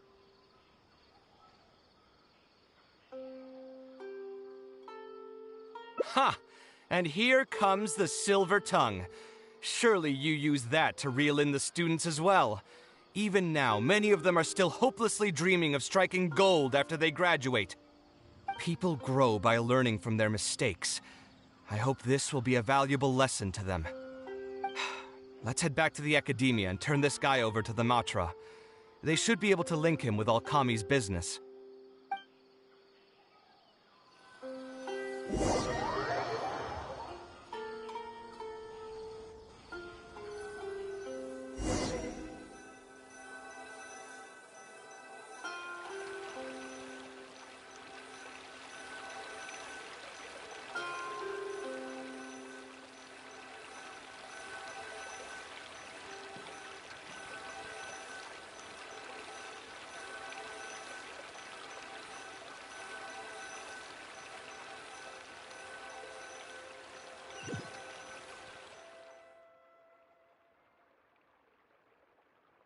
Sino? Didn't think I would run into you here. My vacation just ended not too long ago, so I'm going over some cases at the academia. Who's this?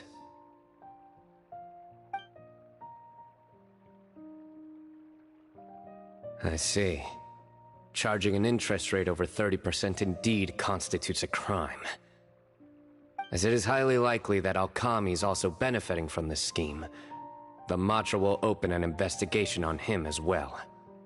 The training center will be closed until further notice. Any funds we manage to recover from the suspects will be returned to the students. It's unclear how much we'll be able to get back, however, given their extravagant spending. That should still be enough. Once the students realize the error of their ways, they won't fall so easily for such traps in the future. Anyway, thank you for your help. I hope this won't be too much trouble for you. It's no trouble. Just another day at work. How did you two get tangled up in this anyway?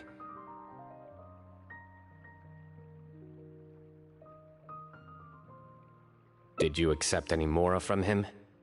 He promised to pay me 300,000 mora per lecture, but I resigned as soon as I finished the first session.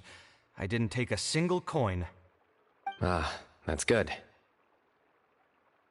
Hmm? What do you mean, that's good? Would you have taken me into custody as well if I had actually accepted any mora? I wouldn't have gone that far. But, had he insisted that you were also an active participant in his schemes, under our rules, we would have been required to open an investigation on you as well. Either way, though, I believe you are innocent in all of this. Had you actually been all right with making money through less than noble means, your life wouldn't be the mess it currently is. Hey, what was that? What do you mean my life is a mess? Never mind. Your life is fine. You're just messing with me now, aren't you? Let's get back to business. If Alkami's case can be successfully resolved, you'll be eligible for a monetary reward from the academia. Don't forget to pick it up after the fact. Huh. I didn't even know there was such a thing. I never would have guessed. What I'm trying to say is that we didn't report Alkami because we thought we could make some more off of it. The reward will be given regardless of your personal motivations. It was implemented with the intent of encouraging people to supply tips to the Matra. Fine. Is there anything else? I want to go back to the training center one more time and talk to some of the kids. Sure, but you should wait until tomorrow. My subordinates will shut down the center today, and summon the students to gather information on the total amount of mora they've lost in the scam. All right, then I'll stay out of their way. I can talk to the kids tomorrow. I have a few other things to take care of, so I'll be off for now. If you want to follow up on this case, just come find me again. Or ask one of the Matra. That should finally be the end of that. Oh, who would have thought it would turn out like this? All I wanted was to find a new gig and earn some mora. To think Alchemy would sink this low, it still makes me really upset. Still, I think I feel a little better now than when you found me back at the tavern. It's a little ironic, but you could say it's because I've realized that there are many circumstances in the world that are even worse than my own. Now that I've seen such things firsthand, I suppose I've earned a new sense of appreciation for my life. How should I put it? I'm pretty stubborn when it comes to my profession, so I often argue with my clients. The arguments are usually extremely frustrating, and every once in a while I'd wonder if I only became an architect because fate wanted me to pay for some sins I'd committed in a previous life. Alchemy's suggestion would have allowed me to quit my life as an architect and earn money solely from my reputation. But now that I've experienced that for myself, I can confidently say that I'd never want to do it again. Every scholar has their own sense of pride and a line that they don't like to cross. Of course, when faced with the vicissitudes of life, some will surrender these things to seek a more comfortable life. I can understand that.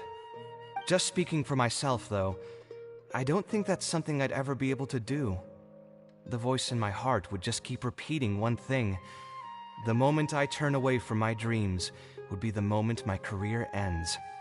If I stopped devoting everything to my creative activities, I'd be able to lead a more comfortable life, but at the same time, my sense of intuition and understanding for the arts would also begin to degrade.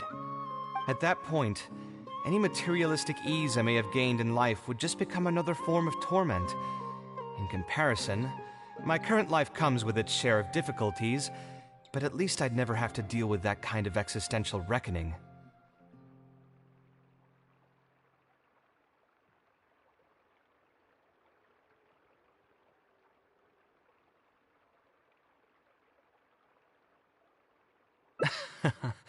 I appreciate it. You may call me conceited for this, but I would also like to think I'm talented enough to be able to lead a decent life without compromising my pride. It's certainly not easy, but I want to keep at it. My thanks again for being such a great help throughout all of this. I'm planning to pay another visit to those kids tomorrow. Want to come with me?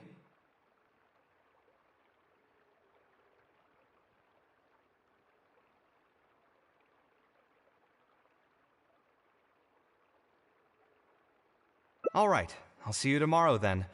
Get some good rest.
Would have guessed Mr. Alchemy was a scammer. The training center has been shut down, and the Madra have promised to return some of our tuition. But we've already spent so much time on this class. What should we do next? Mr. Kaveh said we can keep working on our fundamentals and try to get into the academia. Ha! Easier said than done.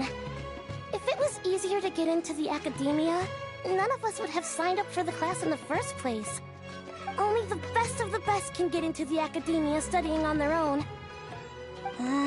Mr. Kaveh might be willing to teach us. Why? What reason does he have to stick around?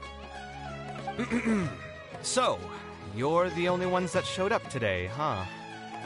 Huh? Kaveh's here! Now, that's Mr. Kaveh to you. I'm here as your instructor, so let's keep things a little more proper.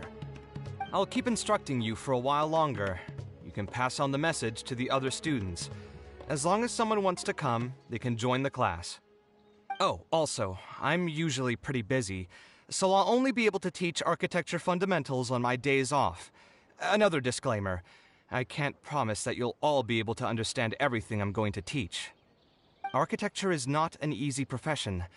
Aesthetics aside, even the basics of safe design can already be a handful for most people.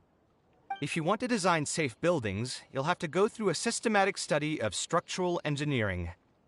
And just as a heads up, all of this will be a huge step up from the superficial stuff you were learning before. It'll take both talent and perseverance to get through the course. I don't want to hear anyone say that I didn't warn you. We'll try our best. It seems some of you are really serious about this after all. All right, everyone, pack your stuff up. No need to prepare much for today's class. We're going to go on a quick field trip. You'll know once we get there. Come on, let's get going. We'll be off once everyone's grabbed their pencils and sketch pads.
This lighthouse has been around for a long time, and I handled its renovations when I first graduated from the academia. The point of today is not so much about the lighthouse as a building, however. I just want you to take a look at it and do a bit of self-reflection. If you were tasked today with designing a building, how would you want it to look like? Don't think about how you'd actually go about building it for now. Just put your ideas to paper and draw the prettiest building that comes to your mind. So, it can be, any kind of building? Yep, as long as you think it'd look good. It doesn't even necessarily have to be a building.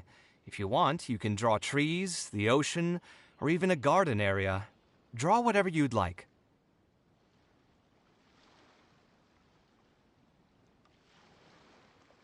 In my experience, it's best to approach the study of architecture from a point of personal interest, rather than for the sake of a career. Both the study and practice of architectural design are extremely difficult. A person who's forced to work on projects that they don't resonate with will only struggle and suffer. So at least for today, I hope the students will be able to create something that they enjoy. There's no need to think about it too hard. They'll have plenty of time in the future to revisit the design and make changes. What do you think? Want to try your hand at it as well? Don't forget that this is a free class from Mr. Kaveh, the Light of the Kasharawar. On a normal day, this would cost you 300,000 mora.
Of all the places in the academia, I remember this one most. When my studies got busy, I used to pull all-nighters here trying to finish my blueprints.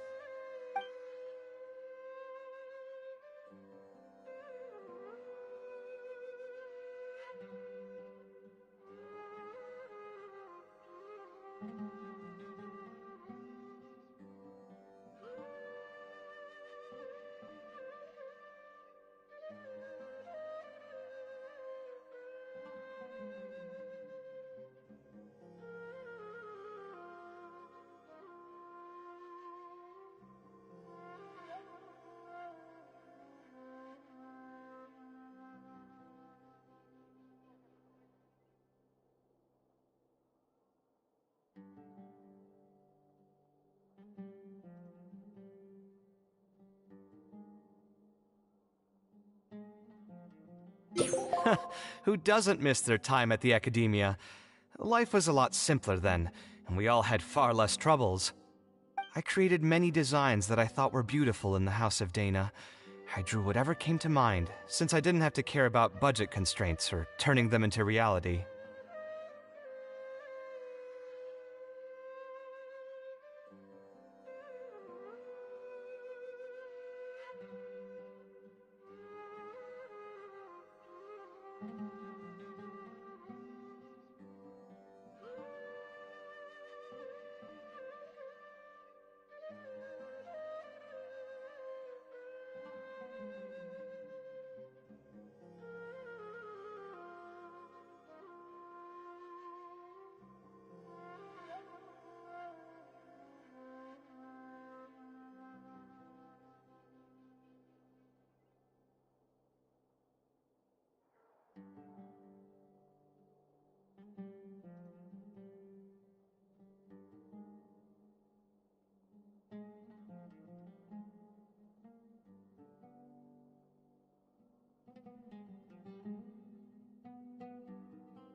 had to give a reason, it'd probably be because I like the ambiance here.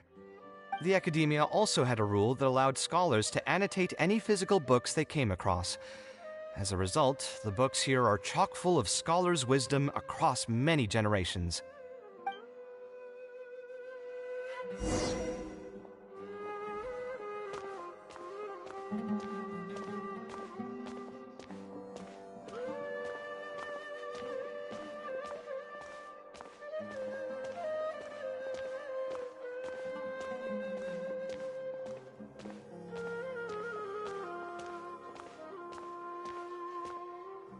Oh, here, this is a great example. This book, History of Ancient Sumeru Architecture, contains some analysis that I did many years ago. Huh? Why is Alhatham's handwriting also in here? When did he ever read this book? I guess it's probably from when we worked on that research project together. Anyway, he probably never cared to tell you this, but the House of Dana is where Alhatham and I first met. I came here to do my homework, and saw him sitting by himself next to that row of bookshelves. A group of Haravatat scholars were chatting near him, but he looked as if he was too lazy to join them. There was a pretty stark difference between him and all the rest of them. It was my fault for feeling bad for him. I thought he must have gotten into some kind of trouble and went over to ask if he needed anything, not realizing that... Not realizing that you were in fact the one in a whole heap of trouble?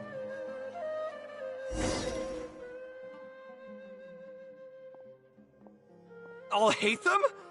Why are you here? The House of Dana is a public space. Anyone can come here, no? But shouldn't you be at the records room at this hour? You're not here to watch me make a fool of myself, are you?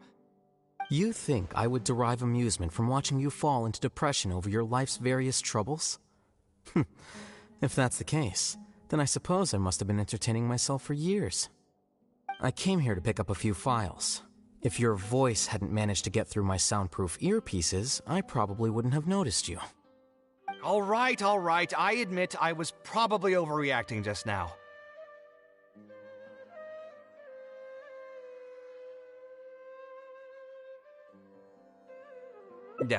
Probably not when he's right here with us. As his senior, I shouldn't try to tarnish his reputation. There was nothing embarrassing or shameful about it.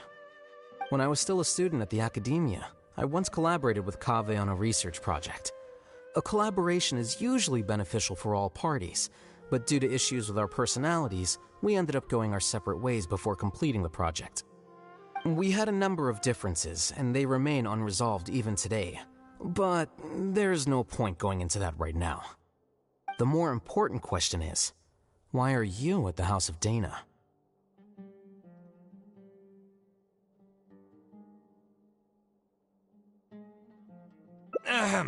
As a senior scholar, isn't it my responsibility to offer my friend a quick tour and explanation of the Academia's architecture? I see. Then let me guess. Your next stop will be the pavilions around Razan Garden? Our famed architect sure loves showing off that corner to all his friends. Oh, and Kaveh. A lot of the books you annotated have been moved to the innermost section of that bookshelf over there. You'll have to dig them out yourself if you need to find them. Huh? But why would you know that? Don't tell me you finally had an epiphany and realized that there's great virtue in respecting your elder's work. Sure, if that will give you some self-confidence. Leave any words of thanks you may have to the ex-Grand Conservator.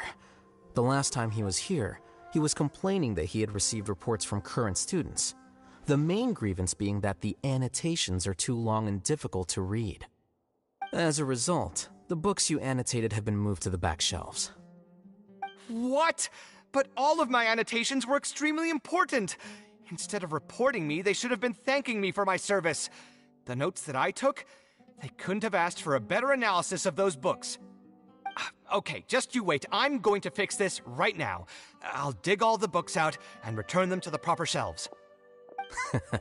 Oh, we'll wait.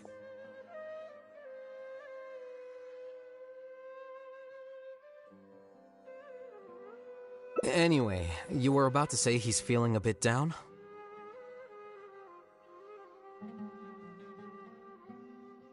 Put through the ringer. What an interesting phrase. I assume he used those exact words himself?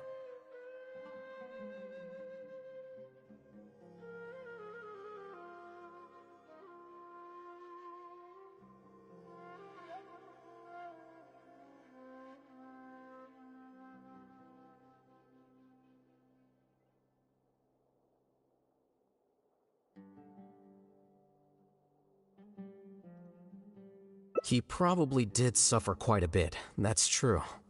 He always spends a lot of time editing his proposals, with the goal of satisfying as many of the client's preferences as possible.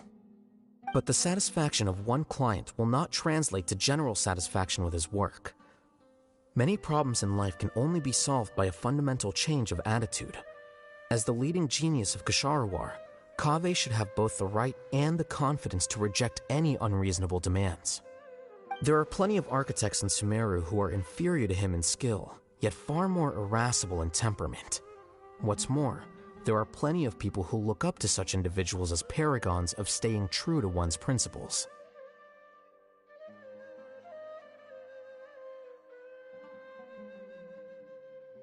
Clearly, his predicament is inevitable, since he holds other people's feelings as more important than his own. Of course, each person is different, and we should respect the paths that they have chosen for themselves. Admonitions will serve no purpose. People tend to succumb to familiar pitfalls, and this is especially true for those who believe it's their duty to carry more burdens on their shoulders.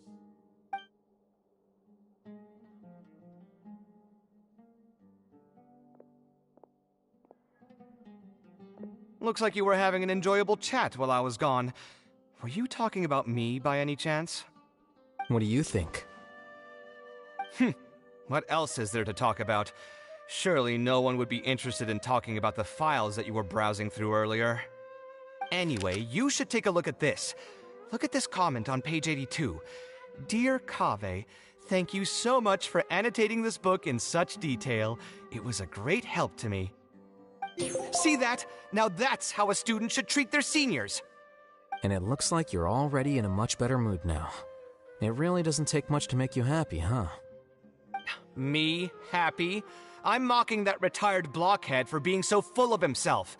He understands nothing about the true beauty of architecture. When I can find some time, I'll have a serious talk with him about making sure these books are put where they belong. Why don't you just move all the books yourself? It's not like he hasn't cursed you out before. What was that nickname he gave you while you were in the academia? The Urchin of Kshahrewar?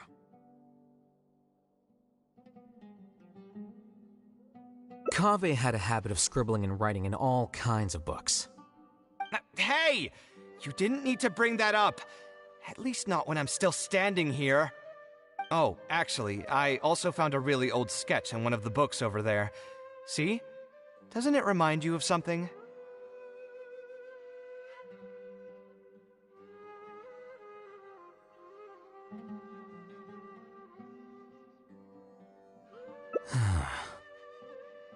Huh? Don't tell me even you don't get it. Don't ask me. This is the time you specifically put aside to brag about yourself. Feel free to hoard all the spotlight you want. You... In that case, allow me to explain. Although this sketch is a little abstract, you can plainly see from the road plans that this was an original concept for the expansion of Port Ormos. We can also plainly see that the designer was a huge fan of this project.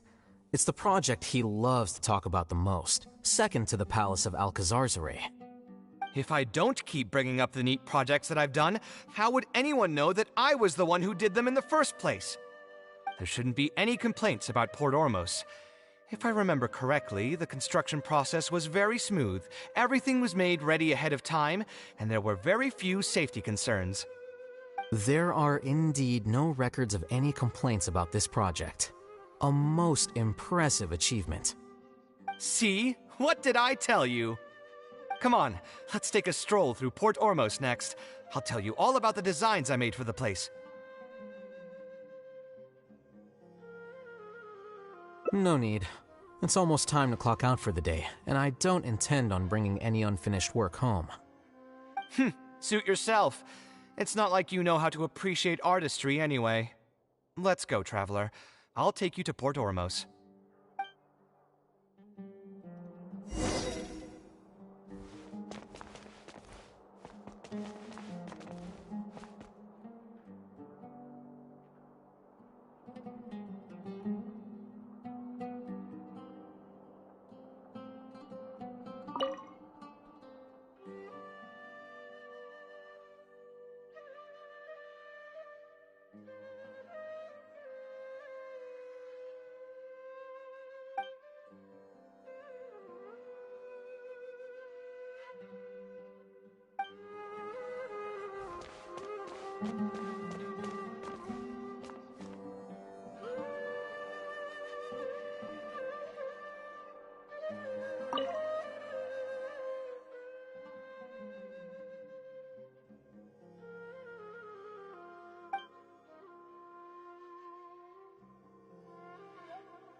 Let's dance.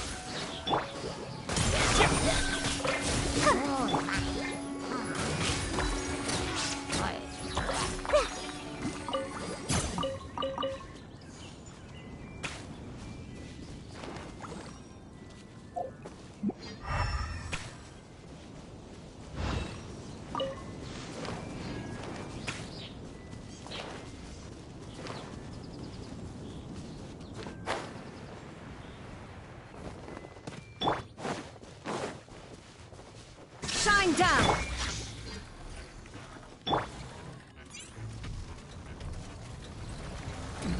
Committed to memory. I'll protect us. Let's dance. Propagate!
Let the show begin.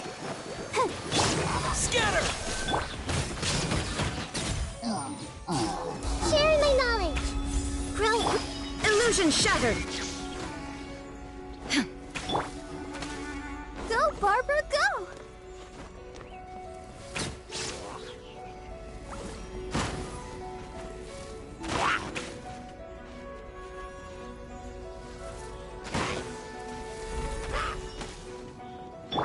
Shine down!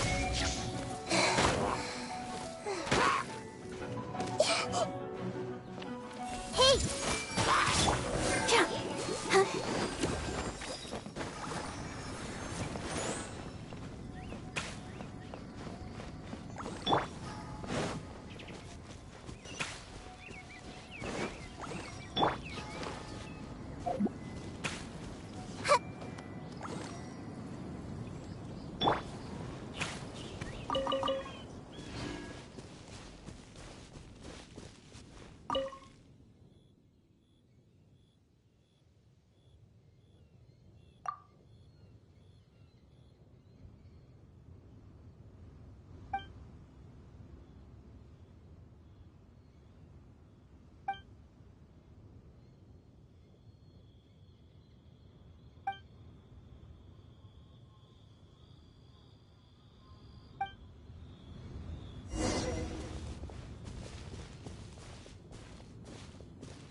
Illusion Let's dance.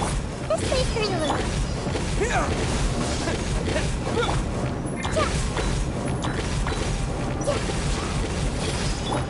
There is no escape.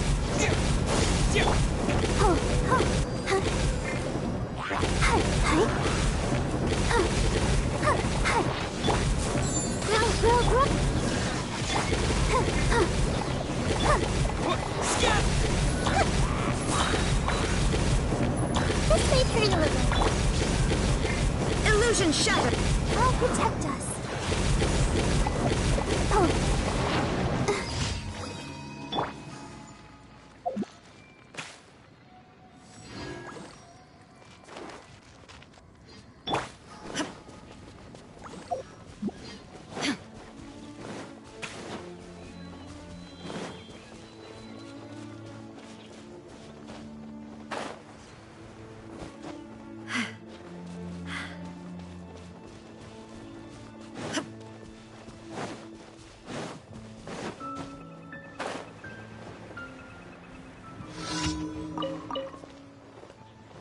There is no escape.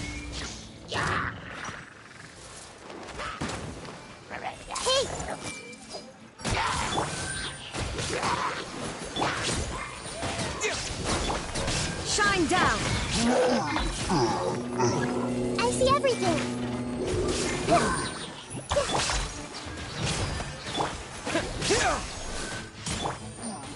Illusion shattered.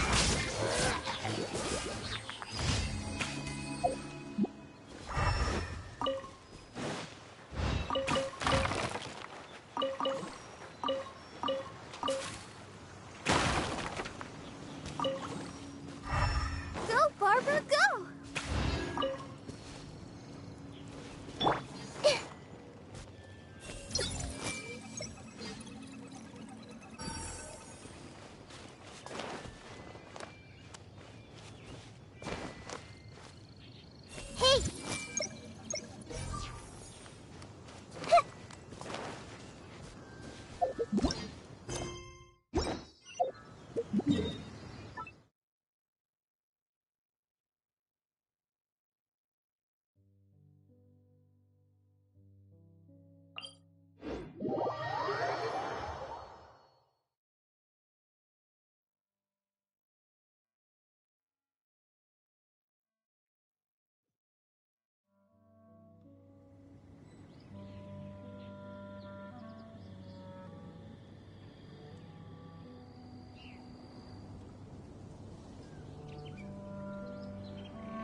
Ad Astra Abyssosk.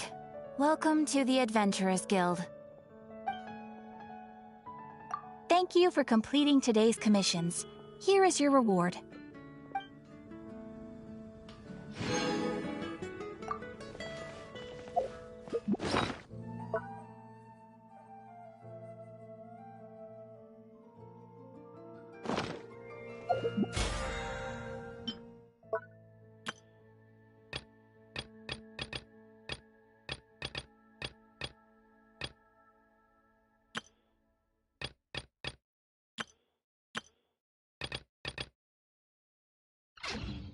Scatter!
Packed all your things? Make sure you brought the onigiri and rice cakes your mother prepared.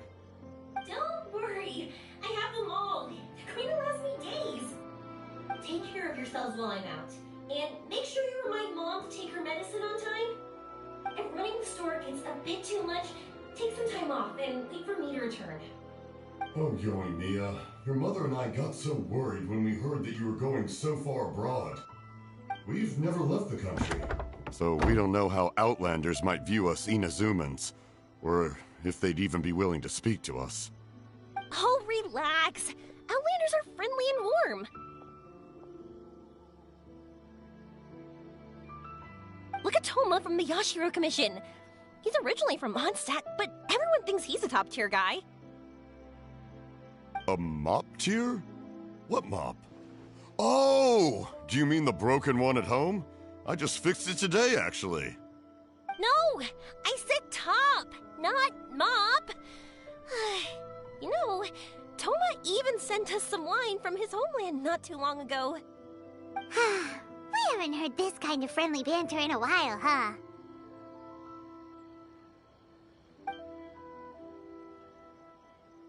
Oh, hey you two! It's been a long time, hasn't it?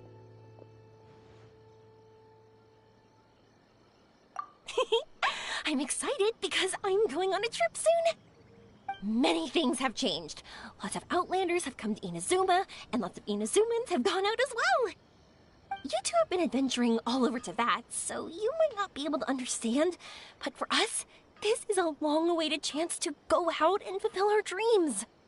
That's right. The Sakoku decree is gone.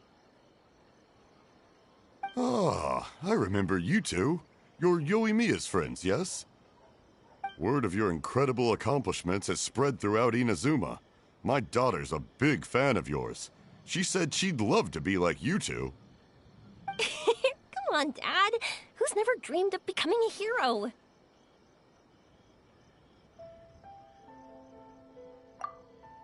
Oh, thanks. But I'm just your average artisan. The quiet life suits me better. But if an opportunity presents itself, why not try to show your stuff, right? All right. Did you two come over today to order some fireworks? Oh, sorry. I got carried away. Well, I'm gone. Dad's in charge of making fireworks. You've seen how skilled he is, so there's nothing to worry about. Oh, no. We aren't here to do business or anything. We just happen to be passing by. Oh, so we're all here with time to spare? What a treat! In that case, let's chat some more. I'm not in a rush anyway. Sure. So, where are you planning to go? No clue. Huh? I say that, but I do have a travel goal. To see Tibet's grandest meteor shower.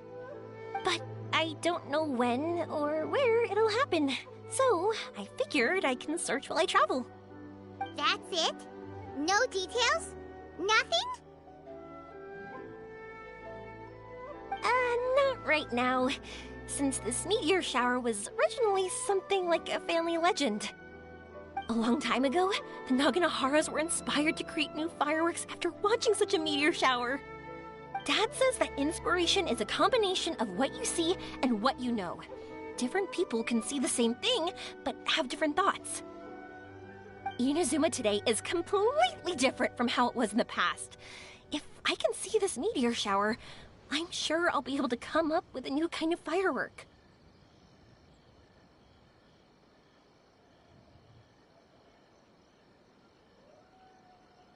I know, right? Of course, my main reason is that I want to go and look outside Inazuma. No need to be shy about it. You gotta play hard when you get the chance. You know, you're right, Paimon. Is it just me, or have you gotten wiser since we first met? Paimon loves being friends with you since you say such nice things.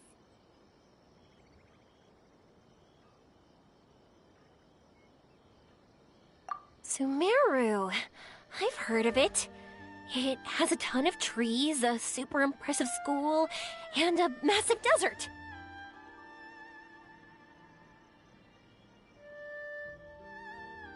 Yep, and everyone there is really smart, so Paimon's sure you'll get some answers from them about the meteor shower. Really? But won't research people make fun of me or something if I ask them about a legend? We won't know if something's real or not unless we ask. Don't worry, we got solid connections in there. Well, he does anyway. Wouldn't I be taking up your time, though? I doubt this is in your schedule.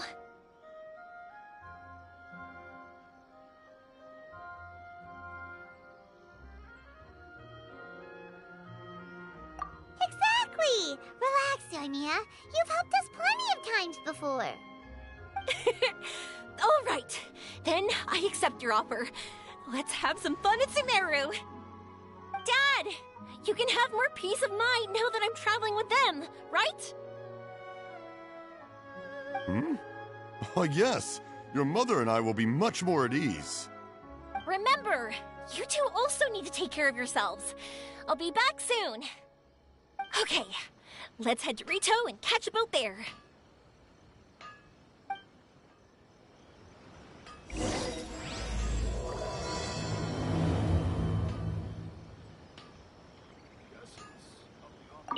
Stay safe and have fun.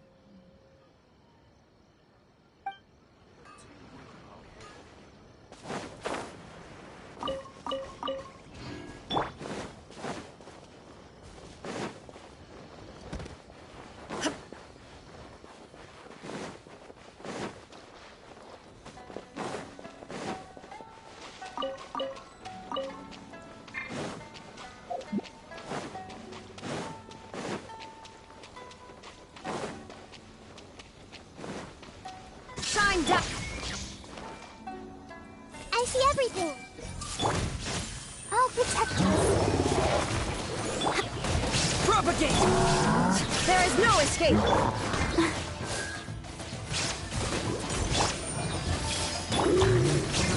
Scatter!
Committed to memory. Let the show begin.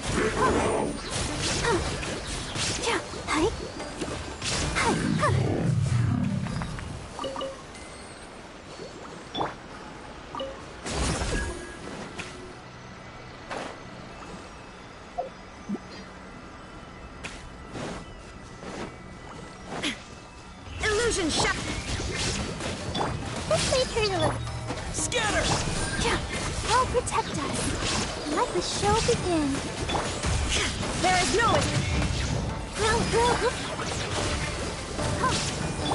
propagate.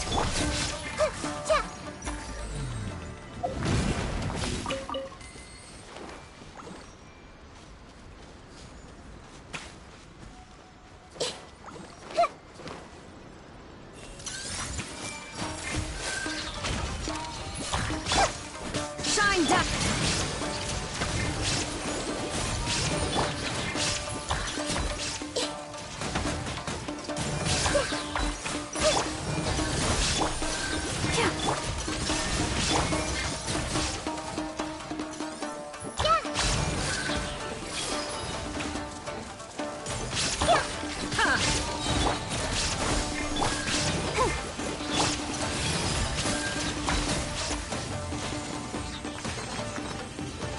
Committed to memory.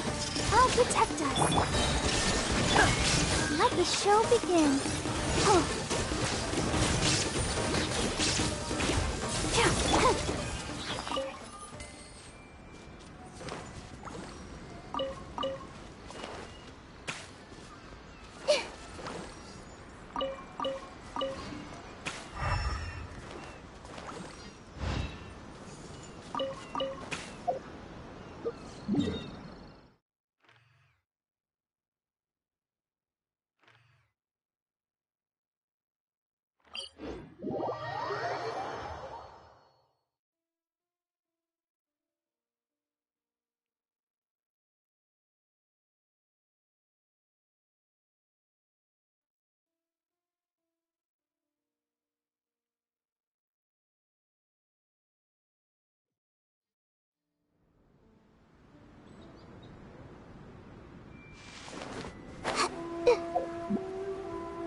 Let's dance.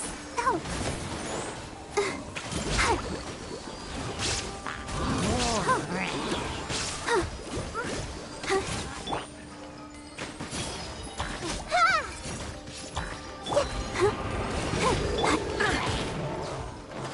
Shine down. Roll.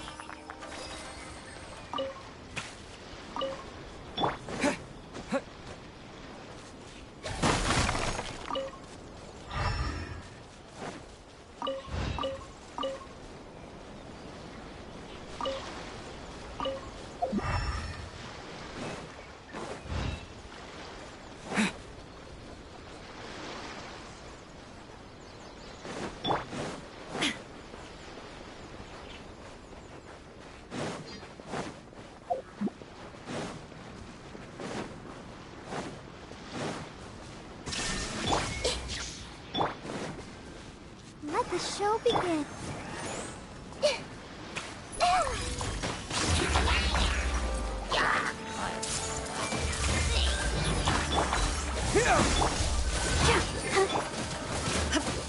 There is no escape.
Shine down!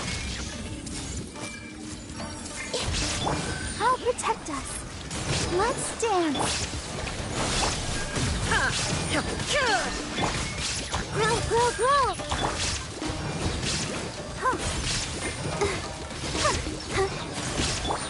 Scatter! Illusion shot!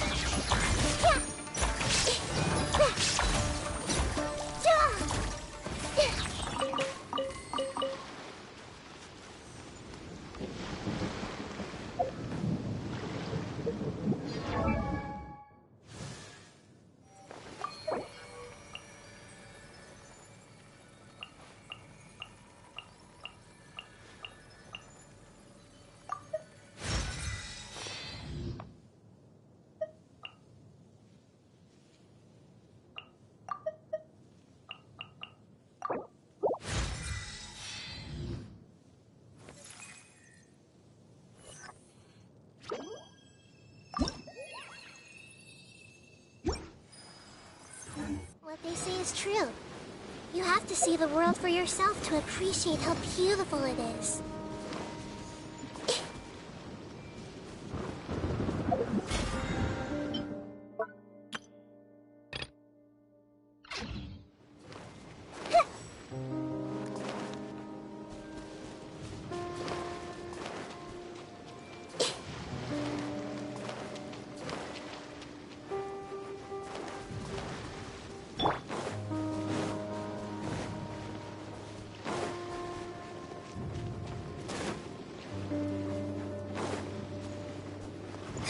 Shine down! The insolent shall be. Where are you?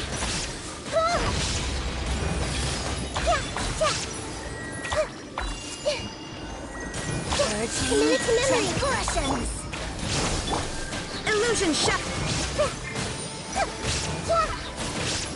This body belongs to ice and snow.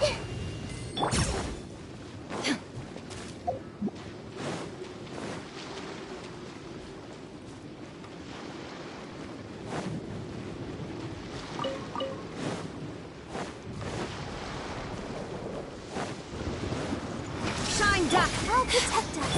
This is true. Propagate!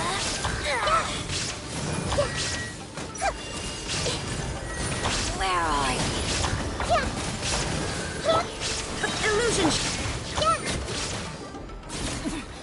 Winter shall eventually come.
If you're not sure what to do next, how about I take you on a walk?